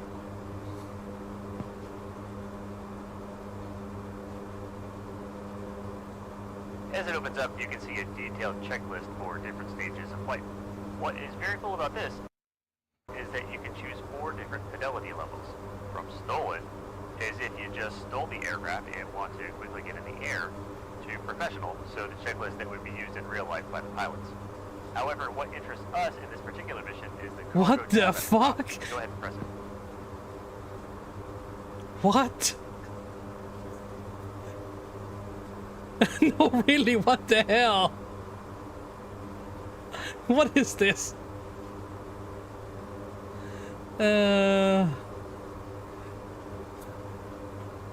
Okay. And then... what the heck, man? Before we do anything else, switch to the Loadmaster view. Press 3 on the keyboard.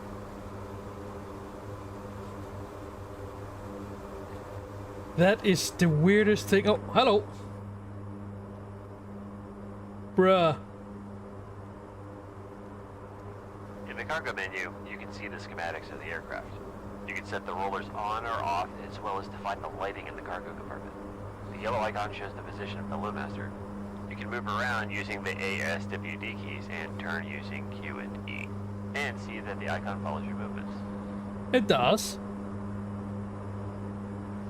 What does this one do? Okay, no, don't press that. The numbers on the left, starting with 345 and ending with 1005, indicate the distance of the given line from the reference point in inches.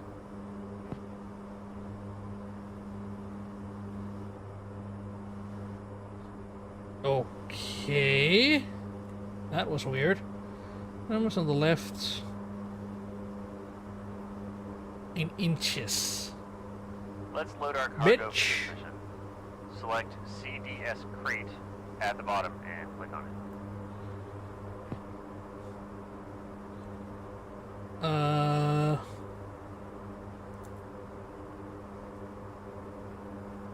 Like, can we stop stealing my freaking mouse here? I'd appreciate that. So, what do we want here? We want to see DS crate. Okay. The blue outline automatically moved to the cargo space, and a blue 01 crate is shown on the right side. Yes, it has. Here you can choose the parachute type, assign it to a specific CARP program, and adjust the Not time yet, for silly, the not parachute yet. to open after the drop, which would normally be used for a higher altitude drops to minimize drift on descent.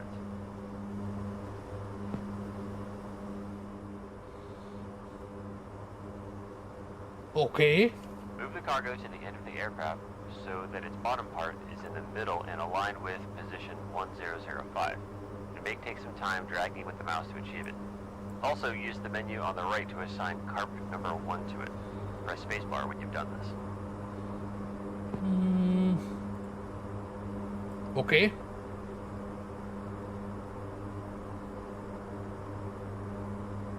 Now add a second crate and move it towards the end, so that its bottom touches the first cargo you loaded around the position 945, and assign carp number 1 to it. Yeah, assign card number 1 to it. Okay. Add a third crate. Place it above the previous one with the lines touching around the position 885. Assign it to carp number 1 as well. Yeah. And finally, put a 4th crate and set carp to 1. Mother of... Could you just say put four crates in? No. When you are happy, click on the Load All icon in the top right corner of the blue quadrant. No, I am very angry. Screw you.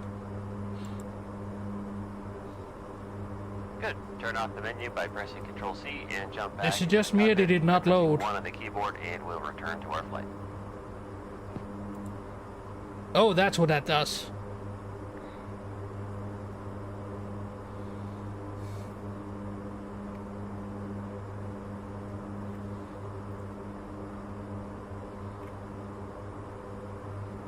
Look, Ma, crates.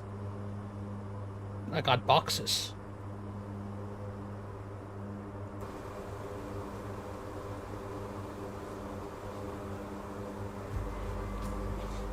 I am ready for professional boxing now. Where are we dropping this?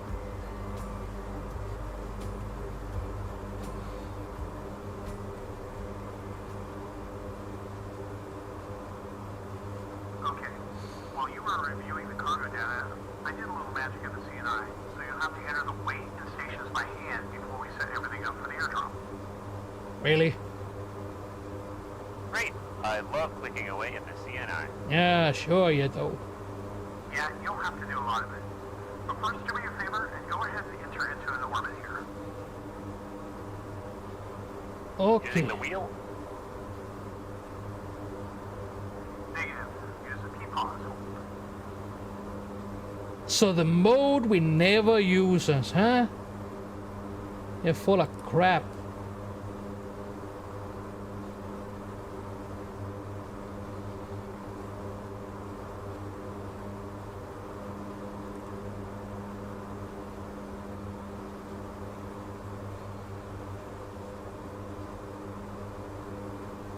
Alright, ready. Good. Press the MC index button. There. Enter the weight balance menu. Okay. Here you can enter and change the weight of fuel, payload, crew members, or bags and other equipment. You can also check the weight of takeoff and landing, the latter not counting cargo that would be airdropped and fuel that would be burned. Right. Cool, you can also enter the weight of guns and Yo Mama next to LSK. Of course. Yeah, you bet. But seriously, arm is the measurement of how far the load is in inches from an imaginary reference point, which is 30 inches in front of the nose of our aircraft. Don't ask me why it's that. It's just what it is. Oh, I fuck. see. This info is then used by the aircraft to compute the center routing, or MAC, which is in the bottom right of the display. MOM, MOM, is the older way of counting the same thing, so just stick to ARM. Okay, let's move on. Okay. Sure. Good. Here's the operating weight menu for me. In operating weight. Crew weight is 1,200? Man, you're fat. You can't go below 1,000 here, and with 2 to 3 people in the back, you can easily get to that number. By default, we use 200 pounds per crew member, though it doesn't really matter in the grand scheme of things. Okay, go back to the main page. There. Hey. Let's enter our payload. Press LSK.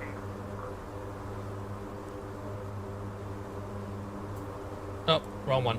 Ready to roll. This part's very simple. You enter the weight in pounds for each item, followed by a slash if it's a normal cargo, or 2 slashes if it's airdropped cargo. Then after the slash, you enter the arm value. Sounds easy. All right. Let's start with the first one. Type 882 // 1005 and confirm with LSK1.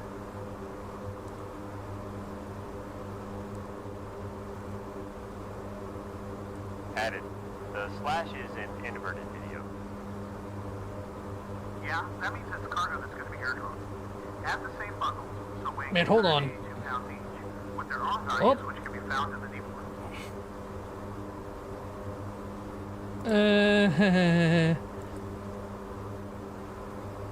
Oops.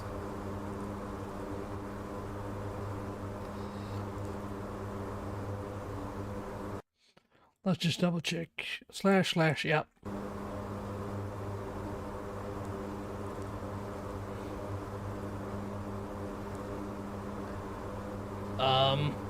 Oops.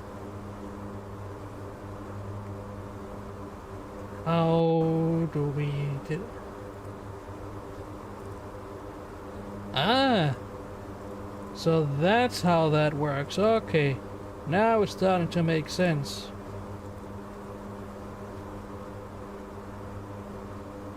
Wait, wrong. That's number 2. Another one was... What was the first one? Okay, so my guess is it's the weight and in what position.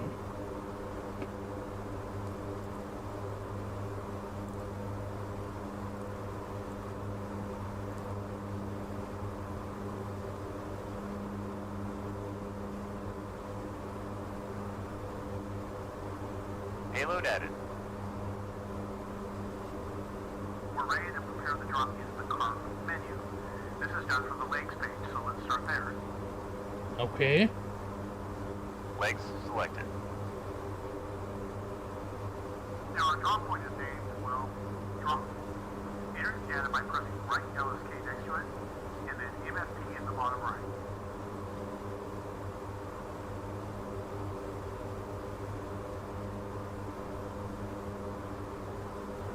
Enter state by pressing this key next to it.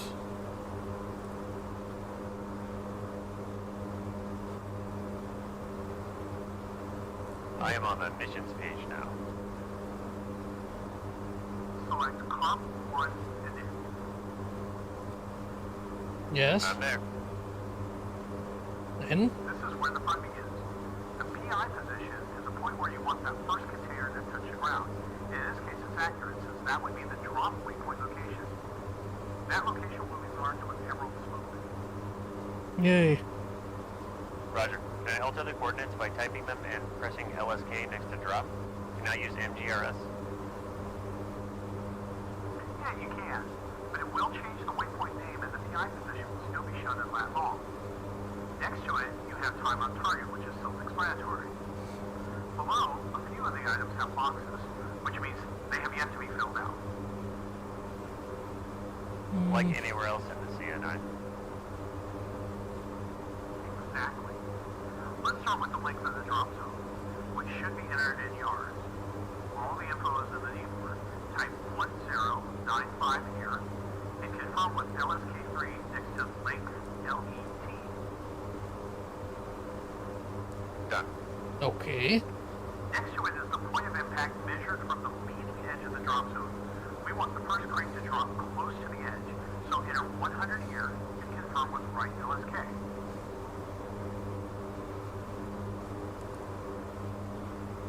Okay. No, it's just a scratch pad. Look like just like the A10. Slowdown distance. The point at which you should start the slowdown process. We typically use 6 nautical miles, so type 6 and confirm the LSK.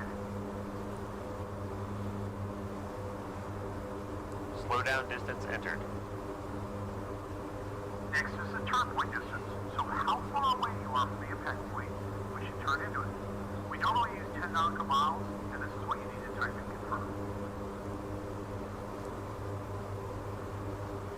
Alright. Okay, and then Okay, so finally our running course is true heading. The keyboard says 162 true, so type 162 T and acknowledge. 162 T. Okay, it automatically added the magnetic heading as well. DZ escape is the drop zone escape distance. Let's leave it at a half mile, which is the default setting. Now, a good habit after editing each page is to press the execute button. This is like saving data, so even if you accidentally press erase, the executed part will stay in the system. Go ahead and do it now. Cool. Wish we also had a Control Z option.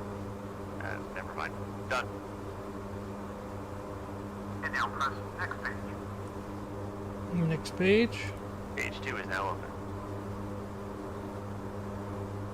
We'll start with the payload type, which can either be personnel, CDS, which stands for Container Delivery System, HE, heavy equipment, or bundle other. We should have CDS selected here by default.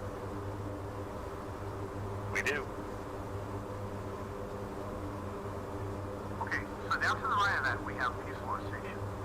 So the distance in inches from the front of the aircraft to the leading edge of the first cargo to be dropped. This info is needed by the system to compute how long it will take for the cargo to exit the aircraft. In our case, it's at the very end of the aircraft and the number is 1005. Yep.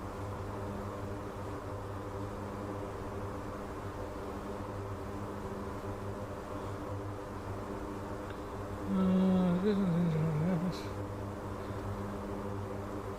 1005. So, I guess we need to type that in? Question mark.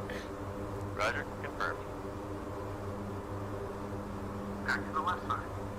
Number of stages determines if we're going to be doing a single stage, low level drop, or a two-stage higher altitude one. Let's leave it on one, as we'll be dropping to low altitude. And then? Okay. Release system can either be extraction chute or tow, cargo release system, CRS, or not applicable, selected for personnel. Again, we'll leave it as the current selection, CRS. Gotcha. Chute type and number. Enter the chute list on the right. Press left LSK1 to copy the chute type to the scratch pad. Then return to the previous menu and enter it using left LSK3.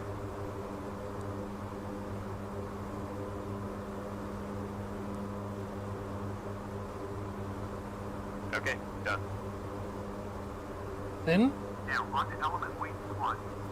Type 882 as this is the weight of one crate slash 4. The number of crates we have that we're going to drop. And confirm. The total changed to 3,528 pounds. That's correct. Now CAS on the left is the calibrated airspeed for the drop, with 140 being the default speed.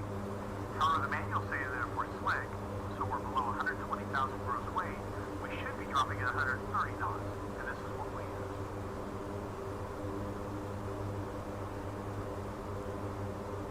use. Of course, let's deviate Sure, from the default 1307. values. Okay, finally the race track option. Escape will take us back to the flight plan after the drop. It's usually what you do in the combat airdrop. L or R will set up a left or right hand racetrack for multiple drops. So let's say you're doing training and you're dropping one bundle at a time. Makes it easy. Execute to save, and let's go ahead and move to the next page. Exit will take us.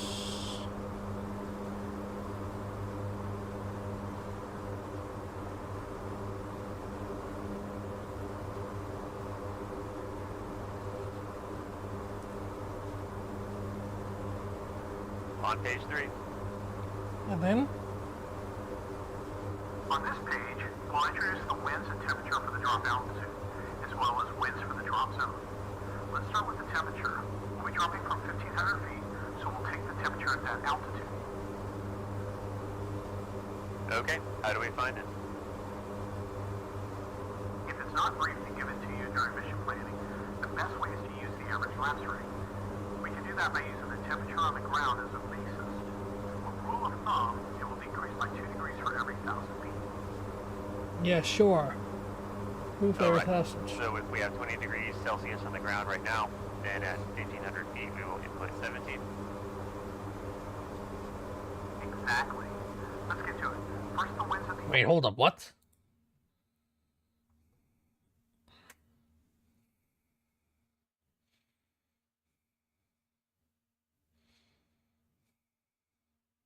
No, for every 1,000. Yeah, that makes sense. altitude, which luckily we're in our brief. Type 038/04 and confirm with left LSK1.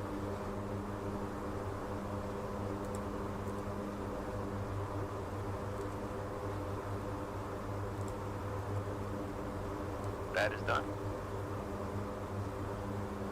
Now the temperature we talked about. Type 17 and confirm with right LSK1. Temperature at 1500 feet set. Done. Back to the left side. Now we'll enter the surface winds. These would be 061/02. Type it in. That's 02. Okay, and the surface temperature of 20 degrees Celsius on the right. Correct.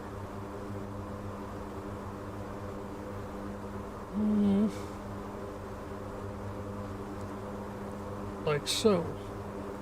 Done. What is the BAL wind speed? Okay, so this is computed for the two-stage drop from high altitude. It's nothing to worry about right now, but we have to set the QNH, which is 2988, to ground level. Type it in and confirm with LSK5. 2988. Okay, pressure set. Good. Execute and press next page.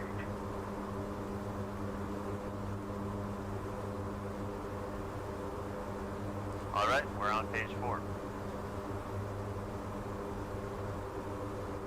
Here, we'll input altitude and elevation data, including the point of impact MSL altitude and highest obstructions in the area.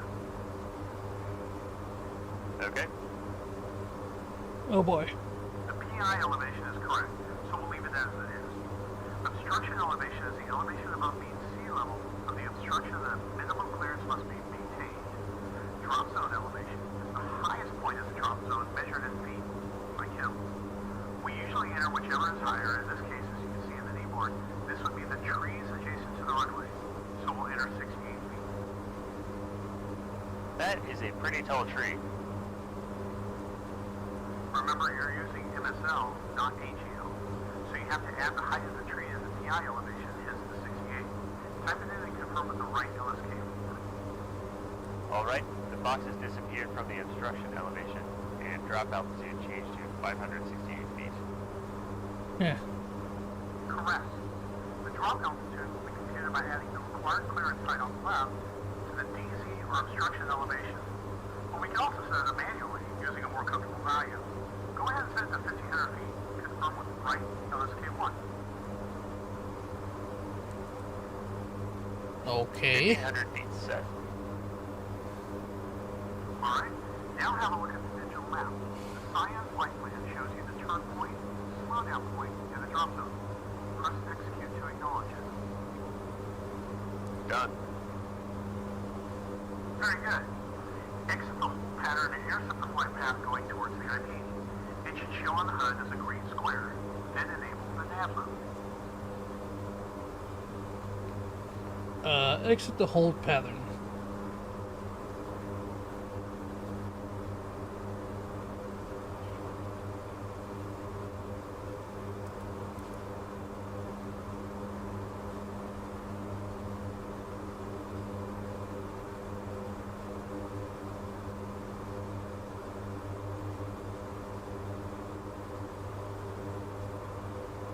Oh dear, to use direct options, select IP as your destination.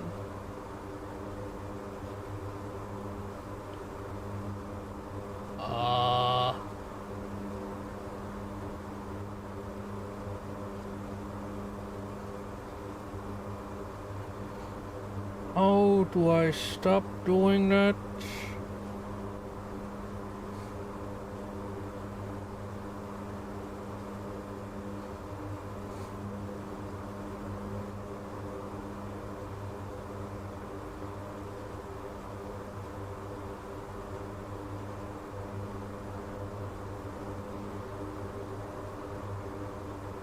Ah, here's an idea.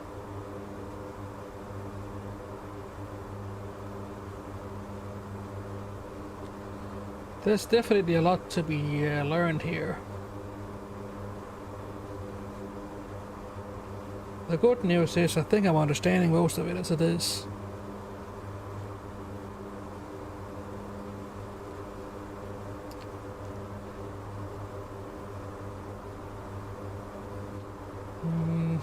Back in nav mode.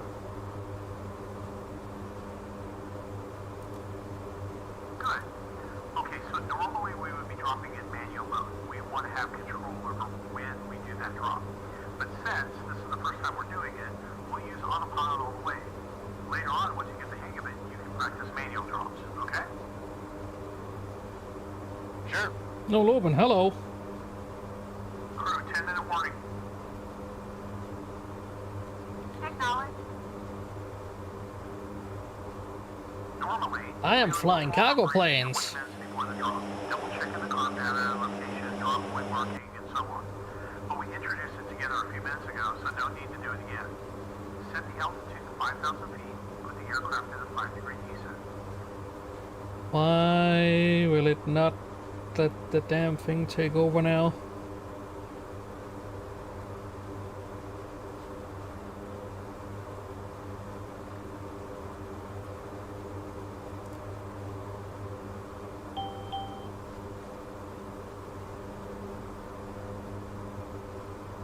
What do you mean? Oh, absolutely. Of course, why wouldn't I?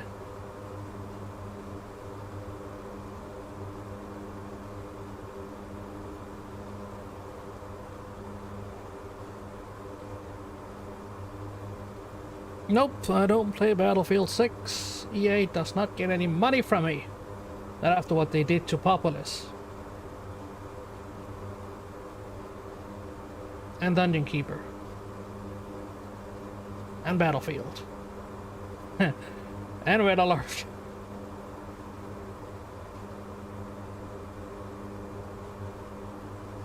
Oh, hell no, Santa. You know, that's kind of, you know, a little bit, you know.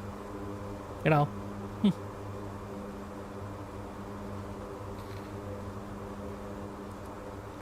There we go. What do you mean, exceeded? How the hell do we force this thing back into, not an off plane? Yeah. Why do you think we are that, huh? Stupid plane.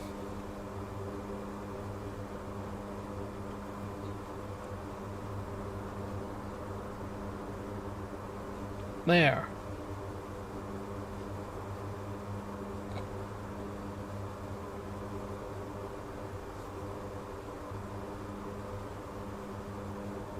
Now I should slowly begin to intercept. Nope, it does not agree. Autopilot. Autopilot. Fine, we'll just do this the hard way then. Autopilot. Autopilot. Autopilot. Autopilot. Autopilot. Autopilot. Here. Autopilot. Autopilot. Autopilot. Autopilot. Autopilot. Autopilot.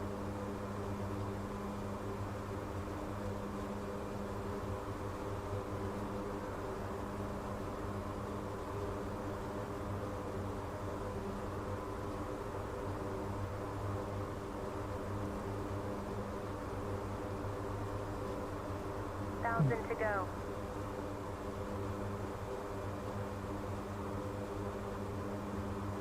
I'm not entirely sure how all of this stuff works yet. Oh yeah, I'm well aware. I'm well open. But as a rule, I don't touch modern Battlefield games. The last one I played was 3, and no. Just no.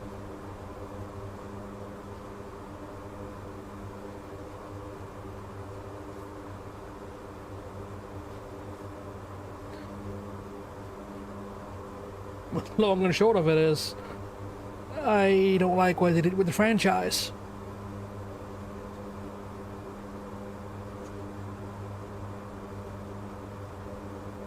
Lobin, I need to remind you, I played Battlefield 1942 in Vietnam, okay? Like all this modern variation of it is just weird.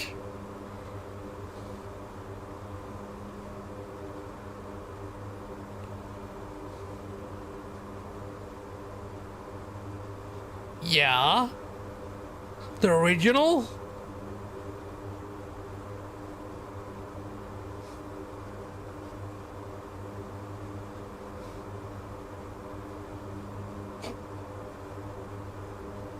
Anyway, That's how it blew Lobin's mind.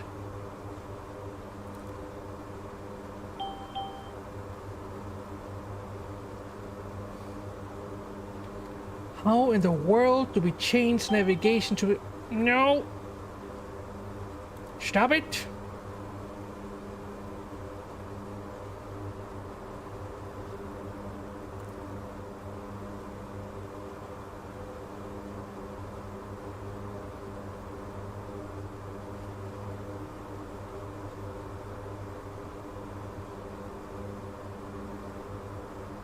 I need to figure out how to turn this thing back to what it needs to be.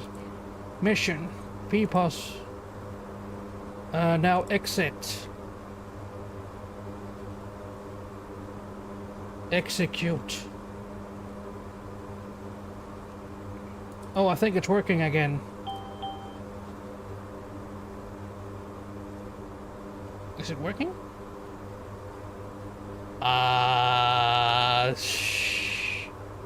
Kinda. How to select the next waypoint in case I need it. Heading hold active. No, it's not. Go away.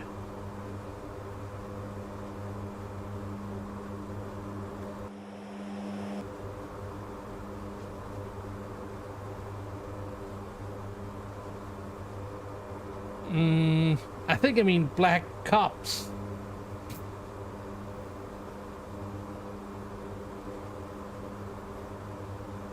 We gotta save Burger Town, you know. What in the world?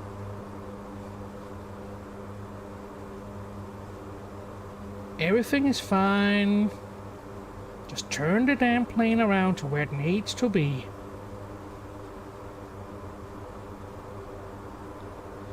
Heading hold active. The hell it is.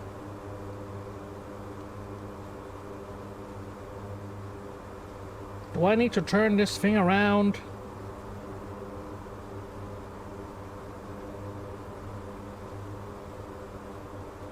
Yeah, I do. Okay. Actually, no, no. Turn it right, turn it right, turn it right, turn it right.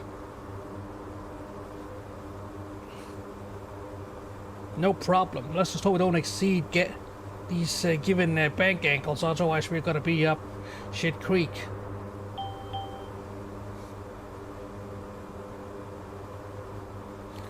Yes, yes. Look, it's a shame he decided to one day go crazy. He'll recover eventually, hopefully. We'll see.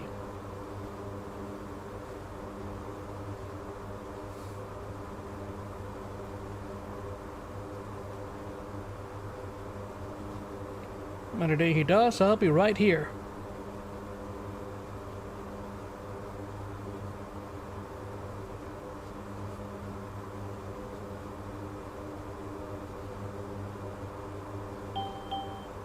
Motherfucker.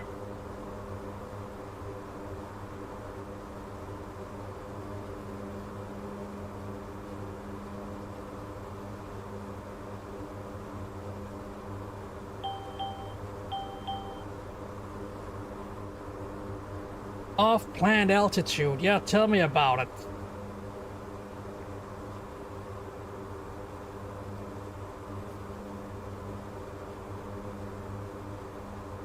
For now, we're going to steer into the IP and line it up so we'll go back on track where we belong.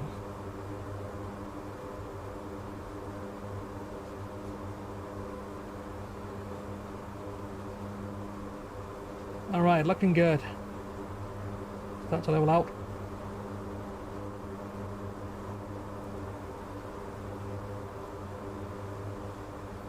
We should be within... No? Still? God damn it. Fine. Jeez.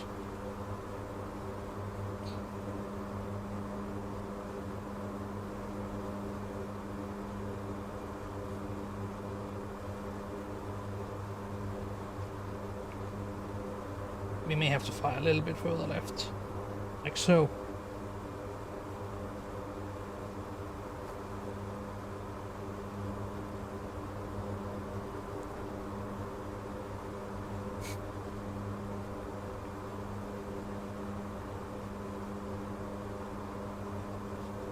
Oh, hey, Snake. Thanks for the raid, dude. Much appreciated. Have a good time. Why the hell did my raid alarm activate? Stupid thing.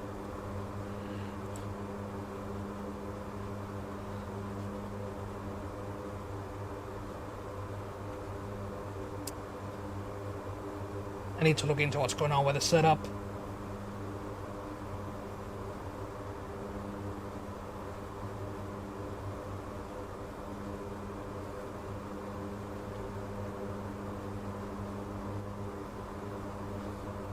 A bit more right.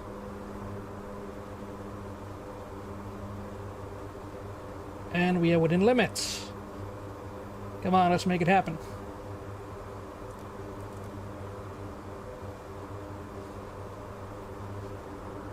Hard right, come on.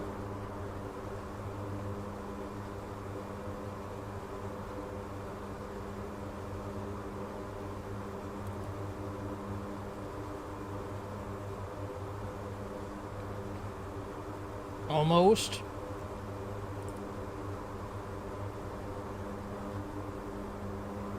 Begin leveling out.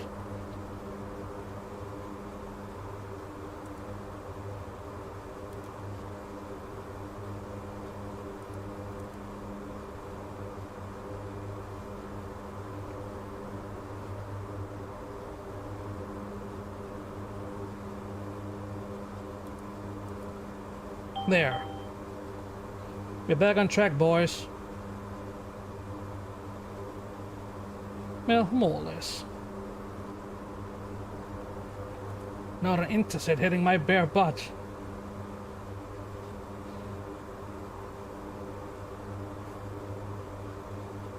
No, relic. Let's see, you need to be within a close distance intercept heading to capture new. Yep, that's what I figured. And that's exactly what I did, as far as I can tell.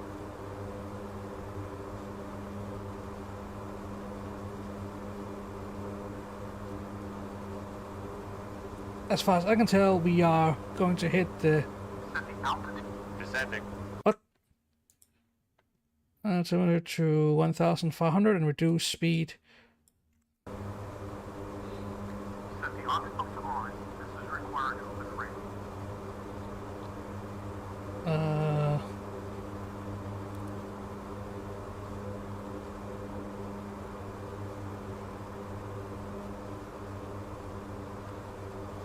So, and what else? Speed 280 knots.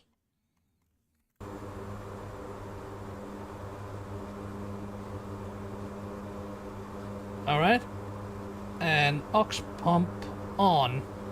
Where's the aux pump? Aux pump is on.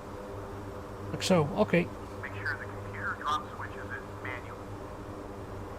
Drop switch in manual. It is in man. Alright. Red light. Red light on. Depressurize the cabin. Set the knob to no press. Knob to no press. I can't read that from here. No Cabin press. depressurized. 10 minutes. Check complete.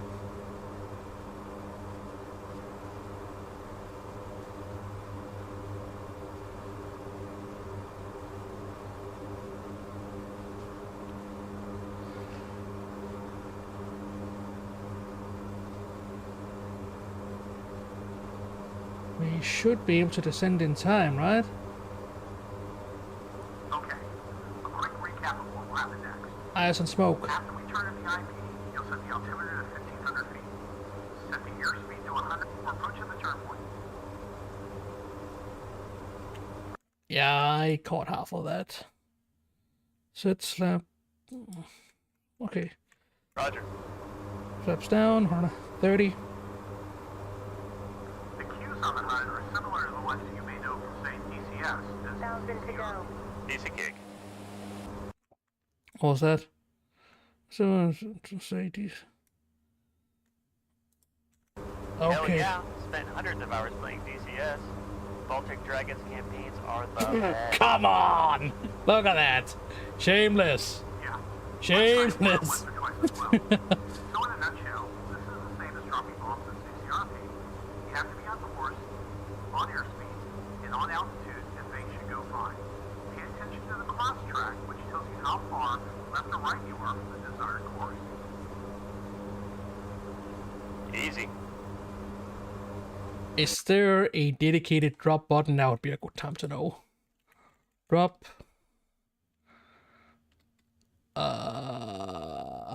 I'm gonna assume that is the button we're gonna be using.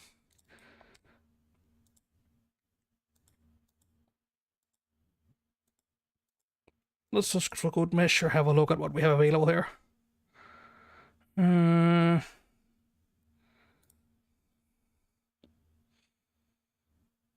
Jump, caution. I don't know.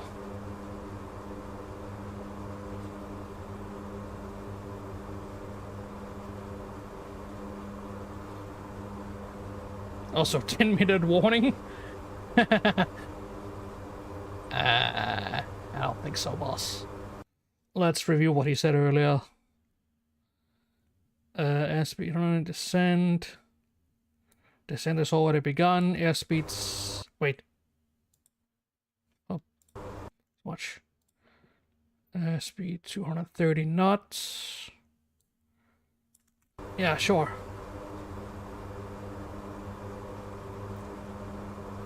Everything looks correct.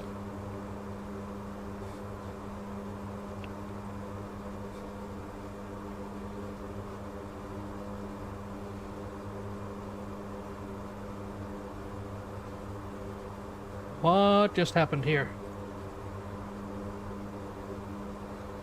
Just the turn point. Okay, we're fine. We're approaching the turn point. And hello, Raiders. Welcome aboard. Holy cow. Roger. Set the ramp switch on the aerial delivery panel to open. Open up. Switch set. Ramp opening. Do we have to? Yeah, we have to hold it. Okay. Set flaps to 50%.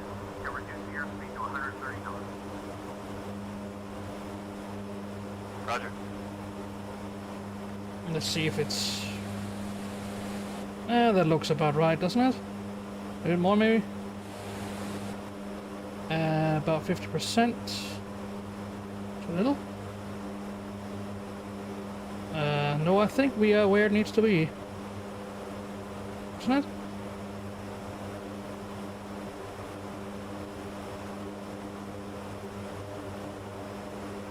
Oh, here.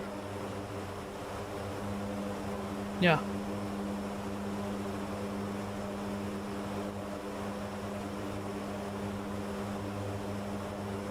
SB to... Yeah.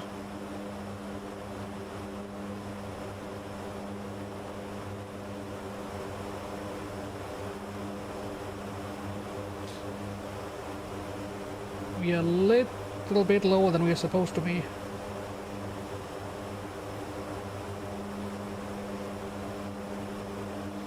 Airspeed looks good. Altitude is a little bit lower. Let's see if we can't fix that.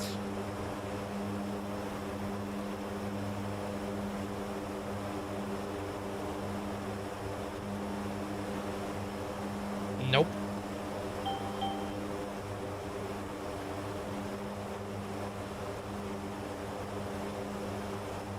No pitching while that's open. That makes sense.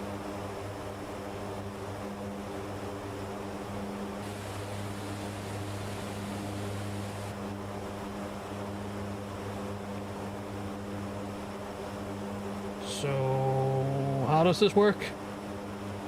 Pretty sure this thing is where it needs to be, isn't it? Do we have a way of reading that?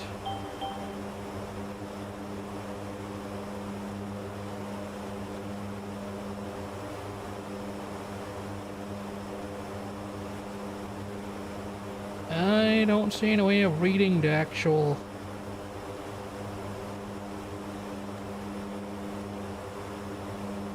Screw it.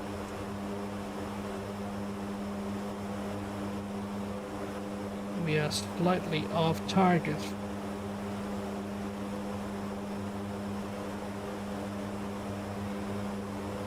Yeah, we're gonna be off target for this one, I think. How's the wind situation? No data.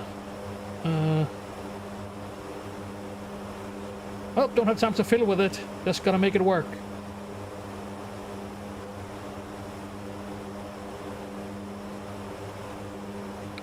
Do we have any kind of arm button that needs to be pressed? Ding ding. Yep. Slow down. We have the appropriate speed we need. What's it whining about?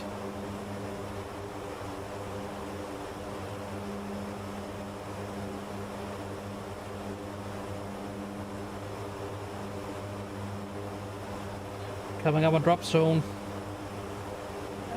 This is probably going to be a little bit off.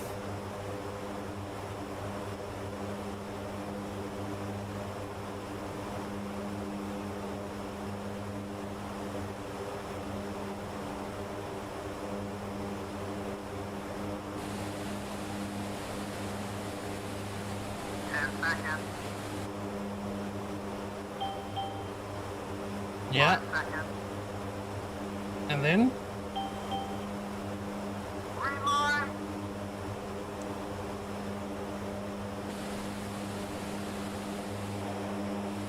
All clear. Red line. Ramp closing. Okay, what happened here? I don't think we managed to drop the cargo. Nope, cargo's still here. Autopilot. Autopilot. Autopilot. Autopilot. Autopilot. Autopilot. Oh god. Autopilot. Autopilot. Wait, what the? Autopilot. What? Autopilot. Autopilot. Autopilot. Check out security. Oh dear. Check out security. Check out security. Okay. Check out security. Nope. Wrong. Autopilot. Autopilot. Pull up. Autopilot. Autopilot. Autopilot. Autopilot. Yeah. Autopilot. Autopilot. Okay, get off the ground. Autopilot. Um, check speed. Autopilot. Too low. Autopilot. Autopilot. Disengage out of throttle. We need to Throttle. get back up to speed. Autopilot. Get the hell off the ground. Autopilot. Autopilot. Autopilot. Autopilot. Autopilot. Okay. Autopilot. Uh, where? Here. Autopilot. Check out secured. Autopilot re-engaged. Check out secured. Altitude needs to be adjusted. Check out secured. Check out secured. Check out secured. Check out secured. Check out secured. Check out secured. Okay, engage outer throttle again. Check out secured. Check out secured. Oh god, what's it doing? Autopilot. Autopilot. Autopilot. Autopilot. Autopilot. Autopilot. What are you doing? Autopilot. Autopilot. Autopilot. Autopilot. Autopilot. Autopilot. Autopilot. Right now it's being very erratic. Autopilot. Autopilot. Autopilot. Autopilot. Autopilot. Autopilot. Let's see if it drops out of it again. That was not a successful drop at all.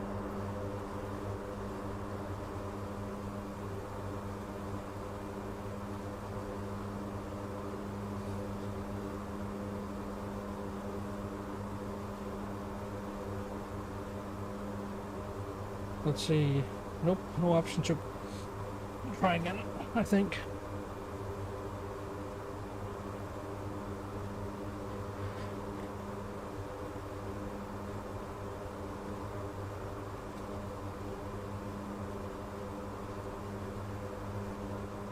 Let's see.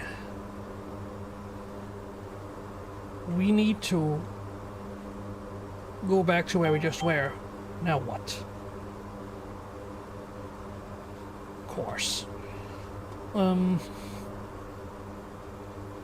Turn left and around here. How do we adjust waypoints?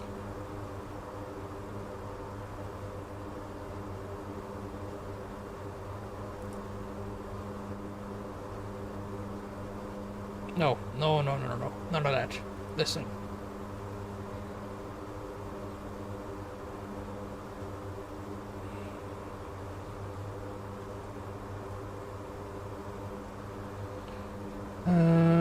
That's just... no. It's a flight plan we already have programmed. Don't need to touch that right now. That's just the comms. Do we have any kind of rocker to just select the waypoint here or something? This would be pretty useful right about now. Nope. Alrighty then.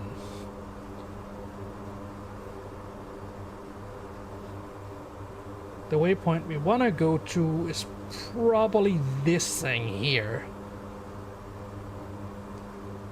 Now the question becomes, how do we get there again?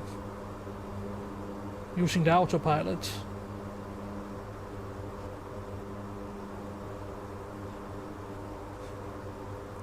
To go. Yeah. Ah, it's currently correcting itself. Excellent.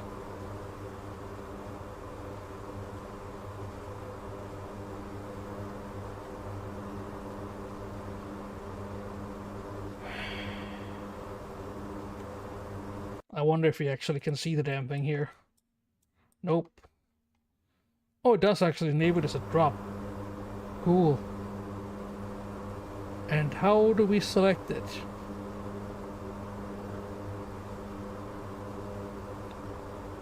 Not T-pose, hold. Not P-pose, not T-pose.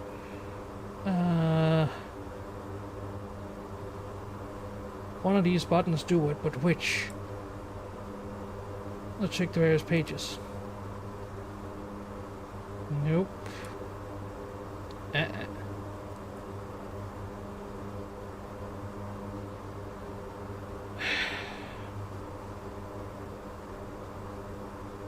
Any advisories? Yeah, you're way out of position. Sure we are.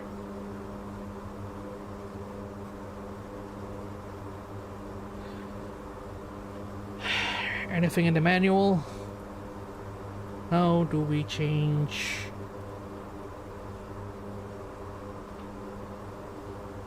To the next waypoint again. No, no, no. Instrument. Nav page. Radio.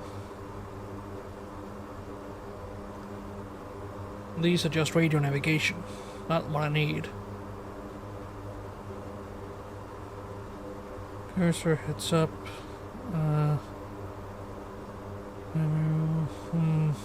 HDD.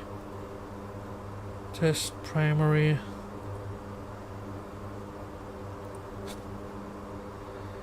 I have completely forgotten where half of that thing I learned earlier was.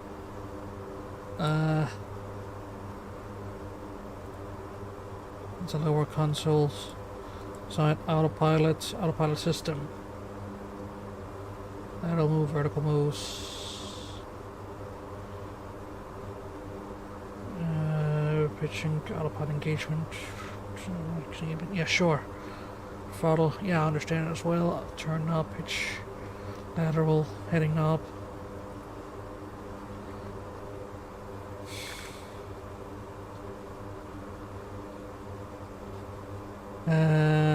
This is gonna take a moment.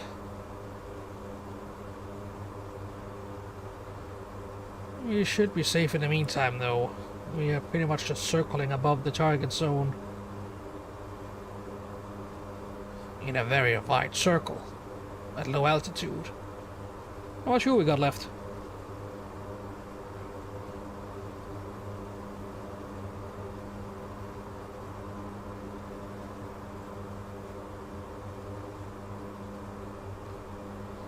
There is the damn fuel indicators on this thing.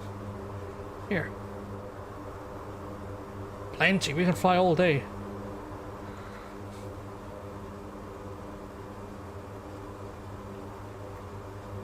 Let's see. Auto throttle. So. Nope. Navigation panel.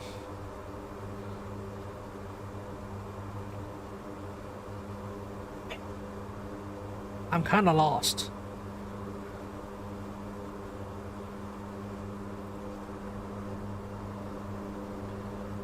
The CNIMU down here, that's where the description is then.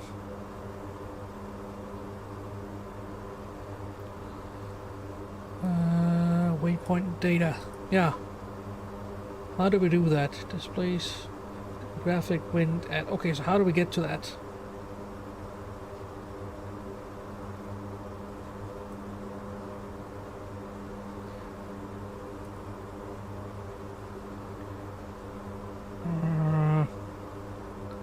New legs.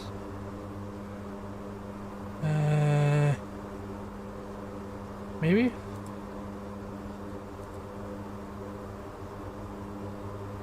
Up 1, 2, 3, 4.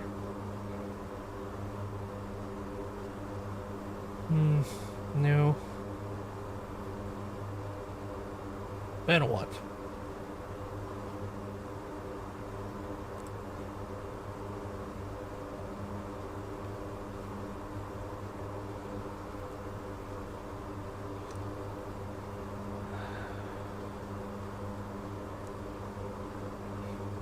Okay, time to do a test. What am I typing?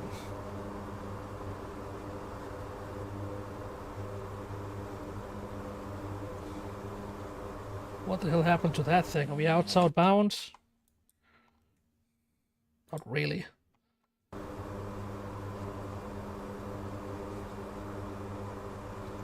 So earlier I would have to just press the button here. Okay, I think it's time for a restart of the mission. Something has gone horribly wrong.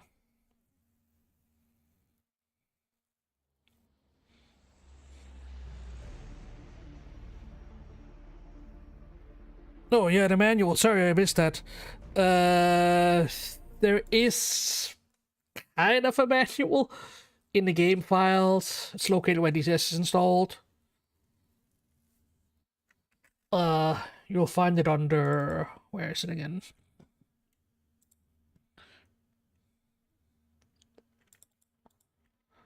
For instance, if you have it on your C drive, it would be here.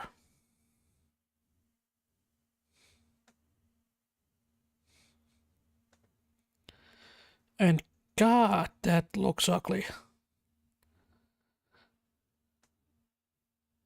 But yeah. If you have the Steam version, which some of us have. Oh, and it crashed. God damn it. We'll be back after the break. Dang it.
And welcome back.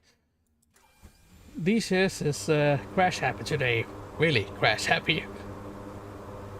Don't worry boys, 2 weeks and it'll be We will fixed. start this mission out of character and in a rather unconventional way. As before we move on to the fun part, we need to spend a few minutes talking about the cargo menu. The default keybind to bring it up is left control and C. Go ahead and turn it on. As it opens up, you can see a detailed checklist for different stages of flight. What is very cool about this is that you can choose 4 different fidelity levels. From stolen, as if you just stole the aircraft and want to quickly get in the air, to professional, so the checklist that would be used in real life by the pilots. However, what interests us in this particular mission is the cargo tab at the top. Go ahead and press it. And Before we then do anything else, switch to the Loadmaster view. Press 3 on the keyboard.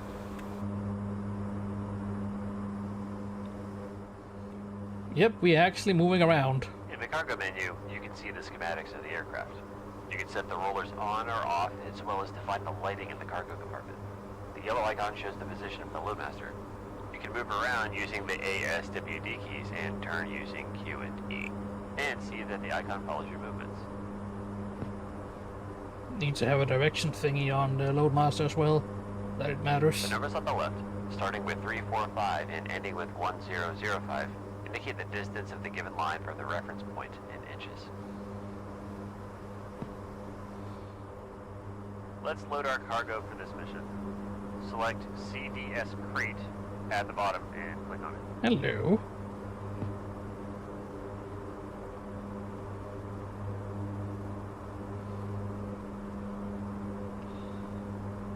Click on it, yeah? The blue outline automatically moved to the cargo space, and a blue 01 crate is shown on the right side.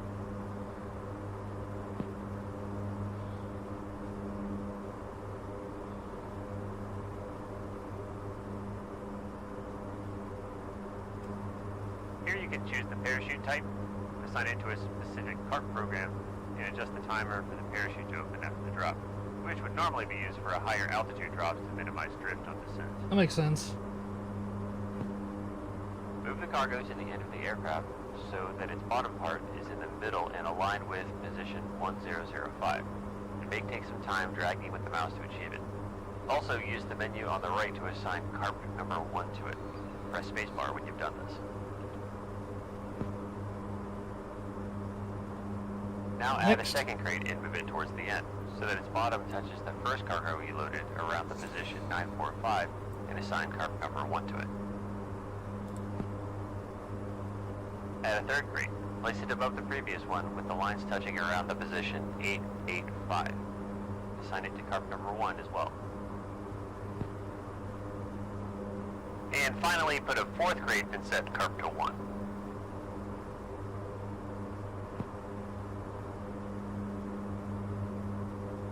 When you are happy, click on the Load All icon in the top right corner of the blue quadrant.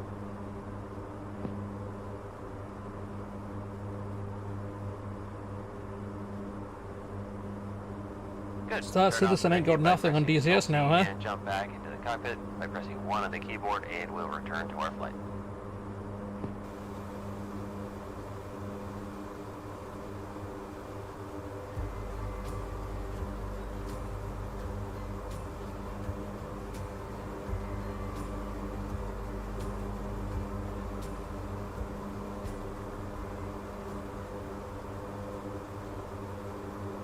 Okay.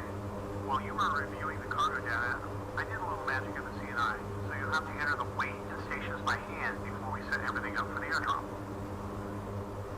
Yeah, he reset the whole thing. I love clicking away in the CNI. Jerk.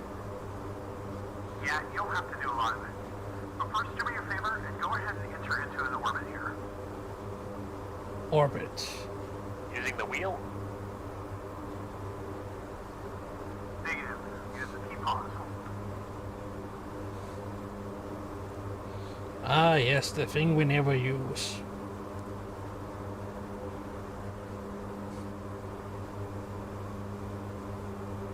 Alright, ready. Good. Press the MC index button. And then? There. enter the weight balance menu.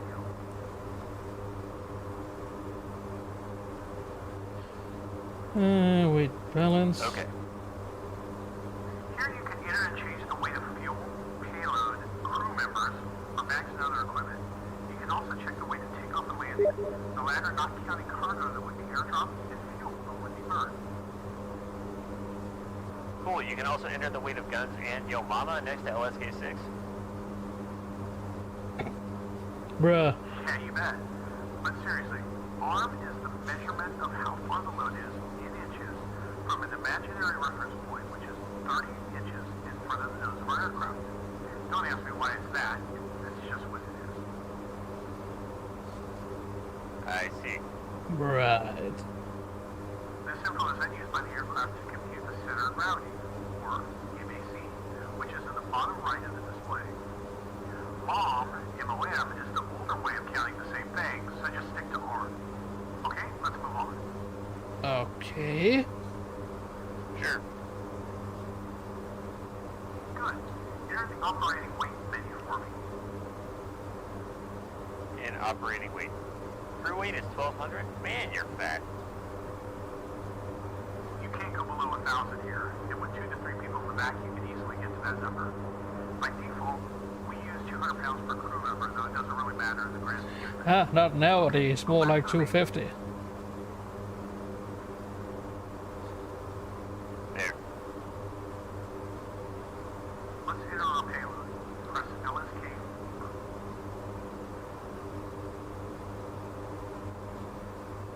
It's Ready to okay. roll. This part's very simple.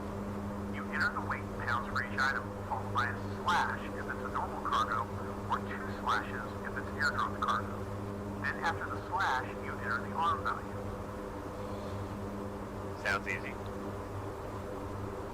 Let's start with the first one. Type 882 slash slash 1005 and confirm with LSK1.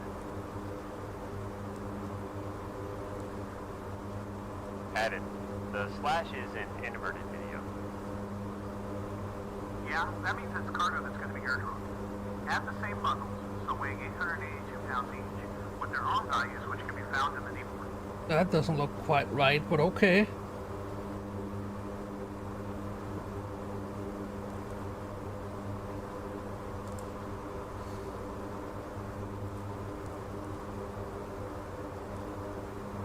Oh wait, what am I doing? Idiot.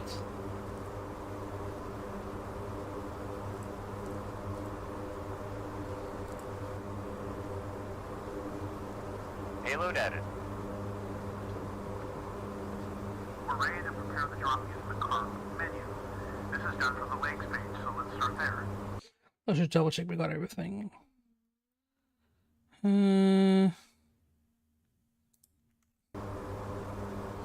No cautions popped up. Legs selected. Now our drop point is named, well, drop. Anyway, I think I'm gonna quit this in some 12 minutes, so after this is done, whatever comes first. In the bottom right. Let's see. No, drop was named drop.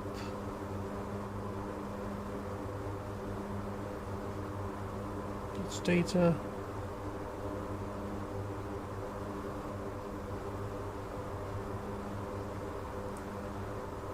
I am on the missions page now. And then? Select crop 1 and in.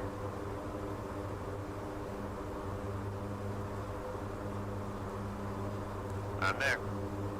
No. This is where the fun begins. The PI position is the point where you want that first container to touch the ground. In this case, it's accurate since that would be the drop waypoint location. That location will be marked with emerald smoke.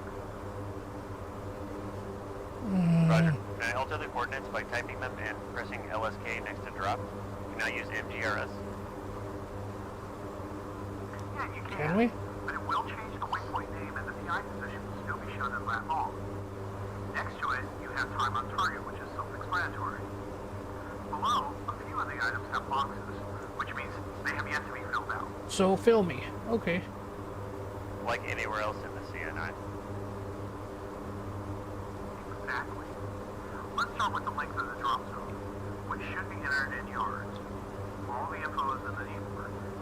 C130J here and confirm with LSK3 next to length LET. Done. Next to it is the point of impact measured Wait, is that right?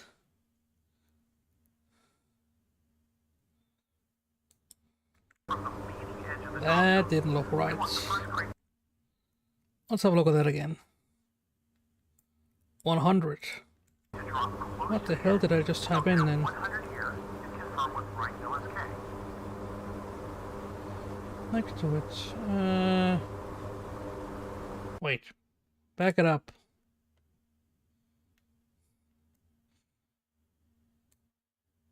$10.95. Yep, I am getting too tired for this. Double check. I think I'm overloading myself right now.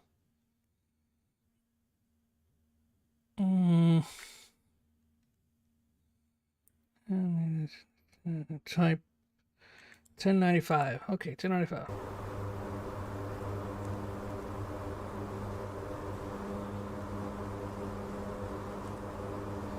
That's so, yeah, and then 100 up here. Okay. Okay, now what? Okay, the next parameter on the left is the slowdown distance, the point at which you should start the slowdown process. We typically use 6 nautical miles, so type 6, and confirm the LSK.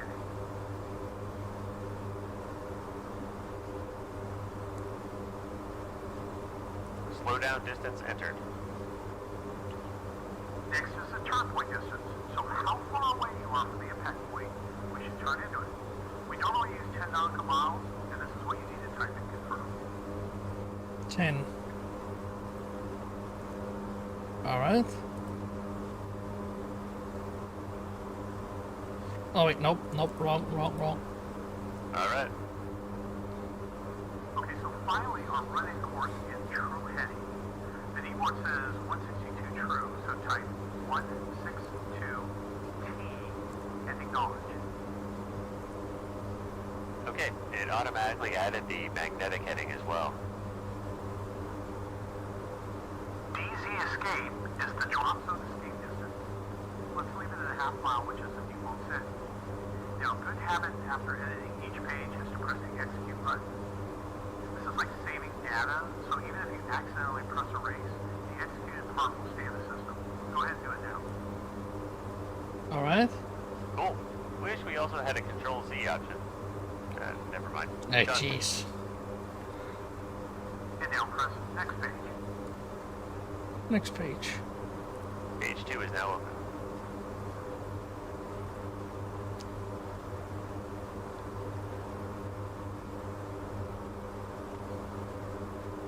We'll start with the payload type, which can either be personnel, CDS, which stands for Container Delivery System, HE, heavy equipment, or bundle other. We should have CDS selected here by default. That makes sense. We do. Okay, so now to the right of that we have fuselage station. So the distance in inches from the front of the aircraft to the leading edge of the first cargo to be dropped. This info is needed by the system to compute how long it will take the cargo to exit the aircraft. In our case, it's at the very end of the aircraft and the number is 1005.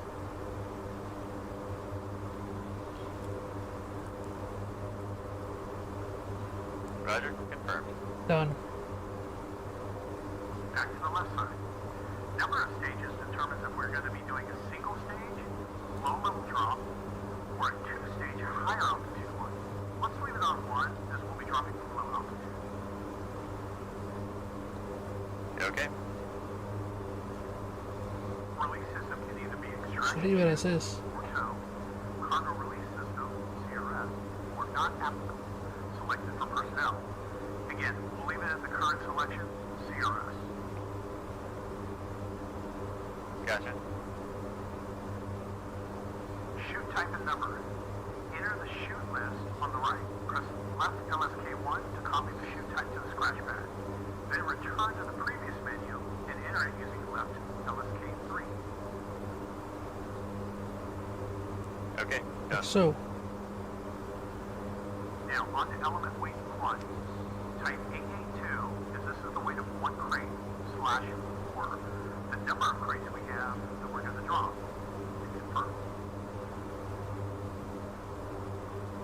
Total change to 3,528 pounds. Done. And then? Now, CAS on the left is the calibrated airspeed for the drop, with 140 being the default speed. However, the manuals say that if we're slick, so we're below 120,000 gross weight, we should be dropping at 130 knots, and this is what we use.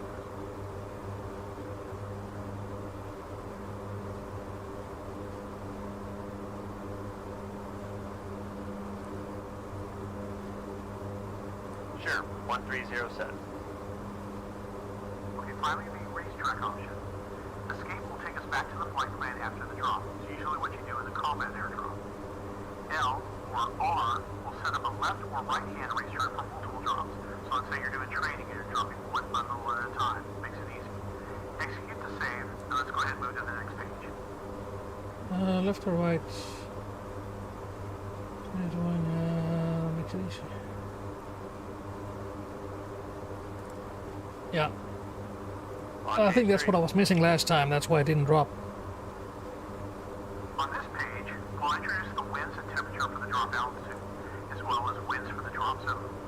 Let's start with the temperature. We'll be dropping from 1,500 feet, so we'll take the temperature at that altitude. Okay, how do we find it? If it's not briefed and given to you during mission planning, the best way is to use the average lapse rate. We can do that by using the temperature on the ground as a basis. A rule of thumb, it will decrease by 2 degrees for every 1,000 feet. Oh, right. So if we have 20 degrees Celsius on the ground right now, then at 1,500 feet we will input 17. Exactly. Let's get So- to it. First, the winds at the altitude, which luckily were in our brief. Type 038 038 slash 04 slash 04. with left LSK1. That is done. Now the temperature we talked about. Type 17 and confirm with right LSK1. Temperature at 1,500 feet set. Back to the left side. Now we'll enter the surface winds. These would be 061 slash 02. Type it in. 061 slash 02. Okay, and the surface temperature of 20 degrees Celsius on the right. Correct.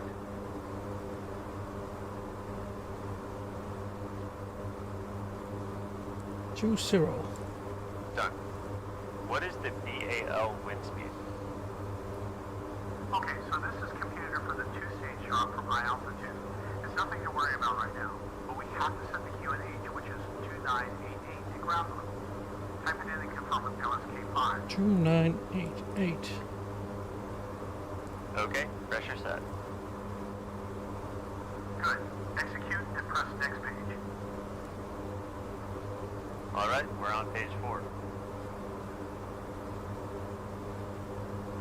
Here, we'll input altitude and elevation data, including the point of impact MSL altitude and highest obstructions in the area. Right. Okay. The PI elevation is correct, so we'll leave it as it is. Obstruction elevation is the elevation above mean sea level of the obstruction that minimum clearance must be maintained. Drop zone elevation is the highest point of the drop zone measured in feet, like hills. We usually enter whichever is higher. In this case, as you can see in the keyboard, this would be the trees adjacent to the runway. So we'll enter 16. That is a pretty tall tree. Remember, you're using MSL, not AGL. So you have to add the height of the tree and the PI elevation, hence the 68. Type it in and confirm with the right LSK. So that's a mile above sea level, not above ground level. Ah, I'm too fast at the trigger. Alright, the box has disappeared from the obstruction elevation, and drop altitude changed to 568 feet. That's something I really learned to take care of while I was in the ARM editor in the past. Very important if it's AGL or MSL. Very important. Set it manually using a more comfortable value. Go ahead and set it to 1,500 feet. Confirm with right LSK1. Let's see. So go ahead and set it to